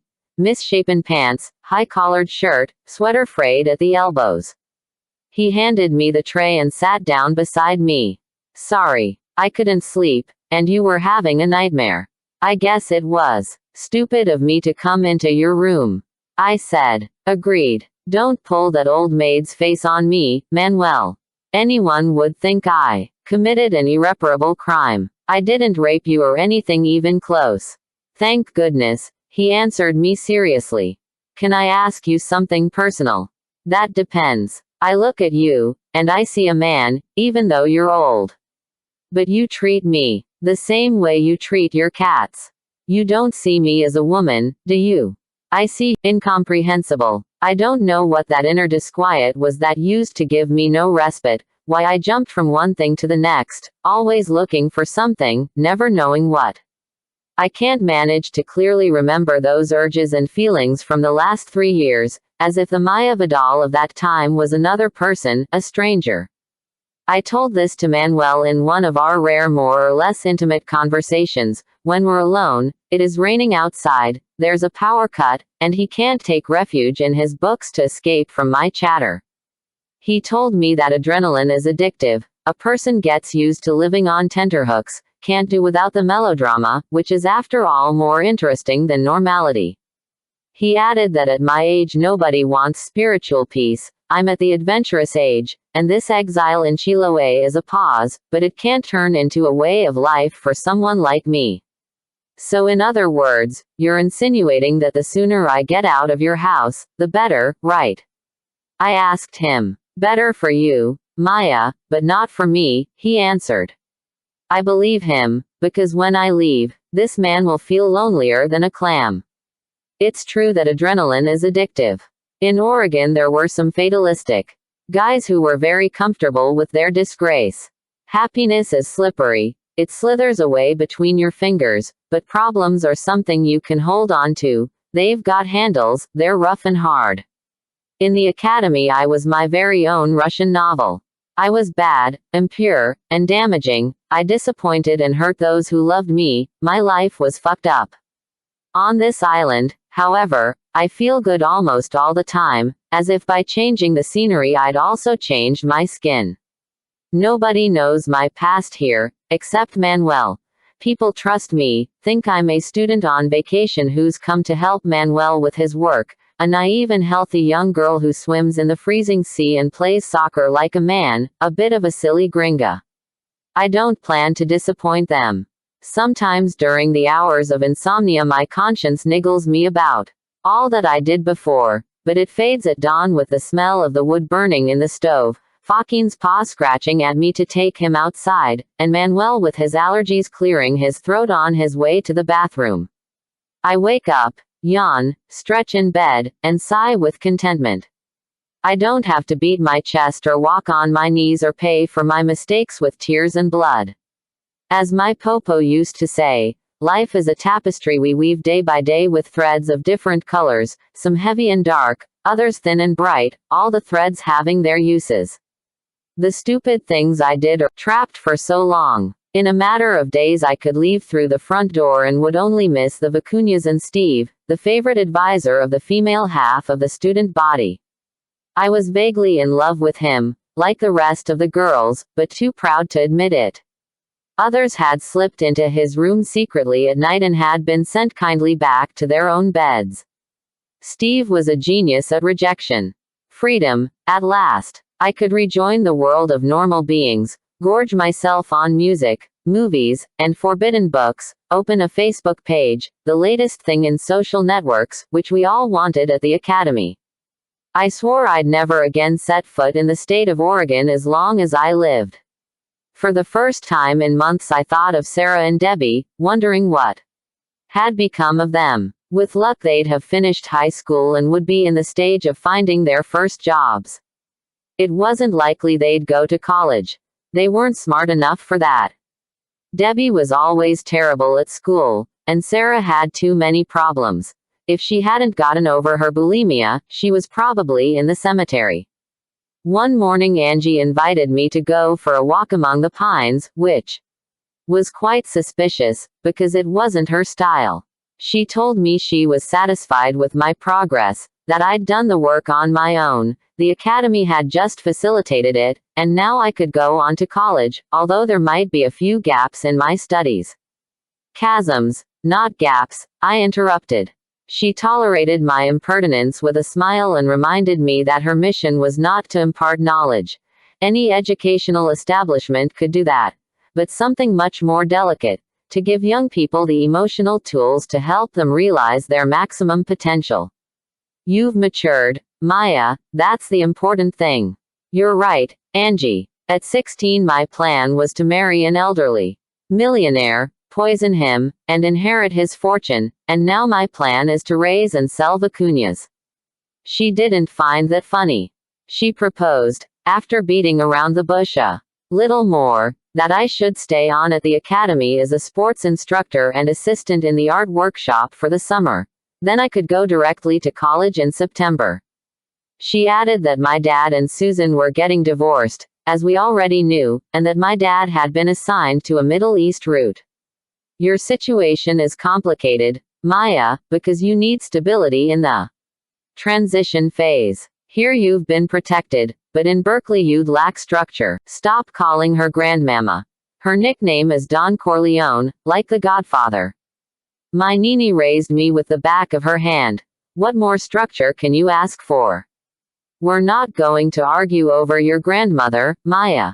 2 or 3 more months here could be decisive for your future. Think it over before you answer. Then I understood that my dad had made a pact with her. He and I had never been very close. In my childhood he was practically absent. He arranged things so he'd be far away, while my Nini and my Popo dealt with me. When my grandpa died and things got ugly between us, he sent me away to be confined in Oregon and washed his hands of me. Now he's got a Middle East route, perfect for him. Why did they even bring me into the world? He should have been more careful when he was with the Laplander princess, since neither of them wanted children. I imagine even way back then there were condoms. All this passed through my head like a flash, and I rapidly arrived at the conclusion that it was useless to defy him or try to negotiate with him. He's as stubborn as a mule when he gets something in his head. I'd have to resort to another solution. I was 18 years old, and he couldn't legally force me to stay in the academy. That's why he'd sought the complicity of Angie, whose opinion had the weight of a diagnosis. If I rebelled, it would be interpreted as a behavioral problem, and with the signature of the resident psychiatrist they could keep me there by force or in another similar program. I accepted Angie's proposition so swiftly that anyone less sure of her authority would have been suspicious, and I immediately began to prepare my long-postponed escape. During the second week of June, a few days after my walk with Angie through the pines, one of the students started a fire by smoking in the gym. The forgotten cigarette butt set fire to a mat, and the flames reached the ceiling before the alarm went off. Nothing so dramatic or diverting had happened at the academy since it was founded. While the instructors and gardeners connected the hoses, the young people took advantage to scatter in all directions and jump around and shout, giving vent to all the energy built up over months of introspection, and when the firefighters and police finally arrived, they found a mind-blowing picture, which confirmed the widespread idea that the place was an asylum for crazy kids. The fire spread, threatening the air was warm and clear, ideal for my escape. First I had to move the vicuñas to safety, since no one had remembered them in the confusion, and I lost almost half an hour trying to get them to cooperate. Their legs were locked in fright at the smell of everything burning. Finally it occurred to me to wet a couple of shirts and cover their heads, and I managed to drag them to the tennis courts, where I left them tied up and hooded. Then I went to my room, put the bare essentials in my backpack, my popo's photo, a few bits of clothing, 2 energy bars, and a bottle of water, put on my best running shoes, and ran toward the woods. It wasn't an impulse. I'd been waiting for such an opportunity for ages. But when the moment arrived I left without a reasonable plan, without identification, money or a map, with the deranged idea of vanishing for a few days and giving my father an unforgettable scare. Angie waited 48 hours to call my family, because it was normal for the inmates to disappear every once in a while. They'd wander down the road, hitchhike to the nearest town, 20 miles away, enjoy a bit of freedom, and then come back on their own, because they didn't have anywhere to go, or be brought back by the police. Those escapades were so routine, especially among recent arrivals, that they were considered a sign of mental health. Only the most apathetic and depressed ones resigned themselves meekly to captivity. Once the firefighters confirmed that there hadn't been any victims in the fire, my absence was not a reason for particular concern, but the next morning, when all that was left of the excitement of the fire was ashes, they started looking for me in town and organizing patrols to comb the woods. By then I had quite a few hours on them. I don't know how I got my bearings without a compass in that ocean of pines, and zigzagged out to the highway. I was lucky. There's no other explanation. My marathon lasted hours. I left in the morning, saw the sunset and nightfall. I stopped a couple of times to drink water and nibble on the energy bars, dripping with sweat, and kept running until the darkness forced me to stop. I crouched down between the roots of a tree for the night, begging my popo to intercept any bears. There were lots in those woods, and they were bold. Sometimes they came up to the academy looking for food, completely untroubled by the proximity of humans. We watched them through the windows, no one daring to shoo them away, while they knocked over the garbage cans. Communication with my popo, ephemeral as froth, had suffered serious ups and downs during my stay at the academy. In the early days after his death he used to appear to me, I'm sure. I'd see looks like my popo, neither black nor white, no one as elegant and theatrical, with his pipe, gold-rimmed glasses, and Borsalino hat. Then my drug and alcohol debacle began, noise and more noise. I was bewildered and blinded and didn't see him again, but on certain occasions I believe he was near. I could feel his eyes fixed on my back. According to my Nini, you have to be very quiet, in silence, in an empty and clean space, with no clocks, to perceive spirits. How do you expect to hear your popo if you walk around plugged into a set of headphones? She used to say. That night, alone in the woods, I experienced the irrational fear of my childhood nights of insomnia all over again. The same monsters from my grandparents' big house resumed their attack.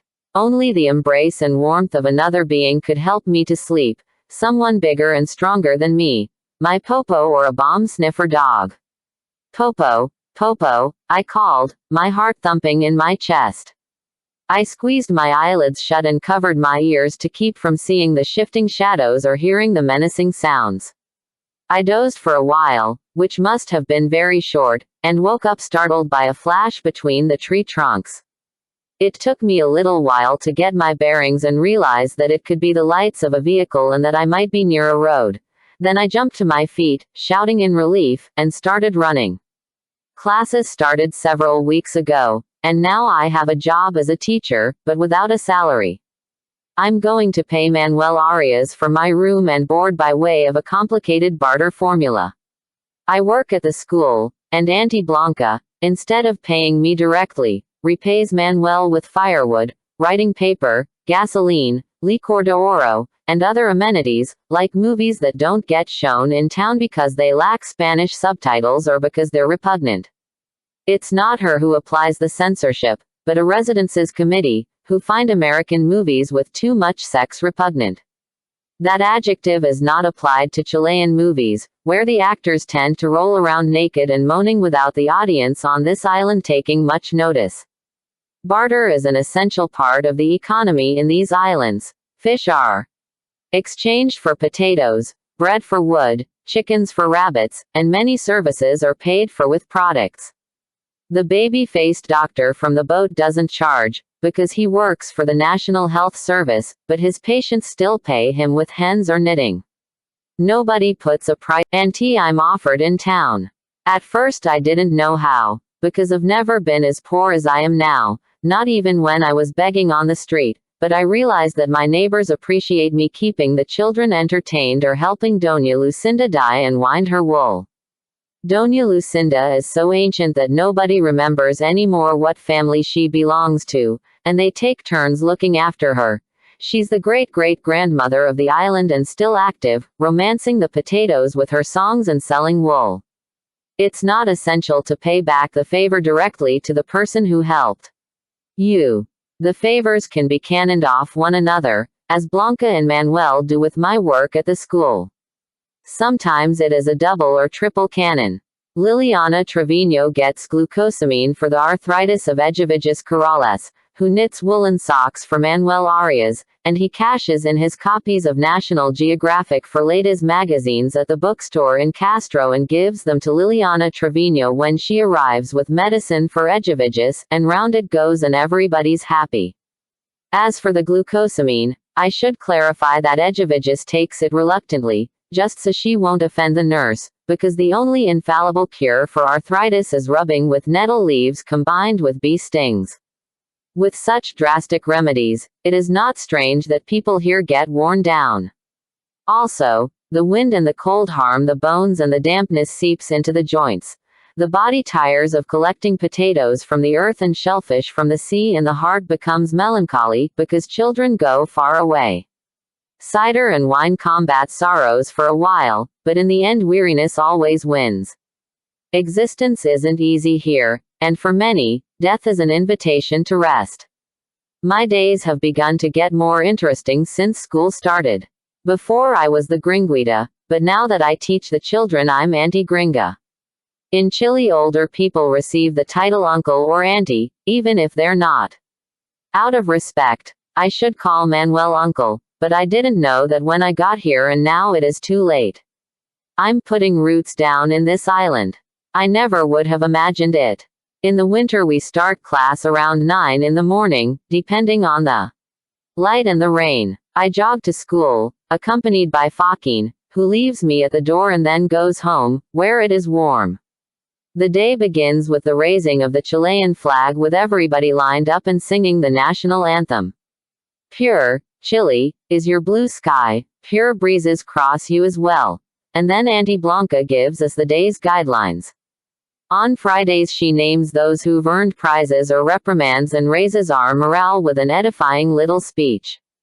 I teach the children basic English, the language of the future, according to Auntie Blanca, with a textbook from 1952, computers, which work well enough when there's electricity, and I'm the official soccer coach, although any of these brats plays better than I do. There is an Olympian vehemence in our boys' team, El Kaluk, because I bet Don Lionel Schnake, when he bought us the cleats, that we'd win the school championship in September, and if we lost I'd shave my head, which would be an unbearable humiliation for my players.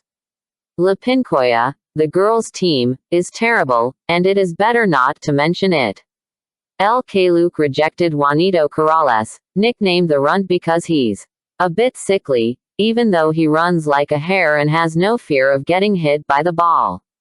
The boys make fun of him, and if they can, they beat him up. The oldest student is Pedro Palanchague, who has repeated several grades. The general consensus is that he should earn a living fishing with his uncles, instead of wasting the bit of a brain that he's got learning numbers and letters that will never be much use to him. He's a Huiliche Indian, heavy-set, dark-skinned, stubborn, and patient. A good guy, but nobody messes with him, because when he does finally lose patience, he attacks like a tractor. Auntie Blanca put him in charge of protecting Juanito. Why me? He asked, looking at his feet. Because you're the strongest. Then she called Juanito over and ordered him to help Pedro with his homework. Why me? Stuttered the boy, who hardly ever speaks. Because you're the smartest. With this Solomonic solution she solved the problem of bullying against the one and the bad marks of the other, and at the same time forged a solid friendship between the two boys, who have become inseparable in both their own best interests. At midday I helped to serve the lunch provided by the Ministry of Education. Chicken or fish, potatoes, a vegetable, dessert, and a glass of milk. Auntie Blanca says that for some Chilean children it is their only meal of the day, but on this island that's not the case. We're poor, but we don't lack food. My shift finishes after lunch. Then I go home to work with Manuel for a couple of hours, and the rest of the afternoon I have free. On Fridays Auntie Blanca awards the 3 best-behaved students of the week a little yellow piece of paper with her signature, which entitles them to have a jacuzzi. That is, soak in hot water in Uncle Manuel's wooden barrel. At home we give the prize-winning children a cup of cocoa and cookies baked by me. We make them take a shower with soap, and then they can play in the jacuzzi until it gets dark. That night in Oregon left me indelibly marked. I escaped from the academy and ran all day through the woods without any plan whatsoever, without a thought in my head other than to hurt my father and free myself of the obscene insistence on sounding out my mind. I wanted to be normal, nothing more. I was woken up by the car speeding past, and I ran, tripping over shrubs and tree roots and pushing the pine branches away from my face. But when I finally found the road, which was less than 50 yards away, the lights had disappeared. The moon lit up the yellow line in the middle of the highway. I figured other cars would come past, because it was still relatively early, and I wasn't wrong. I soon heard the noise of a big engine and saw 2 headlights shining in the distance. As they got closer the lights turned out to belong to a gigantic truck, with wheels as tall as me and 2 flags flapping from the chassis. I ran in front of it, waving my arms desperately. The driver, surprised by this unexpected vision, slammed on the brakes, but I had to jump out of the way, because the enormous mass of the truck kept running along for another 20 yards before it came to a complete stop. I ran to the vehicle. The driver leaned out the window and shone a flashlight over me from head to toe, studying me, wondering whether this girl could be the decoy for a gang of raiders. It wouldn't have been the first time something like that happened to a truck driver. When he checked that there was nobody else around and saw my Medusa hairstyle with sherbet-colored highlights, he relaxed. He must have concluded that I was an inoffensive junkie, another silly druggie. He motioned me to the other door, reached over, and unlocked it, and I climbed up into the cabin. Seen up close, the man was just as overwhelming as his vehicle. Big, burly. With the arms of a weightlifter, a tank top, and an anemic little ponytail sticking out the back of his baseball cap, a caricature of a macho brute, but it was too late to back out. In contrast to his threatening appearance, a little baby booty hung from the rearview mirror, as well as a couple of religious pictures. "I'm going to Las Vegas," he informed me. I told him that I was going to California and added that Las Vegas was just as good, since no one was expecting me in California. That was my second mistake. My first was getting in the truck.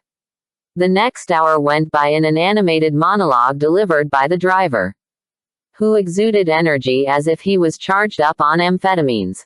He kept himself entertained during his eternal hours behind the wheel by communicating with other drivers to exchange jokes and comments about the weather, the asphalt, baseball, their trucks, and the roadside restaurants, while on the radio the evangelical preachers foretold the second coming of was Roy Fedgwick. He was from Tennessee, he'd been in the Army, until he had an accident and they discharged him.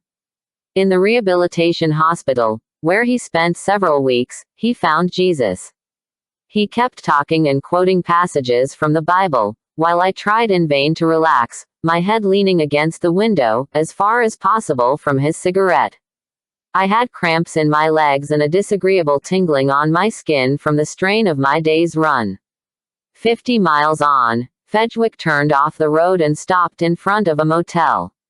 A blue neon sign, with several bulbs burned out, showed the name.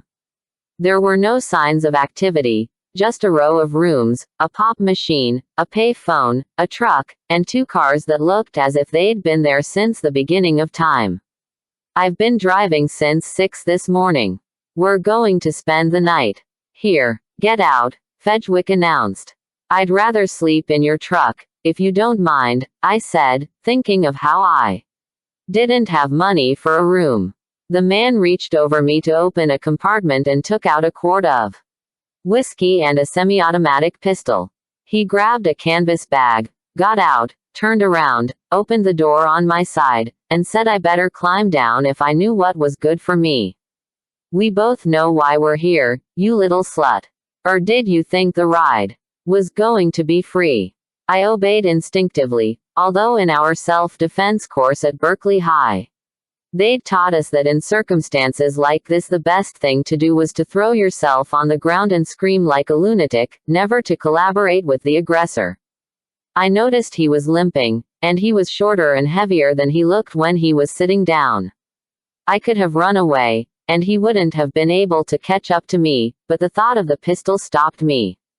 Fedgwick guessed my intentions, gripped me firmly by the arm, and practically carried me up to the reception window, which was protected by thick glass and bars, shoved several bills through a hole, received a key, and asked for a 6-pack of beer and a pizza. I didn't manage to see the employee or make any signal. The trucker kept his carcass in the way. With the man's grip crushing my arm, I walked toward number 32, and we entered a room that stank of damp and creosote, with a double bed, striped wallpaper, television, an electric heater, and an air conditioner that filled the only window.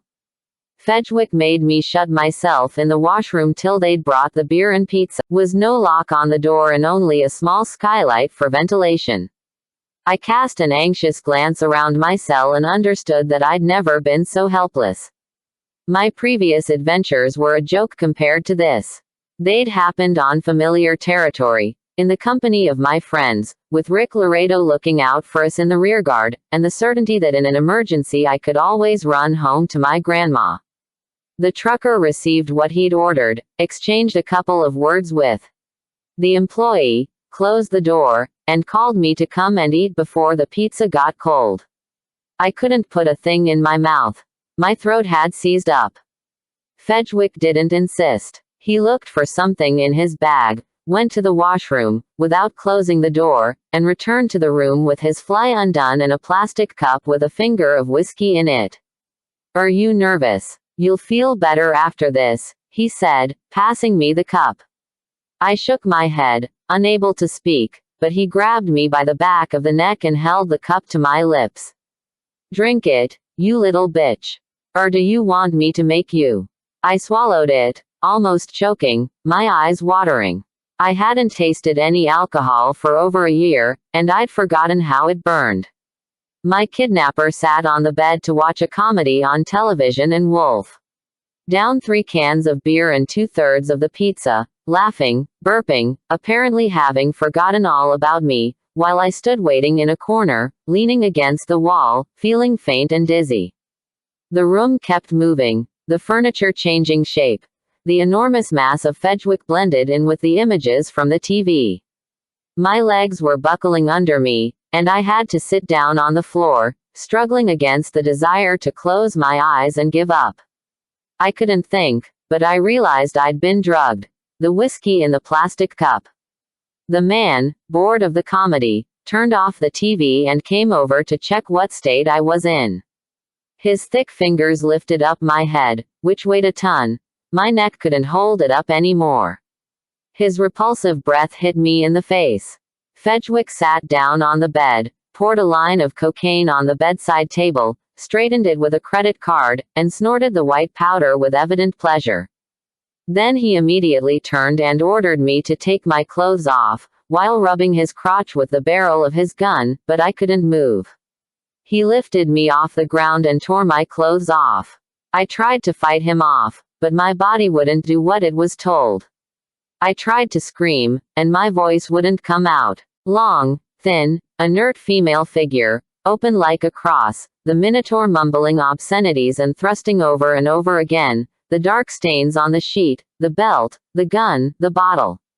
Floating in the air, I finally saw Fedgwick collapse face down, exhausted, satisfied, drooling, and instantly starting to snore. I made a superhuman effort to wake up and return to my painful body, but I could barely open my eyes, much less think. Get up, ask for help, escape, were all meaningless words forming like soap bubbles and disappearing in the cotton of my dulled mind. I sank back down into a merciful darkness. I woke up at 10 to 3 in the morning, according to the fluorescent clock. On the nightstand, with my mouth dry, my lips split, tormented by a terrible thirst. When I tried to sit up, I realized I was immobilized. Fedgwick had secured my left wrist to the bedstead with handcuffs. My hand was swollen and my arm was rigid, the same arm I'd broken before in the accident on my bike. The panic I was feeling cleared a little of the dense fog from the drug. I moved carefully, trying to find my way in the darkness.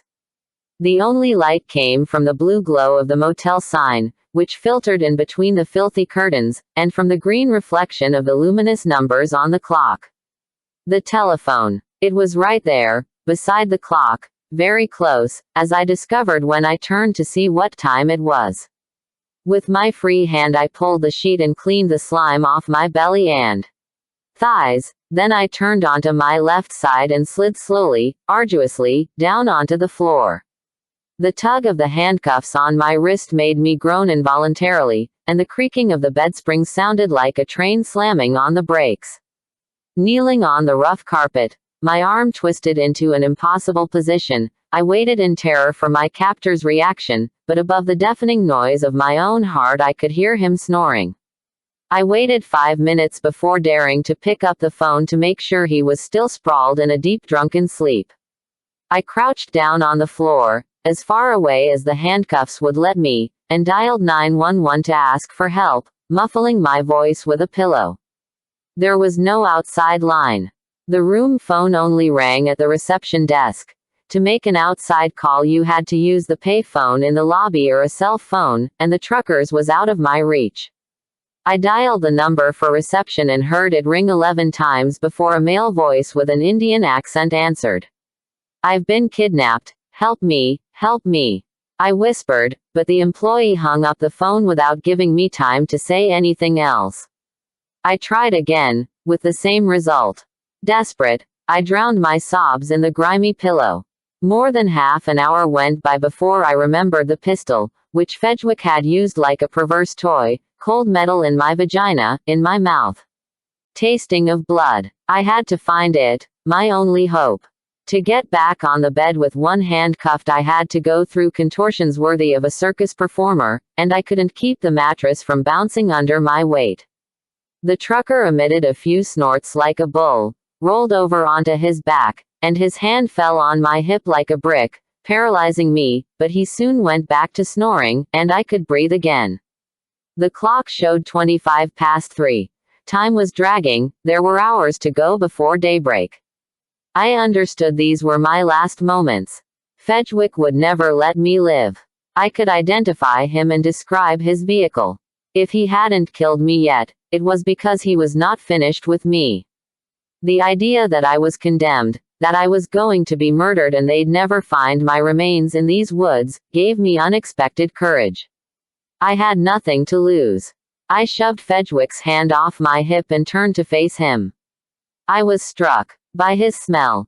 Beastly breath, sweat, alcohol, semen, rancid pizza.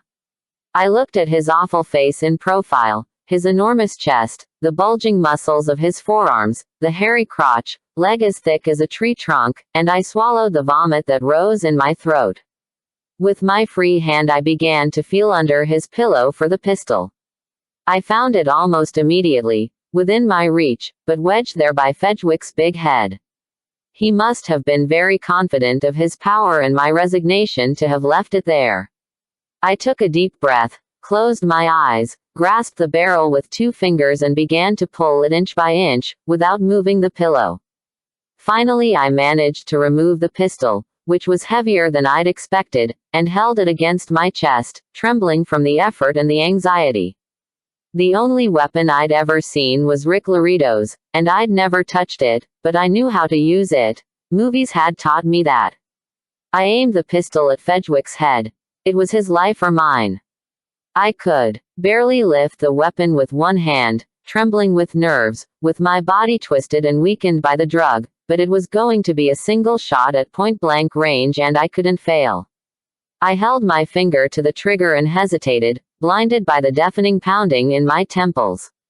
I calculated, with absolute clarity, that I was not going to have another chance to escape from that animal.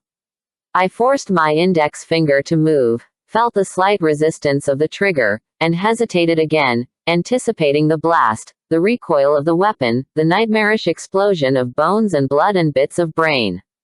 Now, it has to be now, I murmured, but I couldn't do it. Fedgwick and curled up, naked, numb, crying with frustration at my scruples and from relief at having freed myself from the irreversible horror of killing. At dawn Roy Fedgwick woke up, burping and stretching, with no sign of a hangover, talkative and in a good mood. He saw the pistol on the pillow, picked it up, held it to his temple, and pulled the trigger. Boom. You didn't think it was loaded, did you? He said, and burst out laughing. He stood up naked, checking out his morning erection with both hands, thought for a moment, but gave up the urge. He put the gun in his bag, took a key out of his pants pocket, unlocked the handcuffs, and set me free. You wouldn't believe how handy these handcuffs come in. Women love them. How do you feel? He asked me, patting my head with a fatherly gesture. I still couldn't believe I was alive. I'd slept dreamlessly for a couple of hours, as if I were anesthetized. I rubbed my wrist and hand to get my circulation flowing again. Let's go have breakfast, the most important meal of the day. After a good breakfast I can drive for 20 hours, he told me from the toilet, where he was sitting with a cigarette in his mouth. After a while I heard him take a shower and brush his teeth, then he came back in the room, got dressed, humming, turned on the TV, and rested his imitation alligator skin cowboy boots on the bed. I gradually moved my numb limbs, stood up like an ungainly old lady, stumbled to the bathroom, and closed the door. The hot shower felt comforting. I washed my hair with the cheap motel shampoo and scrubbed my body furiously, trying to erase with soap the despicable things that had happened during the night. My legs, breasts, and waist were bruised and scratched. My wrist and hand were deformed by the swelling. I felt burning pain in my vagina and anus. A trickle of blood ran down my legs. I improvised a dressing out of toilet paper, put on my underwear, and got dressed. The truck driver put 2 pills in his mouth and swallowed them with half a bottle of beer. Then he offered me the rest of the bottle, the only one left, and another 2 pills. Take these. It's just aspirin, helps get rid of the hangover. Today we'll get to Las Vegas. You might as well stay with me. Girl, you've already paid the toll, he said. He picked up his bag, made sure he wasn't leaving anything behind, and left the room. I followed him weakly to the truck. The sky was just starting to brighten. A short time later we stopped at a terrible Spanish. He ordered orange juice, eggs, sausages, pancakes, toast, and coffee for both of us, while I took in at a glance the linoleum floor, the ceiling fans, the piles of pastries under the glass bell on the counter. When they brought the food, Fedgwick held both my hands across the table, bent his head theatrically, and closed his eyes. Thank you, Lord, for this nutritious breakfast and this beautiful day. Bless us, O Lord, and protect us for the rest of our journey. Amen. I observed hopelessly the other men eating noisily at the other tables, the woman serving coffee with her dyed hair and her weariness, the Mayans flipping eggs and bacon in the kitchen. There was no one to turn to. What could I say? That I'd asked for a lift and he'd charged me for the favor in a motel, that I was stupid and deserved my fate. I bent my head like the trucker and prayed silently.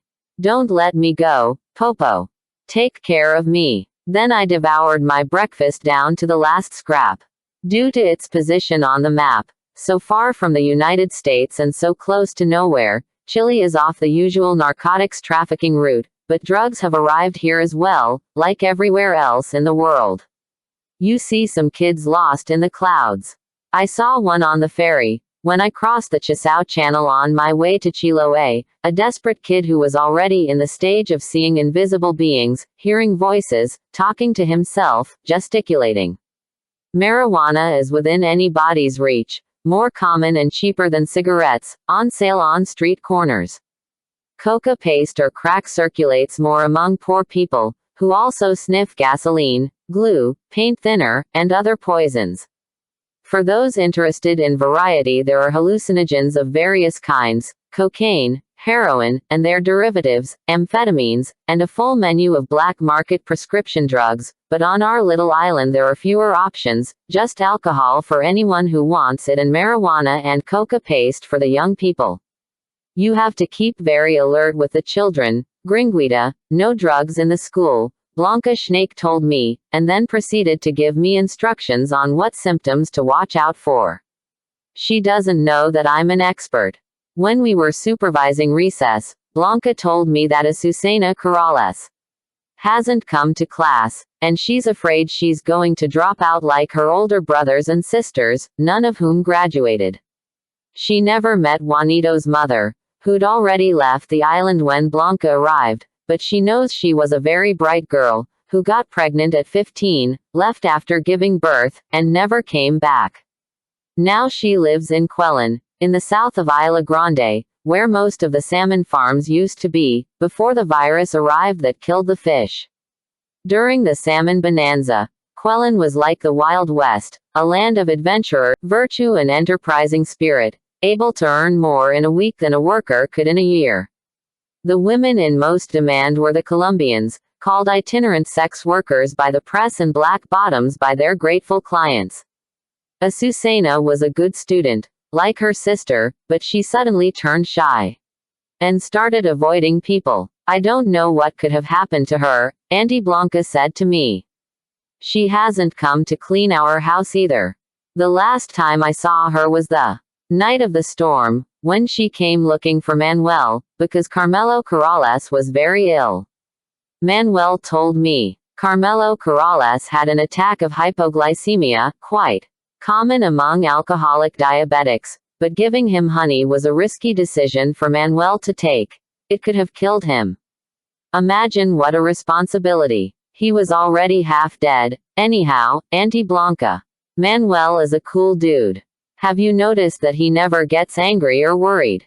It's because of the bubble in his brain, Blanca informed me. It turns out that a decade ago Manuel was diagnosed with an aneurysm, which could burst at any moment. And I only just found out. According to Blanca, Manuel came to Chiloé to live out his days to the full in this magnificent landscape, in peace and silence, doing what he loves, writing and researching. The aneurysm is like a death sentence, and it has made him detached, but not indifferent. Manuel uses his time wisely, Gringuita. He lives in the present, hour by hour, and he's much more reconciled to the idea of dying than I am, who also has a time bomb inside. Other people spend years meditating in a monastery without attaining the peace of mind that Manuel has. So you think he's like Siddhartha too? Who? Nobody. It occurs to me that Manuel Arias has never had a great love, like my grandparents did, and that's why he's content with his solitary, lone wolf existence. The bubble in his brain serves as an excuse to avoid love. Does he not have eyes to see Blanca? Wesu. As Edgeviges would say. It seems like I'm trying to hook him up with Blanca. This pernicious romanticism of mine is the result of the slushy novels I've been reading lately. The inevitable question is, why did he thought you were going to cause chaos in his life, but he couldn't deny your grandmother the favor, because when he was banished in 1975, somebody gave him shelter. Your father. Yes. At that time it was risky to help those persecuted by the dictatorship. And my father was warned. He lost friends and relatives, even my brothers were angry about it. Lionel Schnake giving refuge to a communist. But he said if you can't help your neighbor in this country, we might as well go somewhere else. My daddy thinks he's invulnerable. He said the military wouldn't dare touch him. The arrogance of his class allowed him to do good in this case. And now Manuel pays back Don Lionel by helping me. The rebounding. Chilote law of reciprocity. That's right. Manuel's fears about me were justified, Auntie Blanca. I arrived like a bull in a china shop. But that did him a lot of good. She interrupted me. I can see he's changed, Gringuita. He's more open. He's closed up tighter than a sailor's knot. I think he's depressed. That's his nature, Gringuita. He was never a clown. By her tone of voice and faraway look I guessed how much she loved him. Manuel told me he was 39 years old when he was banished to Chiloé and lived in Don Lionel Schnake's house. He was traumatized by having spent more than a year in prison, by the banishment, by the loss of his family, his friends, his job, everything, while for Blanca it was a wonderful time. She'd been crowned as beauty queen and was planning her wedding. The contrast between the two of them was very cruel. Blanca knew almost nothing about her father's guest, but was attracted by his tragic, melancholy air. In comparison, other men, including her fiancé, struck her as insubstantial. The night before Manuel went into exile, the very same evening the Schnake family was celebrating the return of their expropriated land in Osorno, she went to Manuel's room to give him a little pleasure, something memorable that he could take with him to Australia. Blanca had made love with her fiancé, a successful engineer, son of a rich family, supporter of the military government, Catholic, the opposite of Manuel and suitable for a young woman like her, but what she experienced with Manuel that night was very different. Dawn found them entwined in a sad embrace, like two orphans. The gift was his, not mine. Manuel changed me, gave me another skin. A little while after that I broke off my engagement and went abroad, Blanca told me. Over the next 20 years she heard news of him, because Manuel never stopped writing to Don Lionel. So she learned about his divorces, his time in Australia, then in Spain, his return to Chile in 1998. She was married then, with 2 teenage daughters. My marriage was in all sorts of difficulty, my husband was one of those chronic philanderers, raised to be waited on by women. You'll have noticed how sexist this country is, Maya. My husband left me when I got cancer. He couldn't stand the idea of going to bed with a woman who had no breasts. And what happened between you and Manuel? Nothing. We met again here in Chiloé, both of us rather wounded by life.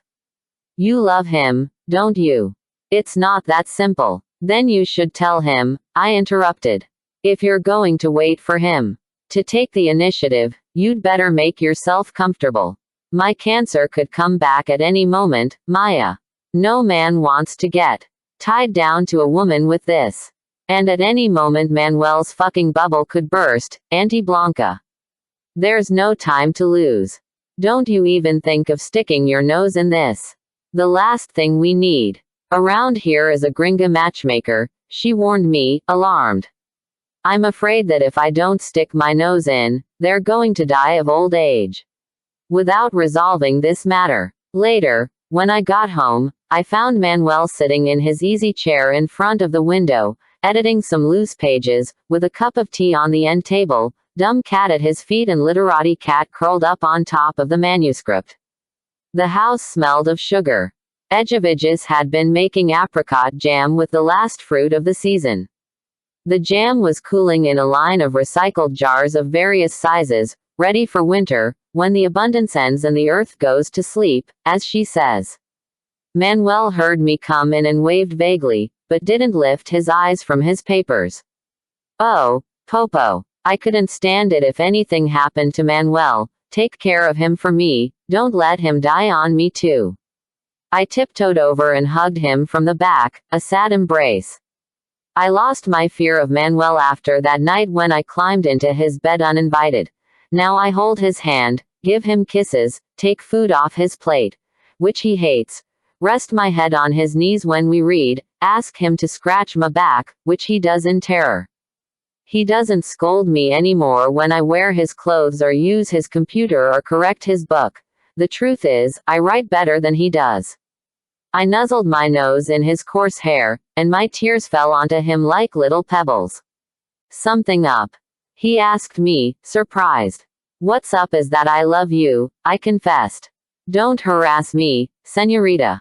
A bit more respect for this old man, he mumbled. After the abundant breakfast with Roy Fedgwick, I traveled in his truck for the rest of the day, hearing country music and evangelical preachers on the radio and his interminable monologue, which I barely listened to, because I was drowsy from the aftereffects of the drug and the fatigue of that terrible night.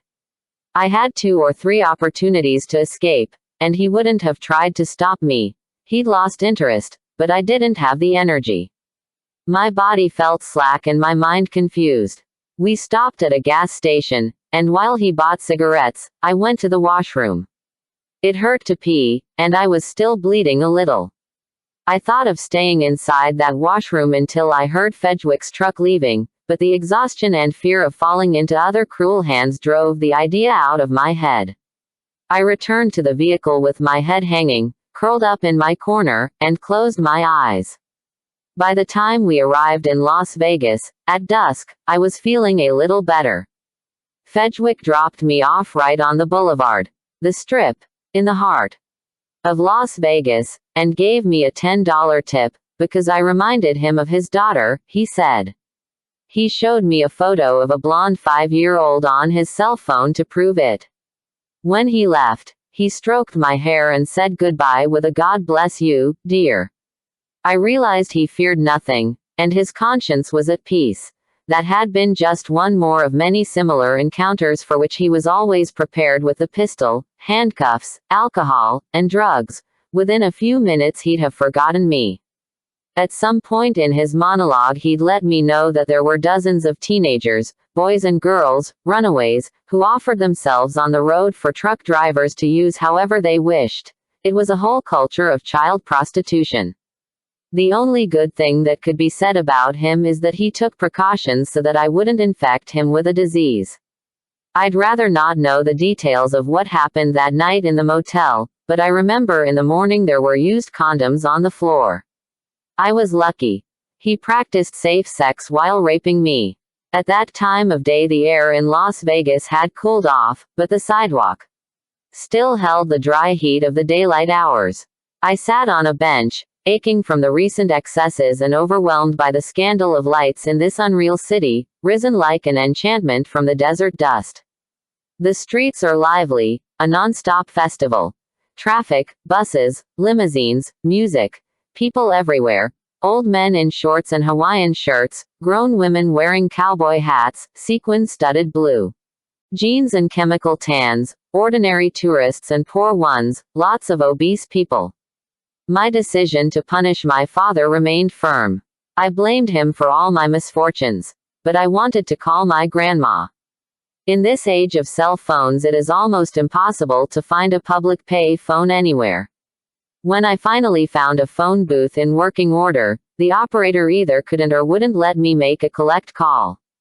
I went to change the $10 bill for coins in a hotel casino, one of the vast citadels of opulence with palm trees transplanted from the Caribbean, volcanic eruptions, fireworks, colored waterfalls, and beaches without any sea.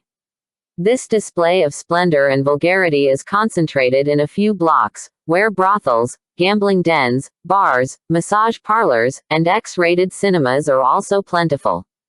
At one end of the boulevard it is possible to get married in 7 minutes in a chapel with twinkling hearts, and at the other end you can get divorced in the same length of time. That's how I described it months later to my grandma, although it would be an incomplete truth. In Las Vegas there are rich communities with mansions behind high fences, middle-class suburbs, where mothers walk with their baby buggies, run-down neighborhoods with panhandlers and gangsters. There are schools, churches, museums, and parks that I only glimpsed from afar, for I lived my life by night. I phoned the house that used to be my father's and Susan's and where my Nini now lived alone. I didn't know if Angie had notified her of my absence yet, although 2 days had passed since I disappeared from the academy. The phone rang 4 times, and the recording came on to tell me to leave a message. Then I remembered that Thursdays my grandma did a volunteer night shift at the hospice, paying back the help we received when my popo was dying. I hung up. No one would answer until the next morning. That day I'd had a very early breakfast, and didn't want to eat anything at lunch with Fedgwick, so by then I felt a huge emptiness in my stomach, but I decided to save my coins for the phone. I started walking in the opposite direction from the casino lights, away from the throng, from the fantastical brightness of the illuminated billboards, the noise of the cascade of traffic. The mind-blowing city disappeared to give way to another, quiet and somber. Wandering aimlessly and disoriented, I came to a sleepy street, sat down on a bench inside a bus shelter, leaning on my knapsack, and settled down to rest. Exhausted, I fell asleep, with stained teeth, and told me his name. Brandon Lehman. On that first encounter, Brandon Lehman was dressed entirely in khaki, a shirt and pants with several pockets and rubber-soled shoes. He had the calming air of a park ranger. The long sleeves covered tattoos with martial art themes and needle marks, which I wouldn't see until later.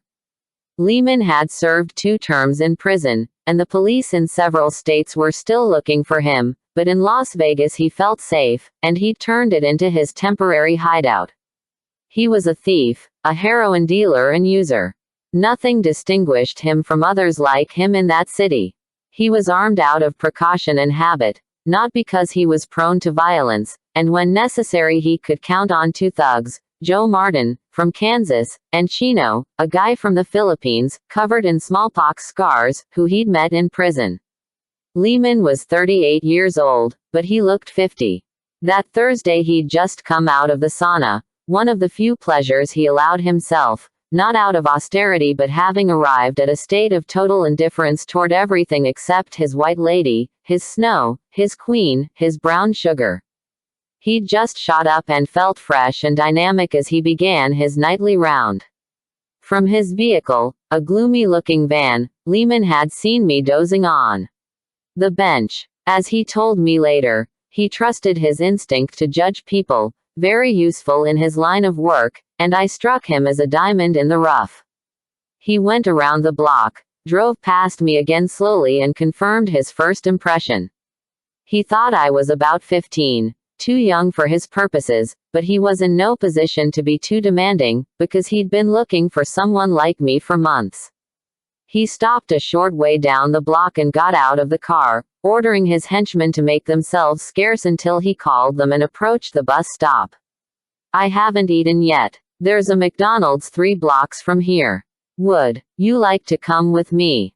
I'll buy you dinner, he offered. I analyzed the situation quickly. My recent experience with Fedgwick had left me wary, but this loser dressed up as an explorer didn't seem like anything to be scared of. Shall we go? He insisted. I followed him a little doubtfully, but when we turned the corner and the McDonald's sign appeared in the distance, I couldn't resist the temptation. I was hungry. We chatted along the way, and I ended up telling him I'd just arrived in the city, that I was just passing through and was going to return to California as soon as I could call my grandmother and get her to send me some money. I'd lend you my cell to call her, but the battery needs charging, Lehman said. Thanks. In the McDonald's there were a few customers and 3 employees, a black teenage girl with fake nails and 2 Latino guys, one of them with a Virgin of Guadalupe t-shirt. The smell of grease revived my appetite, and soon a double hamburger with fries partially restored my self-confidence, the strength to my legs, and my clarity of mind. Calling my Nini no longer seemed so urgent. Las Vegas looks pretty fun, I commented with my mouth full. Sin City, they call it. You haven't told me your name, said Lehman, without having tasted his food. Sarah Laredo, I improvised, unwilling to tell my name to a stranger. What happened to your hand? He asked me, pointing to my swollen wrist. I fell. Tell me about yourself, Sarah. You haven't run away from home, have you? Of course not, I said, choking on a French fry. I've just graduated from high school, and before starting college I wanted to check out Las Vegas, but I lost my wallet, that's why I have to call my grandma. I see. Now that you're here, you should see Las Vegas. It is a Disney World for adults. Did you know it is the fastest growing city in the States? Everybody wants to come and live here. Don't change your plans because of a minor inconvenience. Stay a while. Look, Sarah, if the money order from your grandmother takes a while to arrive, I can lend you a little money. Why? You don't even know me, I responded guardedly. Because I'm a good guy. How old are you? Going on 19. You look younger. So it seems. At that moment 2 police officers came into the McDonald's, one young, with dark mirrored glasses, even though it was nighttime, and wrestler's muscles straining at the seams of his uniform, and the other about 45, without anything worth noticing in his appearance. While the younger one gave their order to the girl with the fake nails, the other came over to say hello to Brandon Lehman, who introduced us, his friend, Officer Arana, and I was his niece from Arizona, here visiting for a few days. The cop looked me over with an inquisitive expression in his blue eyes. He had an open face, with a quick smile, and skin the color of bricks from the desert. A blaze of intuition warned me against such generosity, but I had the whole night ahead of me and no obligation to give an immediate answer to this plucked bird. I thought he must be one of those rehabilitated alcoholics who go around saving souls, another Mike O'Kelly, but without any of the Irishman's charisma. We'll see how things play out, I decided. In the washroom I washed up as best I could, checked that I wasn't bleeding anymore, changed into the clean clothes I had in my backpack, brushed my teeth, and, refreshed, got ready to see Las Vegas with my new friend. When I came out of the washroom, I saw Brandon Lehman talking on his cell phone. Hadn't he told me the battery was dead? Whatever. I must have misunderstood. We walked back to his car, where 2 suspicious-looking guys were waiting. Joe Martin and Chino, my partners, said Lehman, by way of introduction. Chino got behind the wheel, the other beside him, Lehman and I in the back seat. As we drove away, I started to get worried. We were heading into a seedy-looking part of town, with uninhabited or really run-down houses, garbage, groups of young people lounging around in doorways, a couple of homeless guys in filthy sleeping bags beside their shopping carts crammed full of junk. Don't worry, you're safe with me. Everybody knows me around here. Lehman reassured me, guessing that I was getting ready to make a run for it. There are better neighborhoods, but this one's discreet, and I have my business here. What kind of business? I asked. You'll see. We stopped in front of a decrepit 3-story building, the windows broken, the walls covered in graffiti. Lehman and I got out of the van, and his partners drove around the block to the building's parking lot. It was too late to back out. Resigned to following Lehman, I tried not to appear distrustful, which might provoke an unfortunate reaction on his part. He led me to a side door. The main entrance was boarded up, and we found ourselves in a barely lit foyer in a state of absolute neglect, with dim bulbs hanging from bare wires. He explained that the building was originally a hotel and then it had been divided up into apartments, but it was badly run, an explanation that fell somewhat short of the visible reality. We went up 2 flights of a dirty, smelly stairway, and on each floor I glimpsed several doors twisted off their hinges, and cavernous rooms. Floors. Addicts got together to snort, shoot up, fuck, deal, and die, but nobody went up to the 3rd floor without permission. The last flight of stairs was closed with a gate, which Lehman opened by remote control, and we came to a relatively clean hallway, in comparison to the pigsty of the lower floors. He unlocked a metal door, and we entered an apartment with boarded-up windows, illuminated by bulbs on the ceiling and the blue glare of a screen. An air conditioner kept the temperature at a bearable level. It smelled of paint thinner and mint.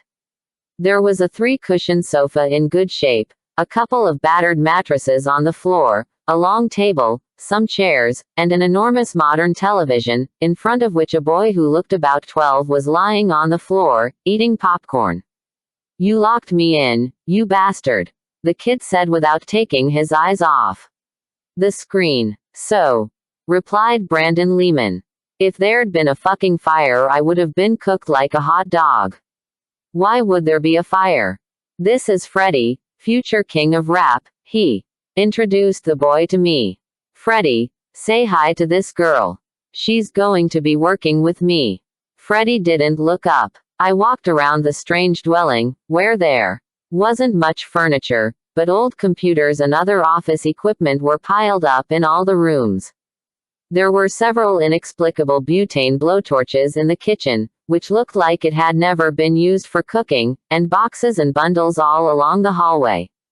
The apartment was connected to another on the same floor by a big open hole in the wall that looked as if it had been made with sledgehammers. "My office is in here, and I sleep over there," Brandon Lehman explained. We ducked through the hole and came into a room identical to the other one, but without furniture, also with air conditioning, the windows boarded up and several locks on the door that led outside. "As you can see, I have no family," said my host, with an exaggerated gesture at the empty space. In one of the rooms there was a wide unmade bed, a pile of crates and a suitcase in one corner, and another top-of-the-line TV.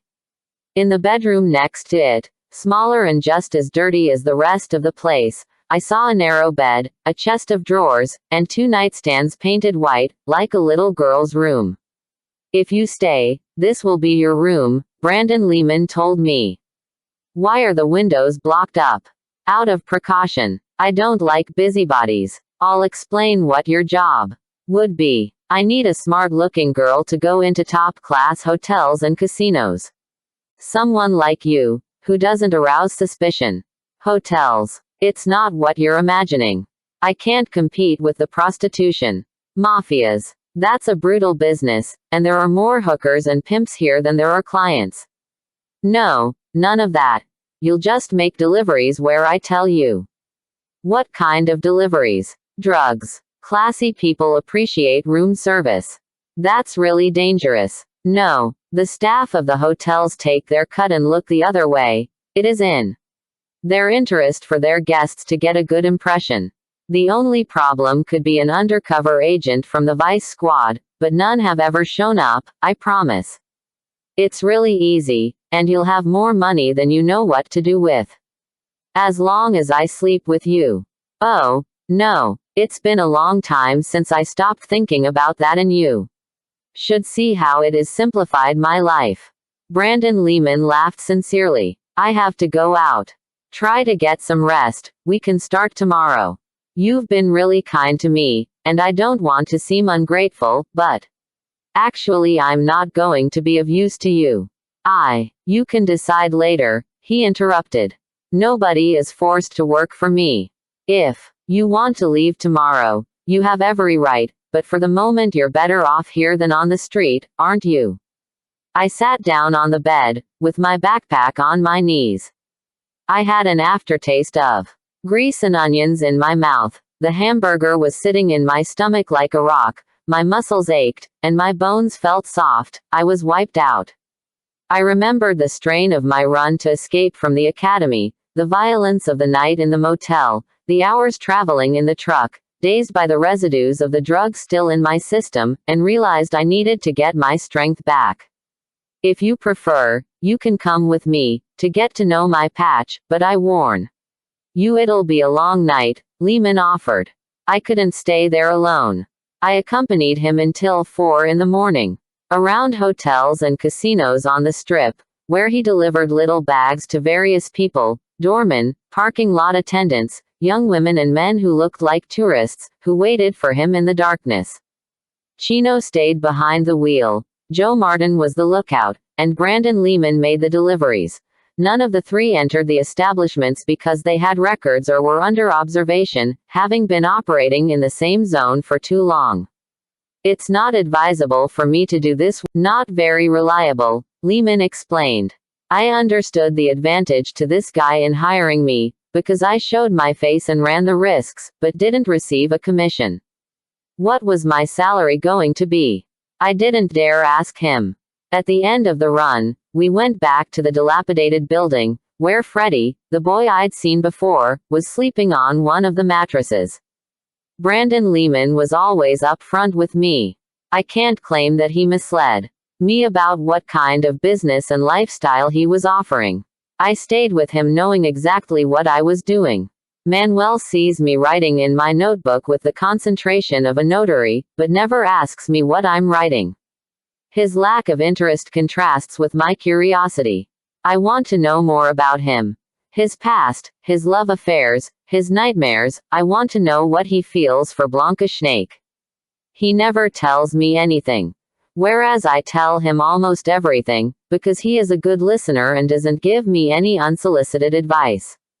He could teach my grandmother a thing or two about these virtues. I still haven't told him about the disgraceful night with Roy Fedgwick, but I think I might at some point. It's the kind of secret that ends up festering in your mind if you keep it. I don't feel guilty about that. The guilt belongs to the rapist, but I am embarrassed. Yesterday Manuel found me absorbed in front of his computer reading about the Caravan of Death, an army unit that in October 1973, a month after the military coup, traveled all over Chile from north to south murdering political prisoners. The group was under the command of someone called Arellano Stark, a general who chose prisoners at random, had them summarily shot, and then blew their bodies up with dynamite, an efficient method of imposing terror on the civilian population and on indecisive soldiers. Manuel never talks about that era, but seeing my interest, he lent me a book about that sinister caravan, written a few years ago by Patricia Verdugo, a brave journalist who investigated those events. I don't know if you'll understand it, Maya. You're so young and from so far away, he said. Don't underestimate me, compañero, I answered. He was startled, because nobody uses that term these days, which was in vogue when Allende was president and then banned by the dictatorship. I found that out from a website. 36 years have gone by since the military coup, and for the last 20 this country has had democratic governments, but there are still scars and, in some cases, open wounds. People don't talk about the dictatorship much. Those who suffered it try to forget it, Bookstore, where Manuel buys his books. That period is studied in universities and has been analyzed from the most varied angles, but in society it is bad taste to talk about it. Chileans are still divided. The father of Michelle Bachelet, the current president, an Air Force brigadier, died at the hands of his own comrades in arms because he didn't want to join the uprising. Then she and her mother were arrested, tortured, and sent into exile, but she never talks about that either. According to Blanca Schneek, that piece of Chilean history is mud at the bottom of a lake, and it mustn't be stirred up or it'll cloud the water. The only person I can talk to about this is Liliana Trevino, the nurse, who wants to help me investigate. She offered to accompany me to visit Father Luciano Leone, who has written essays and articles on the dictatorship's repression. Our plan is to go and see him without Manuel, so we'll be able to talk openly. Silence. This Guaiteca's Cypress house has the longest silences. It's taken me 4 months to adapt to Manuel's introverted personality. My presence must be a nuisance to this solitary man, especially in a house without doors, where privacy depends on good manners. He's nice to me in his own way.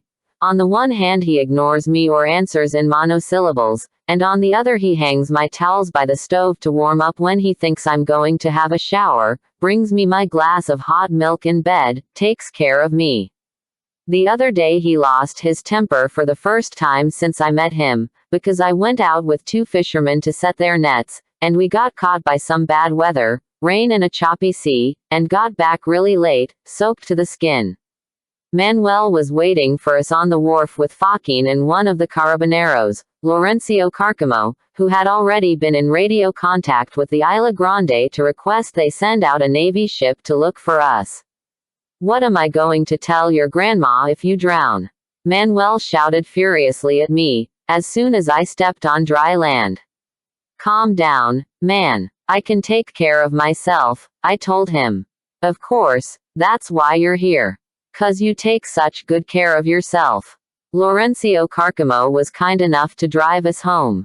In the Jeep, I took Manuel's hand and explained that we'd gone out after checking that the weather forecast was good and with the permission of the captain of the port. No one was expecting that sudden storm. In a matter of minutes, the sky and the sea both turned brownish gray and we had to pull in the nets. We were lost for a couple of hours, because it got dark and we lost our bearings. There was no cell phone signal, so I couldn't let him know. It was just an inconvenience, we weren't in danger, the boat was well made and the fishermen know these waters. Manuel didn't. Ejeviges had made a salmon with baked potatoes, a blessing for me, as I was very hungry, and in the shared routine of sitting down together at the table, his bad mood evaporated. After eating we settled down on the worn-out sofa, him to read and me to write in my journal, with our big mugs of sweet and creamy coffee with condensed milk. Rain, wind, the tree branches scratching on the windowpane, wood burning in the stove, purring cats, that's my music now. The house closed up, embracing us together with the animals. It was the early hours of the morning by the time I returned with Brandon Lehman from my first excursion around the casinos of the Strip. I was collapsing from exhaustion, but before going to bed I had to pose in front of a camera. They needed a photo to get my new identity started. Lehman had guessed that I wasn't actually called Sarah Laredo, but my real name didn't matter to him. Finally I was able to go to my room, where I lay down on the bed without sheets, with my clothes and shoes on, disgusted by the mattress, which I imagined had been used by people with less than stringent standards of hygiene. I didn't wake up until 10. The bathroom was as repugnant as the bed, but I took a shower anyway, shivering, because there was no hot water, and the air conditioner blasted out Siberian drafts. I got dressed in the same clothes as the day before, thinking I should find somewhere to wash the few bits of clothing I had in my backpack, and then I peeked through the hole in the wall at the other apartment, the office, where there was no one to be seen. It was dark, only a tiny bit of light finding its way in between the planks across the windows, but I found the switch and turned on the overhead bulbs. In the fridge there was nothing but small packages sealed with tape, a half-empty bottle of ketchup, and several out-of-date yogurts with green mold starting to grow on them. I went through the rest of the rooms, dirtier than the other apartment, not daring to touch anything, and discovered empty bottles, syringes, needles, rubber bands, pipes, burned glass tubes, trails of blood. Then I understood what the butane torches in the kitchen were used for and confirmed that I was in a den of drug addicts and dealers. The most sensible thing would be to get out of there as soon as possible. The metal door was unlocked, and there was nobody in the hallway either. I was alone on the floor, but I couldn't leave because the electric gate in the stairwell was locked. I went over the apartment from top to bottom again, cursing my nerves, and didn't find the remote control for the lock or a telephone to call for help. I began to tug on the planks across, and a moment later Brandon Lehman came in with his 2 associates and the boy, Freddie. "Do you like Chinese food?" Lehman asked me as a greeting. On the verge of panic, I couldn't speak, but only Freddie noticed my agitation. "I don't like it when they lock me in either," he said, with a friendly wink. Brandon Lehman explained that it was a security measure. Nobody should enter the apartment in his absence, but if I stayed I'd get my own remote control. His bodyguards, or associates, as they preferred to be called, and the boy, settled down in front of the television to eat with chopsticks, straight from the cartons. Brandon Lehman shut himself in one of the rooms to shout at someone on his cell phone for a long time and then announced that he was going to lie down and disappeared through the hole into the other apartment. Soon Joe Martin and Chino left. I was left alone with Freddie, and we spent the hottest hours of the afternoon watching TV and playing cards. Freddie did a perfect imitation of his idol, Michael Jackson, for me. At about 5 Brandon Lehman reappeared, and a little while later the Filipino guy brought a driver's license belonging to a certain Laura Barron, 22 years old, from Arizona, with my photograph. "Use this while you're here," Lehman told me. "Who is she?" I asked, examining the license. "From now on, Laura Barron is you." "Yes, but I can only stay in Las Vegas until August." "I know. You won't regret it, Laura, this is a good job. One thing, though, nobody can know you're here. Not your family, not your friends. No one. Is that clear?" "Yes. We're going to spread the word that you're my girlfriend, to avoid problems. Nobody will dare to bother you." Lehman ordered his associates to buy a new mattress and sheets for my bed. Then he took me to a lavish hair salon in a private health club, where a man with earrings and raspberry-colored pants exclaimed in disgust at the strident rainbow of my hair and diagnosed that the only solution would be to cut it off and bleach it. 2 hours later I looked in the mirror and saw a long-necked Scandinavian hermaphrodite with mouse ears. The chemicals in the bleaching products had left my scalp in flames. "Very elegant," said Brandon Lehman approvingly, and drove me on a pilgrimage from one mall to the next on the boulevard. His shopping method, another place, where he'd buy something I'd already tried on in the previous one but that we hadn't bought. I asked him if it wouldn't be easier to buy everything in the same place, but he didn't answer. My new trousseau consisted of several sporty outfits, nothing provocative or bright. A simple black dress, daytime sandals and another gold, high-heeled pair, a bit of makeup, and 2 big handbags with the designer logo clearly visible that cost, according to my calculations, as much as my grandmother's Volkswagen. Lehman got me a membership at his club, the place where I'd had my hair done, and he advised me to use the gym as much as possible, since I would have more than enough leisure time during the day. He paid in cash from rolls of dollar bills held together with an elastic band, and nobody thought it strange. From the looks of things in this city, cash flowed like water. I noticed Lehman always paid with $100 bills, although the price might be a tenth of that, and I couldn't find an explanation for this eccentricity. At 10 that night it was time for my first delivery. They dropped me off at the Mandalay Bay Hotel. Following Lehman's instructions, I headed for the swimming pool, where a couple approached me, having identified me by the brand of handbag I was carrying, which was apparently the sign Lehman had given them. The woman, wearing a long beach dress and a necklace of glass beads, didn't even look at me, but the man, in gray pants, white t-shirt, and bare ankles, shook my hand. We chatted for a minute about nothing. Then I discreetly passed them their order and received $200 bills folded inside a tourist brochure, and we went our separate ways. From the lobby I called another client on the internal hotel phone, went up to the 10th floor, passed under the nose of a guard stationed beside the elevator who didn't give me a second glance, and knocked on the door. A man of about 50, barefoot and in a bathrobe, told me to come in, took the little bag, paid me, and I left in a hurry. At the door I crossed paths with a tropical vision, a beautiful mulatta in a leather corset, very short skirt, and needle heels. I guessed that she was an escort, as high-class prostitutes are called these days. We looked each other up and down, without a word. In the immense hotel lobby I finally took a deep breath, satisfied with my first mission, which had turned out to be very easy. Lehman was waiting for me in the car, with Chino at the wheel, to drive me to other hotels. Before midnight I'd collected more than $4,000 for my new boss. At first glance, Brandon Lehman was different from other addicts I met during those months, people who'd been destroyed by drugs, ate less than a sparrow, could keep almost nothing down, and sometimes lay so still in his bed that I didn't know if he was asleep, unconscious, or dead. He gave off a peculiar odor, a mix of cigarettes, alcohol, and something toxic, like fertilizer. His mind was going, and he knew it. That's why he kept me at his side. He said he trusted my memory more than his own. He was a nocturnal animal, spending the daylight hours resting in his air-conditioned room, in the evenings usually going to the club for a massage, a sauna, or a steam bath, and at night tending to his business.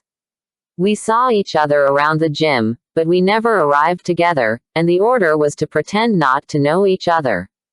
I wasn't allowed to talk to anybody, which was very difficult, since I went every day and always saw the same faces. Lehman was demanding with his poisons, as he said, the most expensive bourbon and the purest heroin, which he injected 5 or 6 times a day, always with brand new needles. He had as much as he wanted at his disposal and kept to his routines, never falling into the unbearable desperation of withdrawal, like other poor souls who dragged themselves to his door in the final stage of need. I witnessed the ritual of the White Lady. The spoon, the flame of a candle or a lighter, the syringe, the rubber strip tied around the arm or leg. Admired his skill at jabbing collapsed, invisible veins, even in his groin, stomach, or neck. If his hand was trembling too much, he'd resort to Freddie, because I could not bring myself to help him. The needle made my hair stand on end. Lehman had used heroin for so long that he tolerated doses that would have been lethal for anyone else.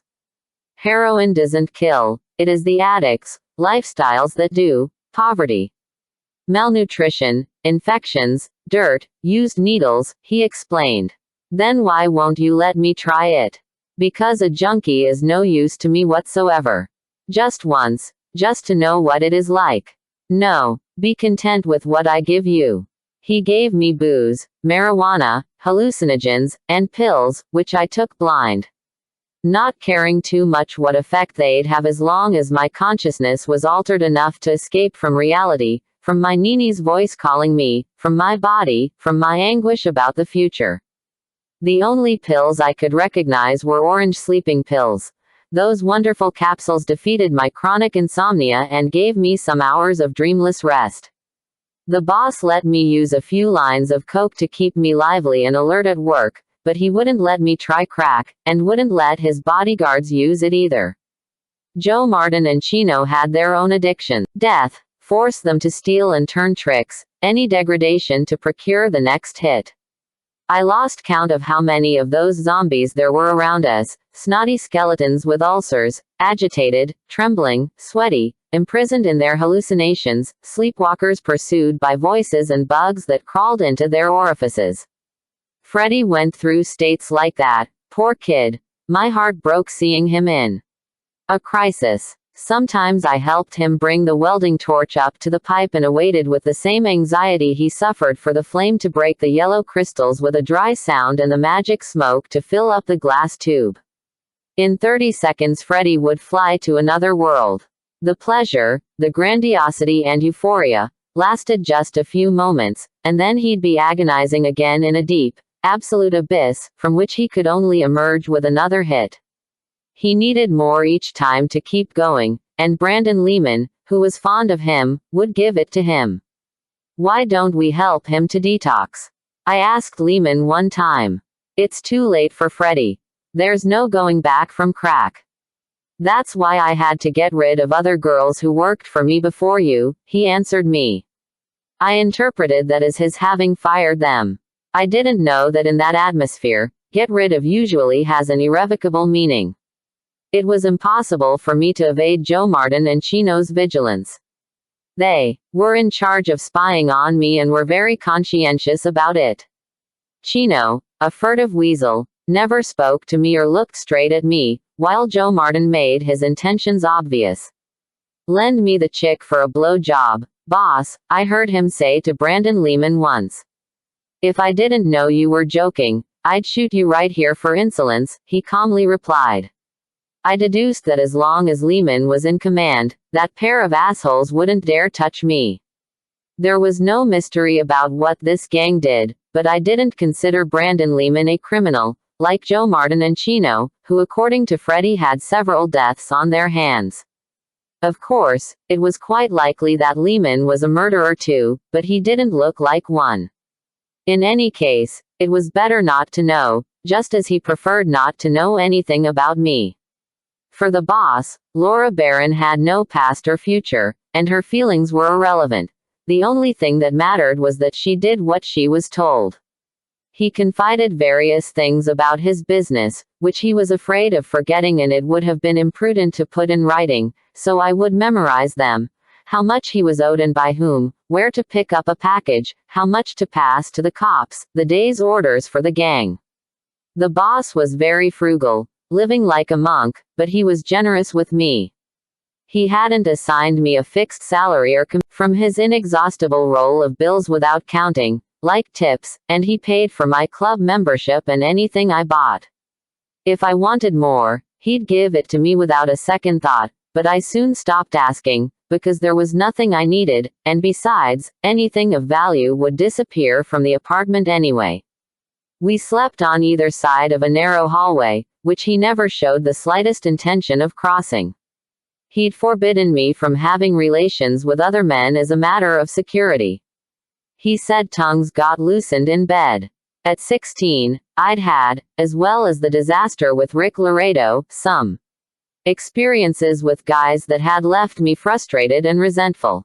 Internet porn, which everyone at Berkeley High had access to, didn't teach anything to the boys, who were grotesquely clumsy. They celebrated promiscuity as if they'd invented it.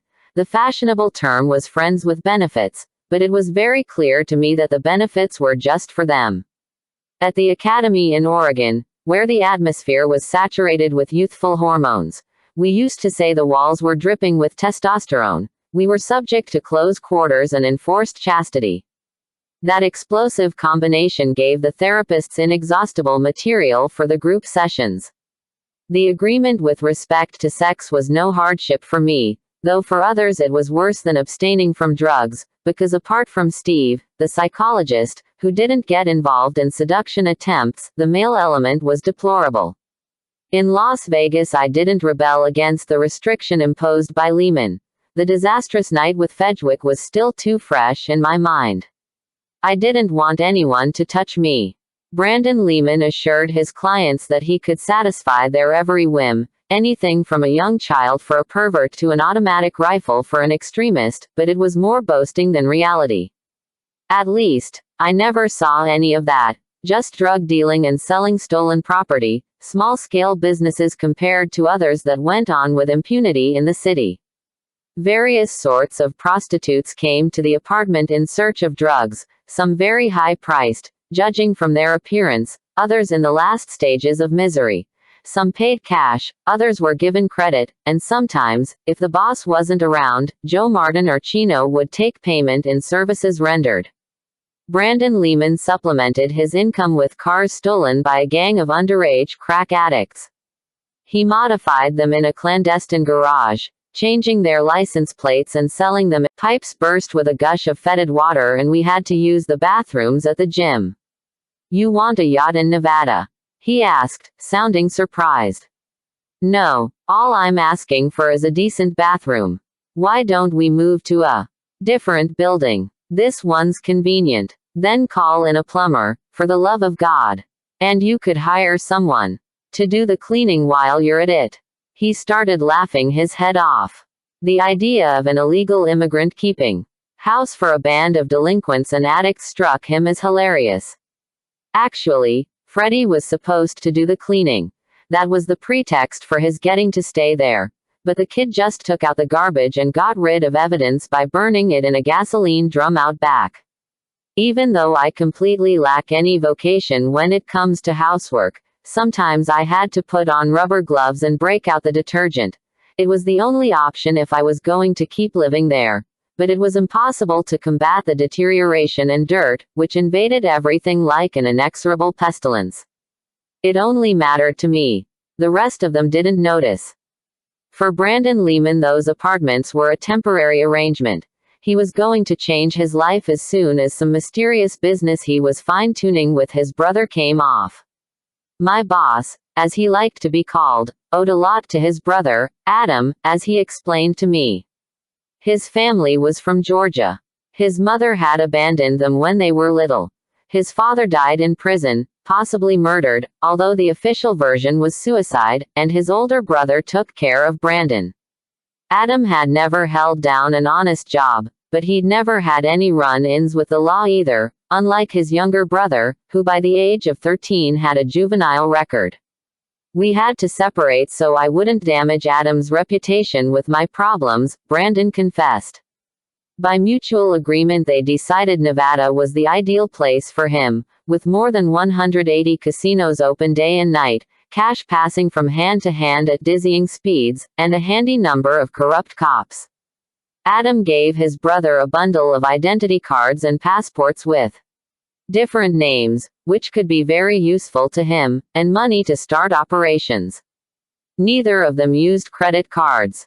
In a rare moment of relaxed conversation, Brandon Lehman told me that he'd never married. His brother was his only friend, and his nephew, Adam's, Hank. Several times I went with him to buy very expensive electronic toys, not very appropriate for a 2-year-old, to send to the boy. Drugs were just a bit of fun for the tourists who came to Las Vegas for a weekend to escape the tedium and try their luck in the casinos, but they were the sole comfort of the prostitutes, vagrants, panhandlers, pickpockets, gangbangers, and other unhappy types who hung out in Lehman's building, ready to sell the last vestiges of their humanity for a hit. Sometimes they arrived without a cent and begged until he gave them something out of charity, or just to keep them hooked. Others were already at death's door, and it wasn't worth the trouble of helping them. They'd be vomiting blood, having convulsions, and passing out. Lehman had those ones tossed out onto the street. Some were unforgettable, like a young guy from Indiana who survived an explosion in Afghanistan and ended up in Las Vegas, unable to remember his own name. Lose your legs and they give you a medal. Lose your mind and they give you nothing, he repeated like a prayer in between drags of crack. Or Margaret, a girl about my age, but with her body used up, who stole one of my designer handbags. Freddie saw her, and we got it back off her before she could sell it, because Brandon Lehman would have made her pay very dearly for that. On one occasion Margaret came up to the apartment, hallucinating, and not finding anyone who might help her, cut her veins open with a piece of glass. Freddie found her in the hallway in a pool of blood and managed to take her outside, leave her a block away, and phone for help. When the ambulance picked her up, she was still alive, but we never heard what happened to her or saw her again. And how could I forget Freddie? I owe him my life. I developed a sisterly affection for that quiet, short, Skinny boy, who couldn't keep still, with glassy eyes and a runny nose, hard on the outside and sweet inside, who could still laugh and snuggle up beside me to watch television. I used to give him vitamins and calcium so he'd grow, and I bought 2 pots and a recipe book to inaugurate the kitchen, but my dishes went straight into the garbage almost whole. Freddie would swallow 2 mouthfuls and lose his appetite. Sometimes he got really sick and couldn't move from his mattress. Other times he'd disappear for several days with no explanation. Brandon Lehman supplied him with drugs, alcohol, cigarettes, whatever he asked for. "Don't you see that you're killing him?" I rebuked him. "I'm already dead, Laura." "Don't worry about it," Freddie interrupted cheerfully. He consumed every toxic substance in existence. I don't know how he could swallow, smoke, sniff, and inject so much filth. He really was half dead, but he had music in his blood and he could get rhythm out of a beer can or improvise novels in rhyming rap. His dream was to be discovered and to become a star, like Michael Jackson. "We'll go to California together, Freddie. You can start a new life there. Mike O'Kelly will help you. He's rehabilitated hundreds of kids, some of them way more fucked up than you, but if you saw them now, you'd never believe it. My grandma will help you too. She's good at that sort of thing. You can live with us. What do you think?" One night, in one of Caesar's Palace's garish salons, with its statues and Roman fountains, where I was waiting for a client, I ran into Officer Arana. I tried to slip away, but he'd seen me and came over smiling, with his hand out, and asked me how my uncle was. "My uncle," I repeated, disconcerted, and then I remembered that the first time we met, in McDonald's, Brandon Lehman had introduced me as his niece from Arizona. Anxiously, because I had the merchandise in my bag, I started to blurt out explanations that he hadn't asked me for. "I'm just here for the summer. I'm going to start college soon." "Which one?" Arana asked, sitting down beside me. "I don't know yet. You seem like a serious girl. Your uncle must be proud of you." "Sorry, I don't remember your name." Laura Barron." "I'm happy to hear you're going to college, Laura. In my line of work I see some tragic cases of young people with lots of potential who get completely lost. Would you like to have a drink?" And before I could manage to say no, he'd ordered a fruit cocktail from a waitress in a Roman tunic. "I'm sorry I can't join you and have a beer, as I'd like. I'm on duty in this hotel. It's part of my beat." He told me that Caesar's Palace has 5 towers, 3,348 rooms, some of almost 1,000 square feet, 9 high-class restaurants, a mall with the most refined shops in the world, a theater that looked just like the Colosseum in Rome, with 4,296 seats, where celebrities performed. Had I seen the Cirque du Soleil? No. I should ask my uncle to take me. The best thing in Las Vegas were the shows. Soon the fake Roman Vestal arrived with a greenish liquid in a glass crowned with pineapple. I was counting the minutes. Outside, Joe Martin and Chino, eyes on the clock, were waiting for me, and inside my customer would be strolling among columns and mirrors, little suspecting his contact was the girl having a friendly me in the eye with a kind expression, shook hands firmly, and his attitude was relaxed. After a closer look, he was quite attractive, though he could stand to lose a few pounds. His white teeth contrasted with his tan skin, and when he smiled, his eyes closed like little slits. The closest person to Manuel is Blanca Schnake. Not that this means very much, as he doesn't need anybody, not even Blanca, and could spend the rest of his life without speaking. All the effort of keeping the friendship going comes from her. She's the one who invites him over for meals or arrives out of the blue with a stew and a bottle of wine. She's the one who forces him to go to Castro to see her father, the Millalobo, who gets offended if he doesn't get regular visits. She's the one who worries about Manuel's clothes, health, and domestic well-being, like a housekeeper. I'm an intruder who has come to ruin their privacy. Before my arrival they could be alone, but now they've always got me stuck in the middle. They're tolerant, these Chileans. Neither of them have shown any signs of resenting my presence. A few days ago we had dinner at Blanca's house, as we often do, because it is much cozier than ours. Blanca had set the table with her best tablecloth, starched linen napkins, candles, and a basket of rosemary bread that I'd brought. A simple and refined table, like everything of hers. Manuel is incapable of appreciating such details, which leave me awestruck. Before meeting this woman, I thought interior decoration was only for hotels and magazines. My grandparents' house resembled a flea market, overstuffed with furniture and horrendous objects piled up with no other criteria than utility or laziness about throwing them away. With Blanca, who can create a work of art with 3 blue stems of hydrangea in a glass jar full of lemons, my taste is becoming more polished. While they were cooking a seafood soup, I went out to the garden to pick some lettuce and basil, while there was still light, as it is starting to get dark earlier now.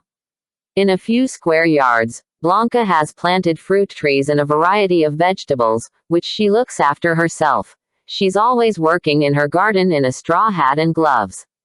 When spring comes, I'm going to ask her to help me plant some things on Manuel's land, where there's nothing but weeds and stones. Over dessert we talked about magic. Manuel's book has got me obsessed in supernatural phenomena, on which I'd be an authority if I'd paid more attention to my grandmother. I told them I'd grown up with, my Nini never gets bored. She keeps busy protesting against the government and talking to her dead, I told them. What dead? Manuel asked me. My Popo and some other ones, like Anthony of Padua, a saint who finds lost things and boyfriends for old maids. Sounds like your grandma needs a boyfriend, he said. What a thing to say, man. She's almost as old as you are. Didn't you tell me I need a love affair? If you think I'm the right age to fall in love, then Nydia definitely is, since she's several years younger than me. You're interested in my Nini? I exclaimed, thinking the 3 of us could live together. For an instant I forgot that his ideal girlfriend would be Blanca. That's a hasty conclusion, Maya. You'd have to win her away from Mike O'Kelly, I informed him. He's an invalid and Irish, but quite good-looking and famous. Then he has more to offer her than I do. And he laughed. And you, Auntie Blanca, do you believe in things like that? I asked. I'm very practical, Maya. If I need a wart cured, I'll go to the dermatologist and also, just in case, tie a hair around my baby finger and pee behind an oak. Manuel told me you're a witch. True. I get together with other witches on the nights of the full moon. Do you want to come? We'll be meeting next Wednesday. We could go to Castro together to spend a couple of days with my dad, and I'll take you to our coven. A coven? I don't have a broom, I said. If I were you, I'd accept, Maya, Manuel interrupted. An opportunity like that won't come twice. Blanca's never invited me. It's a feminine circle, Manuel. You'd drown in estrogen. You're both pulling my leg, I said. I'm serious, Gringuita, but it is not what you might imagine, nothing like the witchcraft in Manuel's book. No vests made of corpse's skin or any inbunches either. Our group is very closed, as it must be so we can feel completely confident. We don't accept guests, but we could make an exception for you. Why? I think you're quite lonely and you could other the previous week and haven't spoken on the phone every day since. Then she immediately starts scolding him because he's getting fatter every day and how long do you plan to keep smoking and drinking? Dad, you're going to kick the bucket any moment now. He comes back with comments about women who don't cover up their gray hairs and walk around dressed like Romanian peasants. Then they bring each other up to date with the gossip and rumors going around. She then asks him for another loan, and he screams blue murder, that he's being ruined, that he's going to end up losing his shirt and having to declare bankruptcy, which gives way to 5 minutes of negotiations, and finally they seal an agreement with more kisses. By then I'll be on my 4th cup of tea. At dusk, the Milalobo lent us his car, and Blanca took me to the meeting. We drove past the cathedral, with its two steeples covered in metal tiles, and the plaza, with all its benches occupied by couples, left behind the old part of the city and then the new part, with its ugly concrete houses, and turned up a curvy solitary track. A short while later Blanca stopped in a yard where other cars were already parked, and we walked toward the house along a barely visible path, making our way with her flashlight. Inside there was a group of 10 young women, dressed in the New Age hippie style like my Nini. Tunics, long skirts or wide-legged cotton slacks, and ponchos, because it was cold. They were expecting me and welcomed me with spontaneous Chilean affection, which initially, when I first arrived in this country, shocked me and I've now come to expect. The house was furnished unpretentiously. There was an old dog lying on the sofa and toys strewn across the floor. The hostess explained that when there was a full moon her children went to sleep over at their grandmother's house, and her husband took the opportunity to play poker with his friends. We went outside through the kitchen into a big backyard, lit with paraffin lamps, where there was a garden with vegetables planted in crates, a chicken run, 2 swings, a big tent, and something that at first glance looked like a mound of earth covered with a tarp, but a thin column of smoke was coming out of the center. This is the ruca, the owner of the house told me. It was round like an igloo or a kiva, and only the roof stuck up above the surface. The rest of it was underground. It had been built by the husbands and boyfriends of these women, who sometimes participated in the meetings, but on those occasions they met in the tent, because the ruca was a feminine sanctuary. Following their lead, I took off my clothes. Some were completely naked, others left their underwear on. Half feet high at its tallest part. At the center a wood fire burned in a stone circle. The smoke was drawn up and out through the only aperture in the roof, above the bonfire, and all around the wall was a little platform covered with woolen blankets, where we sat in a circle. The heat was intense, but bearable. The air smelled of something organic, mushrooms or yeast, and what little light there was came from the fire. There was a bit of dried fruit, apricots, almonds, figs, and 2 jugs of iced tea. That group of women was a vision from the 1001 Nights, a harem of odalisques. In the half-light of the ruca they looked beautiful, like Renaissance Madonnas with their thick hair, comfortable in their bodies, languid, unself-conscious. In Chile people are divided by social class, like the caste system in India or race in the United States, and I don't have a trained eye to distinguish them, but these European-looking women must be from a different class from the Chilotas of Met, who in general are heavy-set, short, with indigenous features, worn down by work and worry. One of these is 7 or 8 months pregnant, to judge by the size of her belly, and another had given birth not long ago. She had swollen breasts and purple aureoles around her nipples. Blanca had undone her bun, and her hair, curly and unruly like foam, reached her shoulders. She showed her mature body off with the naturalness of someone who's always been beautiful, even though she didn't have breasts and a pirate's scar ran across her chest. Blanca rang a little bell. There were a couple of minutes of silence to focus our concentration, and then one of them invoked Pachamama, Mother Earth, in whose womb we were gathered. The next 4 hours went by without my noticing, slowly, passing the big conch shell from hand to take turns speaking, drinking tea, nibbling on fruit, telling each other what was happening at that moment in our lives and the sorrows carried over from the past, listening with respect, without questioning or offering opinions. The majority came from other cities in Chile, some for their work, others accompanying their husbands. 2 of the women were healers, dedicated to curing through different methods. Herbs, aromatic essences, reflexology, magnets, light, homeopathy, movement of energy, and other forms of alternative medicine that are very popular in Chile. Here people only resort to drugstore remedies when everything else fails. They shared their stories without embarrassment. One was shattered, because she'd walked in on her husband and her best friend. Another couldn't bring herself to leave an abusive man who mistreated her emotionally and physically. They talked of their died, asked if they could sing for her soul, and another, with a silvery voice, began a song, with everyone else joining in for the chorus. Just after midnight, Blanca suggested we conclude the meeting by honoring our ancestors. Then each of us named someone, the recently deceased mother, a grandmother, a godmother, and described the legacy that person had left them. For one it was artistic talent, for another a natural medicine recipe book, for the third a love of science, and around it went until everyone told theirs. I was the last, and when my turn came, I named my Popo, but my voice wouldn't cooperate to tell these women who he was. Afterward there was a silent meditation, with eyes closed, to think about the ancestor we'd invoked, thank them for their gifts, and say goodbye. That's what we were doing when I remembered the phrase my Popo had repeated to me for years. Promise me that you'll always love yourself as much as I love you. The message was as clear as if he'd said it to me out loud. I began to cry and kept crying, the ocean of tears that hadn't flowed when he died. At the end they circulated a wooden bowl, and each of them had the opportunity to place a small stone inside.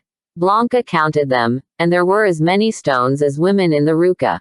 It was a vote and I had been approved unanimously, the only way to belong to the group. They congratulated me, and we drank a toast with tea. I returned to our island proudly to inform Manuel Arias that from now on, he should not count on my presence on nights when the moon is full. The night with the good witches in Castro made me think of my experiences over the past year. My life is very different from those women's, and I don't know whether or not in the intimacy of the Ruka I might be able to tell them one day about all that has happened to me, tell them of the rage that used to consume me, of how it felt to have an urgent need for alcohol and drugs, of how I couldn't stay still and quiet. In the academy in Oregon I was diagnosed with attention deficit disorder, one of those classifications that seem like a perpetual prison sentence, but that condition was never manifest while my Popo was alive, and I don't have it now either. I can describe the symptoms of addiction, but I can't evoke their brutal intensity. Where was my soul then? In Las Vegas there were trees, sunshine, parks, the laughter of Freddie the King of Rap, ice cream, comedy shows on TV, bronzed young men and lemonade by the pool at the gym, music and lights on the eternal night of the Strip. There were good times, including a wedding of some friends of Lehman's and a birthday cake for Freddie, but I only remember the ephemeral happiness of shooting up and the long hell of looking for the next hit. The world back then is beginning to turn into a blot on my memory, although only a few months have gone by. The ceremony of women in the womb of Pachamama connected me definitively with this fantastical Chiloe and, in some strange way, with my own body. Last year I led an undermined existence, thinking my life was over and my body irremediably stained. Now I'm whole, and I feel a respect for my body that I never had before, when I used to spend my time examining myself in the mirror to count up all my defects. I like myself as I am and don't want to change anything. On this blessed island nothing feeds my bad memories, but I make an effort to write them down in this notebook so I won't have to go through what happens to Manuel. He keeps his memories buried in a cave, and if he's not careful, they attack him at night like rabid dogs. Today I put 5 flowers, last of the season, from Blanca Schneeke's garden on Manuel's desk, which he won't appreciate, but it has given me a tranquil happiness. It's natural to be entranced by color when one emerges from grayness. Last year was a gray year for me. This tiny bouquet is perfect. A glass, 5 flowers, an insect, the light from the window. Nothing more. Naturally it is hard for me to remember the darkness that came before. My adolescence was so long. A voyage to the underworld. My appearance was an important part of Brandon Lehman's business. I should seem innocent, straightforward, and fresh-faced, like the magnificent-looking girls working in the casinos. That way I'd inspire confidence and blend in with the atmosphere. He liked my hair white and very short, which gave me an almost masculine air. He had me wear an elegant man's watch with a wide leather strap to cover the tattoo on my wrist, which I refused to have removed by laser, as he intended. In the shops he asked me to model the clothes he chose and was amused by my exaggerated poses. I hadn't gained any weight, despite the junk food, which was my only nourishment, and the lack of exercise. I didn't run anymore, as I always had, now that I had Joe Martin or Chino stuck to my heels. On a couple of occasions Brandon Lehman took me to a suite in a hotel on the Strip, ordered champagne, and then wanted me to slowly undress, while he floated with his white lady and his glass of bourbon, without touching me. I did it shyly at first, but soon I realized it was like getting undressed alone in front of a mirror, because for the boss eroticism was limited to the needle and the glass.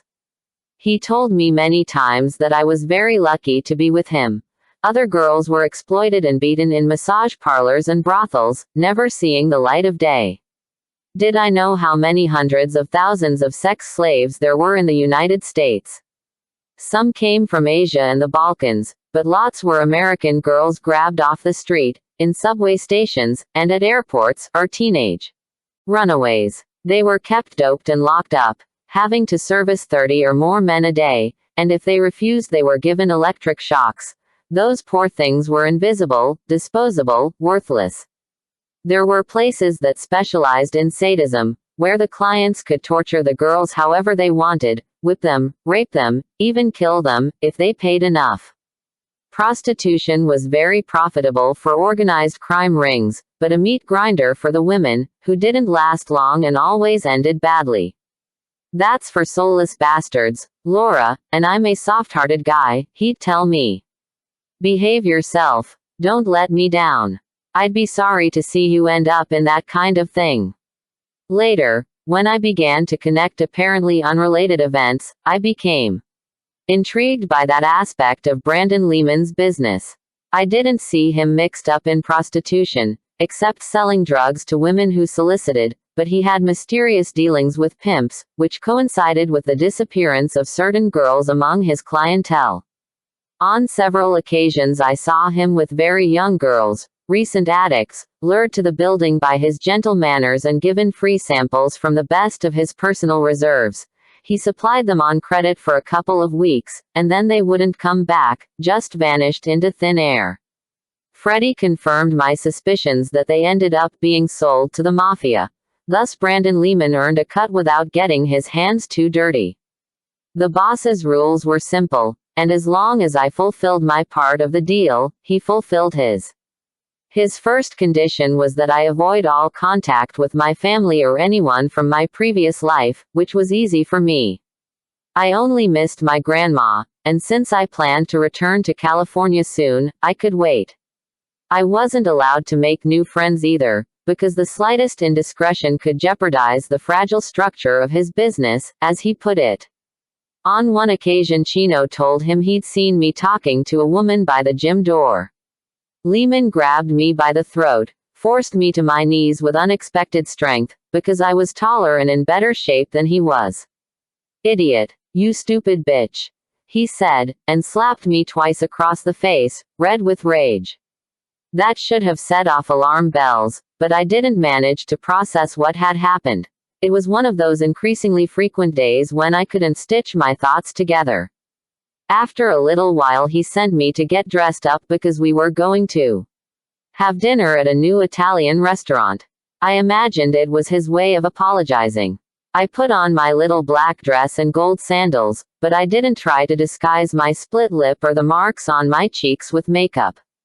The restaurant turned out to be more agreeable than I'd expected, and Allegan helped to smooth things over. Lehman explained that he was under a lot of pressure. He'd been offered an opportunity in a fantastic but dangerous business. I assumed it was something to do with a 2-day trip he'd recently taken, without saying where or taking along his associates. Now more than ever, a security breach could be fatal, Laura, he told me. I spoke to that woman at the gym for less than 5 minutes about our yoga class. I don't even know her name, I swear, Brandon. Don't do it again. This time I'm going to forget it, but don't you dare.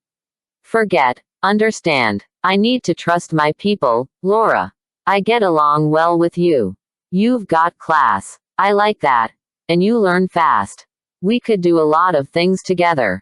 Like what? I'll tell you when the right moment arrives. You still need to prove yourself. That much heralded moment arrived in September. From June to August, the first was still wandering around in a fog.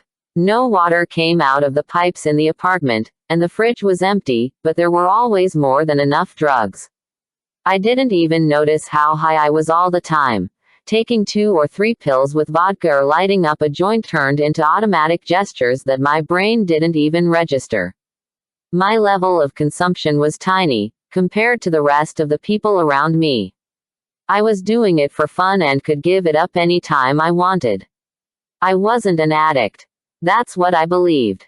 I got used to the sensation of floating, to the fog muddling my mind, to the impossibility of finishing a thought or expressing an idea, to seeing the words of the vast vocabulary I'd learned from my Nini vanish like smoke. In my rare glimmers of lucidity, I remembered my plan to return to California, but told myself there'd be plenty of time for that. Time. Where did the hours hide away? They slipped through my fingers like salt.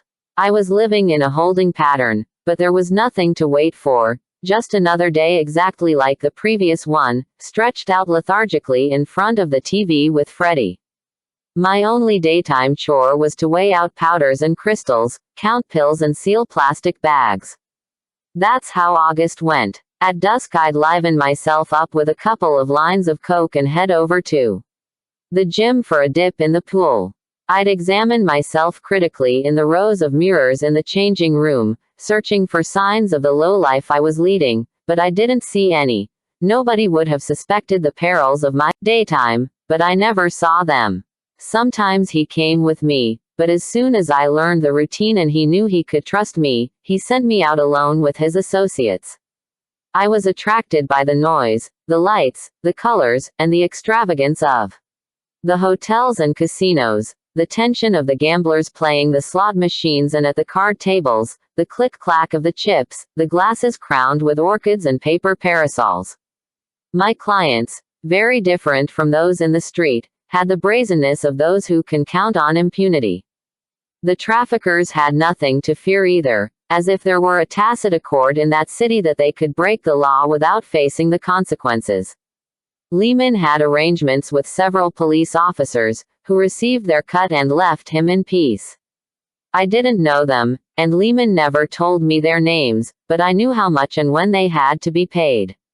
They're a bunch of nasty, insatiable, damned pigs.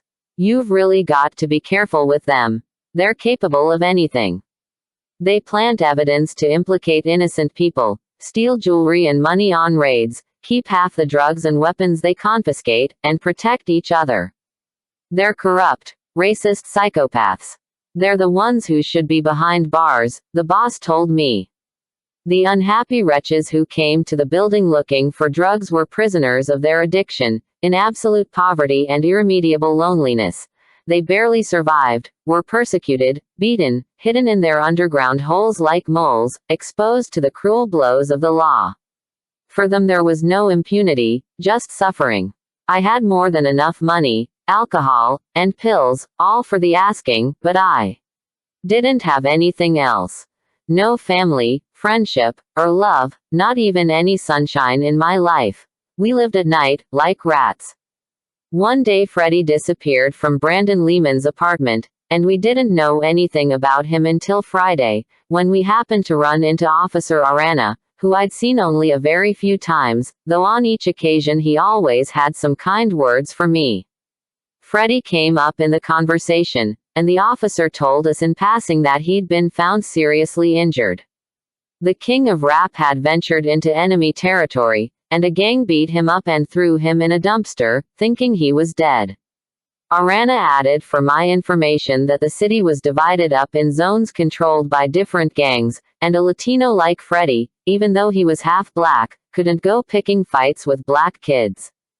The boys got a bunch of arrest warrants pending, but jail would be fatal for him. Freddie needs help, Arana told us as he left. It wasn't advisable for Brandon Lehman to go near Freddie, since the police already had their eye on him, but he went with me to visit him in the hospital. We went up to the 5th floor and wandered down corridors lit with fluorescent lights looking for his room, without anyone noticing us. We were just two more people in the constant coming and going of medical personnel, patients, and relatives, but Lehman crept along the walls, looking over his shoulder, and kept his hand in his pocket, where he carried his pistol. Freddie was in a ward with 4 beds, all occupied, strapped down and connected to various tubes.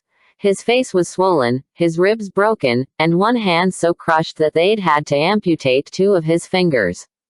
The kicks had burst one of his kidneys, and his urine in a bag hanging from the side of the bed was the color of rust. The boss gave me permission to stay with the kid for as many hours a day as I wanted, as long as I carried out my work at night. At first they kept Freddie doped up on morphine and later they started giving him methadone, because in the state he was in he'd never have been able to withstand the withdrawal symptoms, but methadone wasn't enough. He was desperate, like a trapped animal struggling against the straps on the bedrails. When none of the staff was looking, I managed to inject heroin into the tube of his IV, as Brandon Lehman had instructed.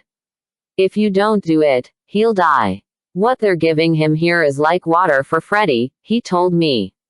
In the hospital I got to know a black nurse, 50-some years old, voluminous, with a loud, guttural voice that contrasted with the sweetness of her character and her magnificent name. Olympia Petty Ford. She'd been on duty when they brought Freddie up from the operating room.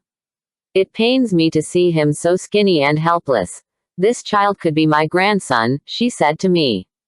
I hadn't made friends with anybody since I arrived in Las Vegas, with the exception of Freddie, who at this moment had one foot in the grave, and for once I disobeyed Brandon Lehman's orders. I needed to talk to someone, and this woman was irresistible. Olympia asked me how I was related to the patient. To keep things simple, I told her I was his sister, and she didn't seem surprised that a white girl with bleached blonde hair, wearing expensive clothes, would be related to a dark-skinned, possibly juvenile delinquent drug addict. The nurse took advantage of any spare moment to sit beside the boy and pray. Freddie must accept Jesus in his heart. Jesus will save him, she assured me. She had her own church on the west side of the city, and she invited me to evening services, but I explained that I worked nights and my boss was very strict. Then you'll have to come on Sunday, girl. After lost a love in the past. I, for example, am married at present, but I had 2 men walk out on me and a third who died, so technically I have been widowed, Olympia told me. The social worker assigned to Freddie by Child Protective Services was an underpaid older woman, with more cases on her desk than she could possibly attend to. She was fed up and counting the days until she could retire. Children passed through the services briefly. She placed them in a temporary home, and a short time later they came back, once again beaten up or raped. She came to see Freddie a couple of times and stayed to chat with Olympia, which is how I found out about my friend's past. Freddie was 14 years old, not 12, as I'd thought, or 16, as he claimed. He'd been born in a Latino neighborhood in New York, of a Dominican mother and unknown father.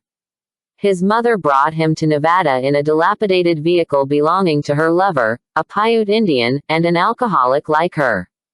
They camped here and there, moving if they had gasoline, accumulating traffic tickets and leaving a trail of debts in their wake. They both soon disappeared from Nevada, but someone found 7-month-old Freddie, abandoned in a gas station, malnourished and covered in bruises. He grew up in state homes, passed from hand to hand, never lasting in a foster home, with behavioral and personality problems, but he went to school and was a good student. At the age of 9 he was arrested for armed robbery, spent several months in a reformatory, and then dropped off the radar of both the police and Child Protective Services. The social worker was supposed to find out how and where Freddie had been living for the last 5 years, but he pretended to be asleep or refused to answer her questions. He was afraid they'd put him in a rehabilitation program. I wouldn't survive a single day. Laura, you can't imagine what it is like. No rehabilitation, just punishment. Brandon Lehman agreed and got ready to prevent it. When they removed the kid's IV and catheter, and he could eat solid food and stand up, we helped him to get dressed, took him to the elevator, mingling with all the people on the 5th floor during visiting hours, and from there at a snail's pace to the front door of the hospital, where Joe Martin advantage of having the boy in my power to get him off the drugs, but I wasn't strong enough to watch him suffer so horrendously. Freddie recovered quickly, to the surprise of the doctor, who'd expected him to be laid up for a couple of months, and was soon dancing like Michael Jackson with his arm in a sling, but there was still blood in his urine. Joe Martin and Chino took charge of revenge against the rival gang.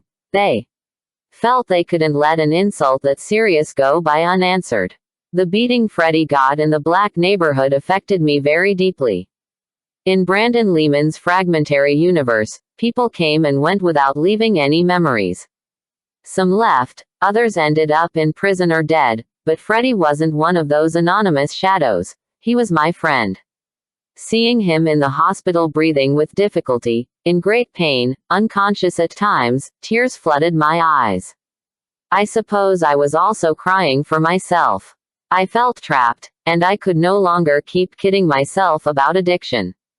I depended on alcohol, pills, marijuana, cocaine, and other drugs to get through the day. When I woke up in the morning with a ferocious hangover from the previous night, I'd make a firm plan to clean myself up, but before half an hour had passed, I'd given in to the temptation of a drink. Just a shot of vodka to get rid of the headache, I promised myself. The headache persisted, and the bottle was within reach. I couldn't kid myself about being on vacation, marking time before going to college. I was among criminals. One careless mistake, and I could end up dead or, like Freddie, plugged into half a dozen tubes and machines in a hospital. I was very scared, although I refused to acknowledge my fear, that feline crouching in the pit of my stomach. An insistent voice kept reminding me of the danger. How couldn't I see it? Why didn't I flee before it was too late? What was I waiting for to call my family? But another resentful voice answered that my fate didn't matter to anyone. If my popo were alive, he would have moved heaven and earth to find me, but my father couldn't be bothered. You didn't call me because you still hadn't suffered enough, Maya, my Nini told me when we saw each other again. The worst of the Nevada summer came with temperatures in the hundreds. But since I lived with air conditioning and only went out at night, I didn't suffer too much. My habits did not vary, the work going on as ever. I was never alone. The gym was the only place where Brandon Lehman's associates left me in peace, because although they didn't come into the hotels and casinos, they waited for me outside,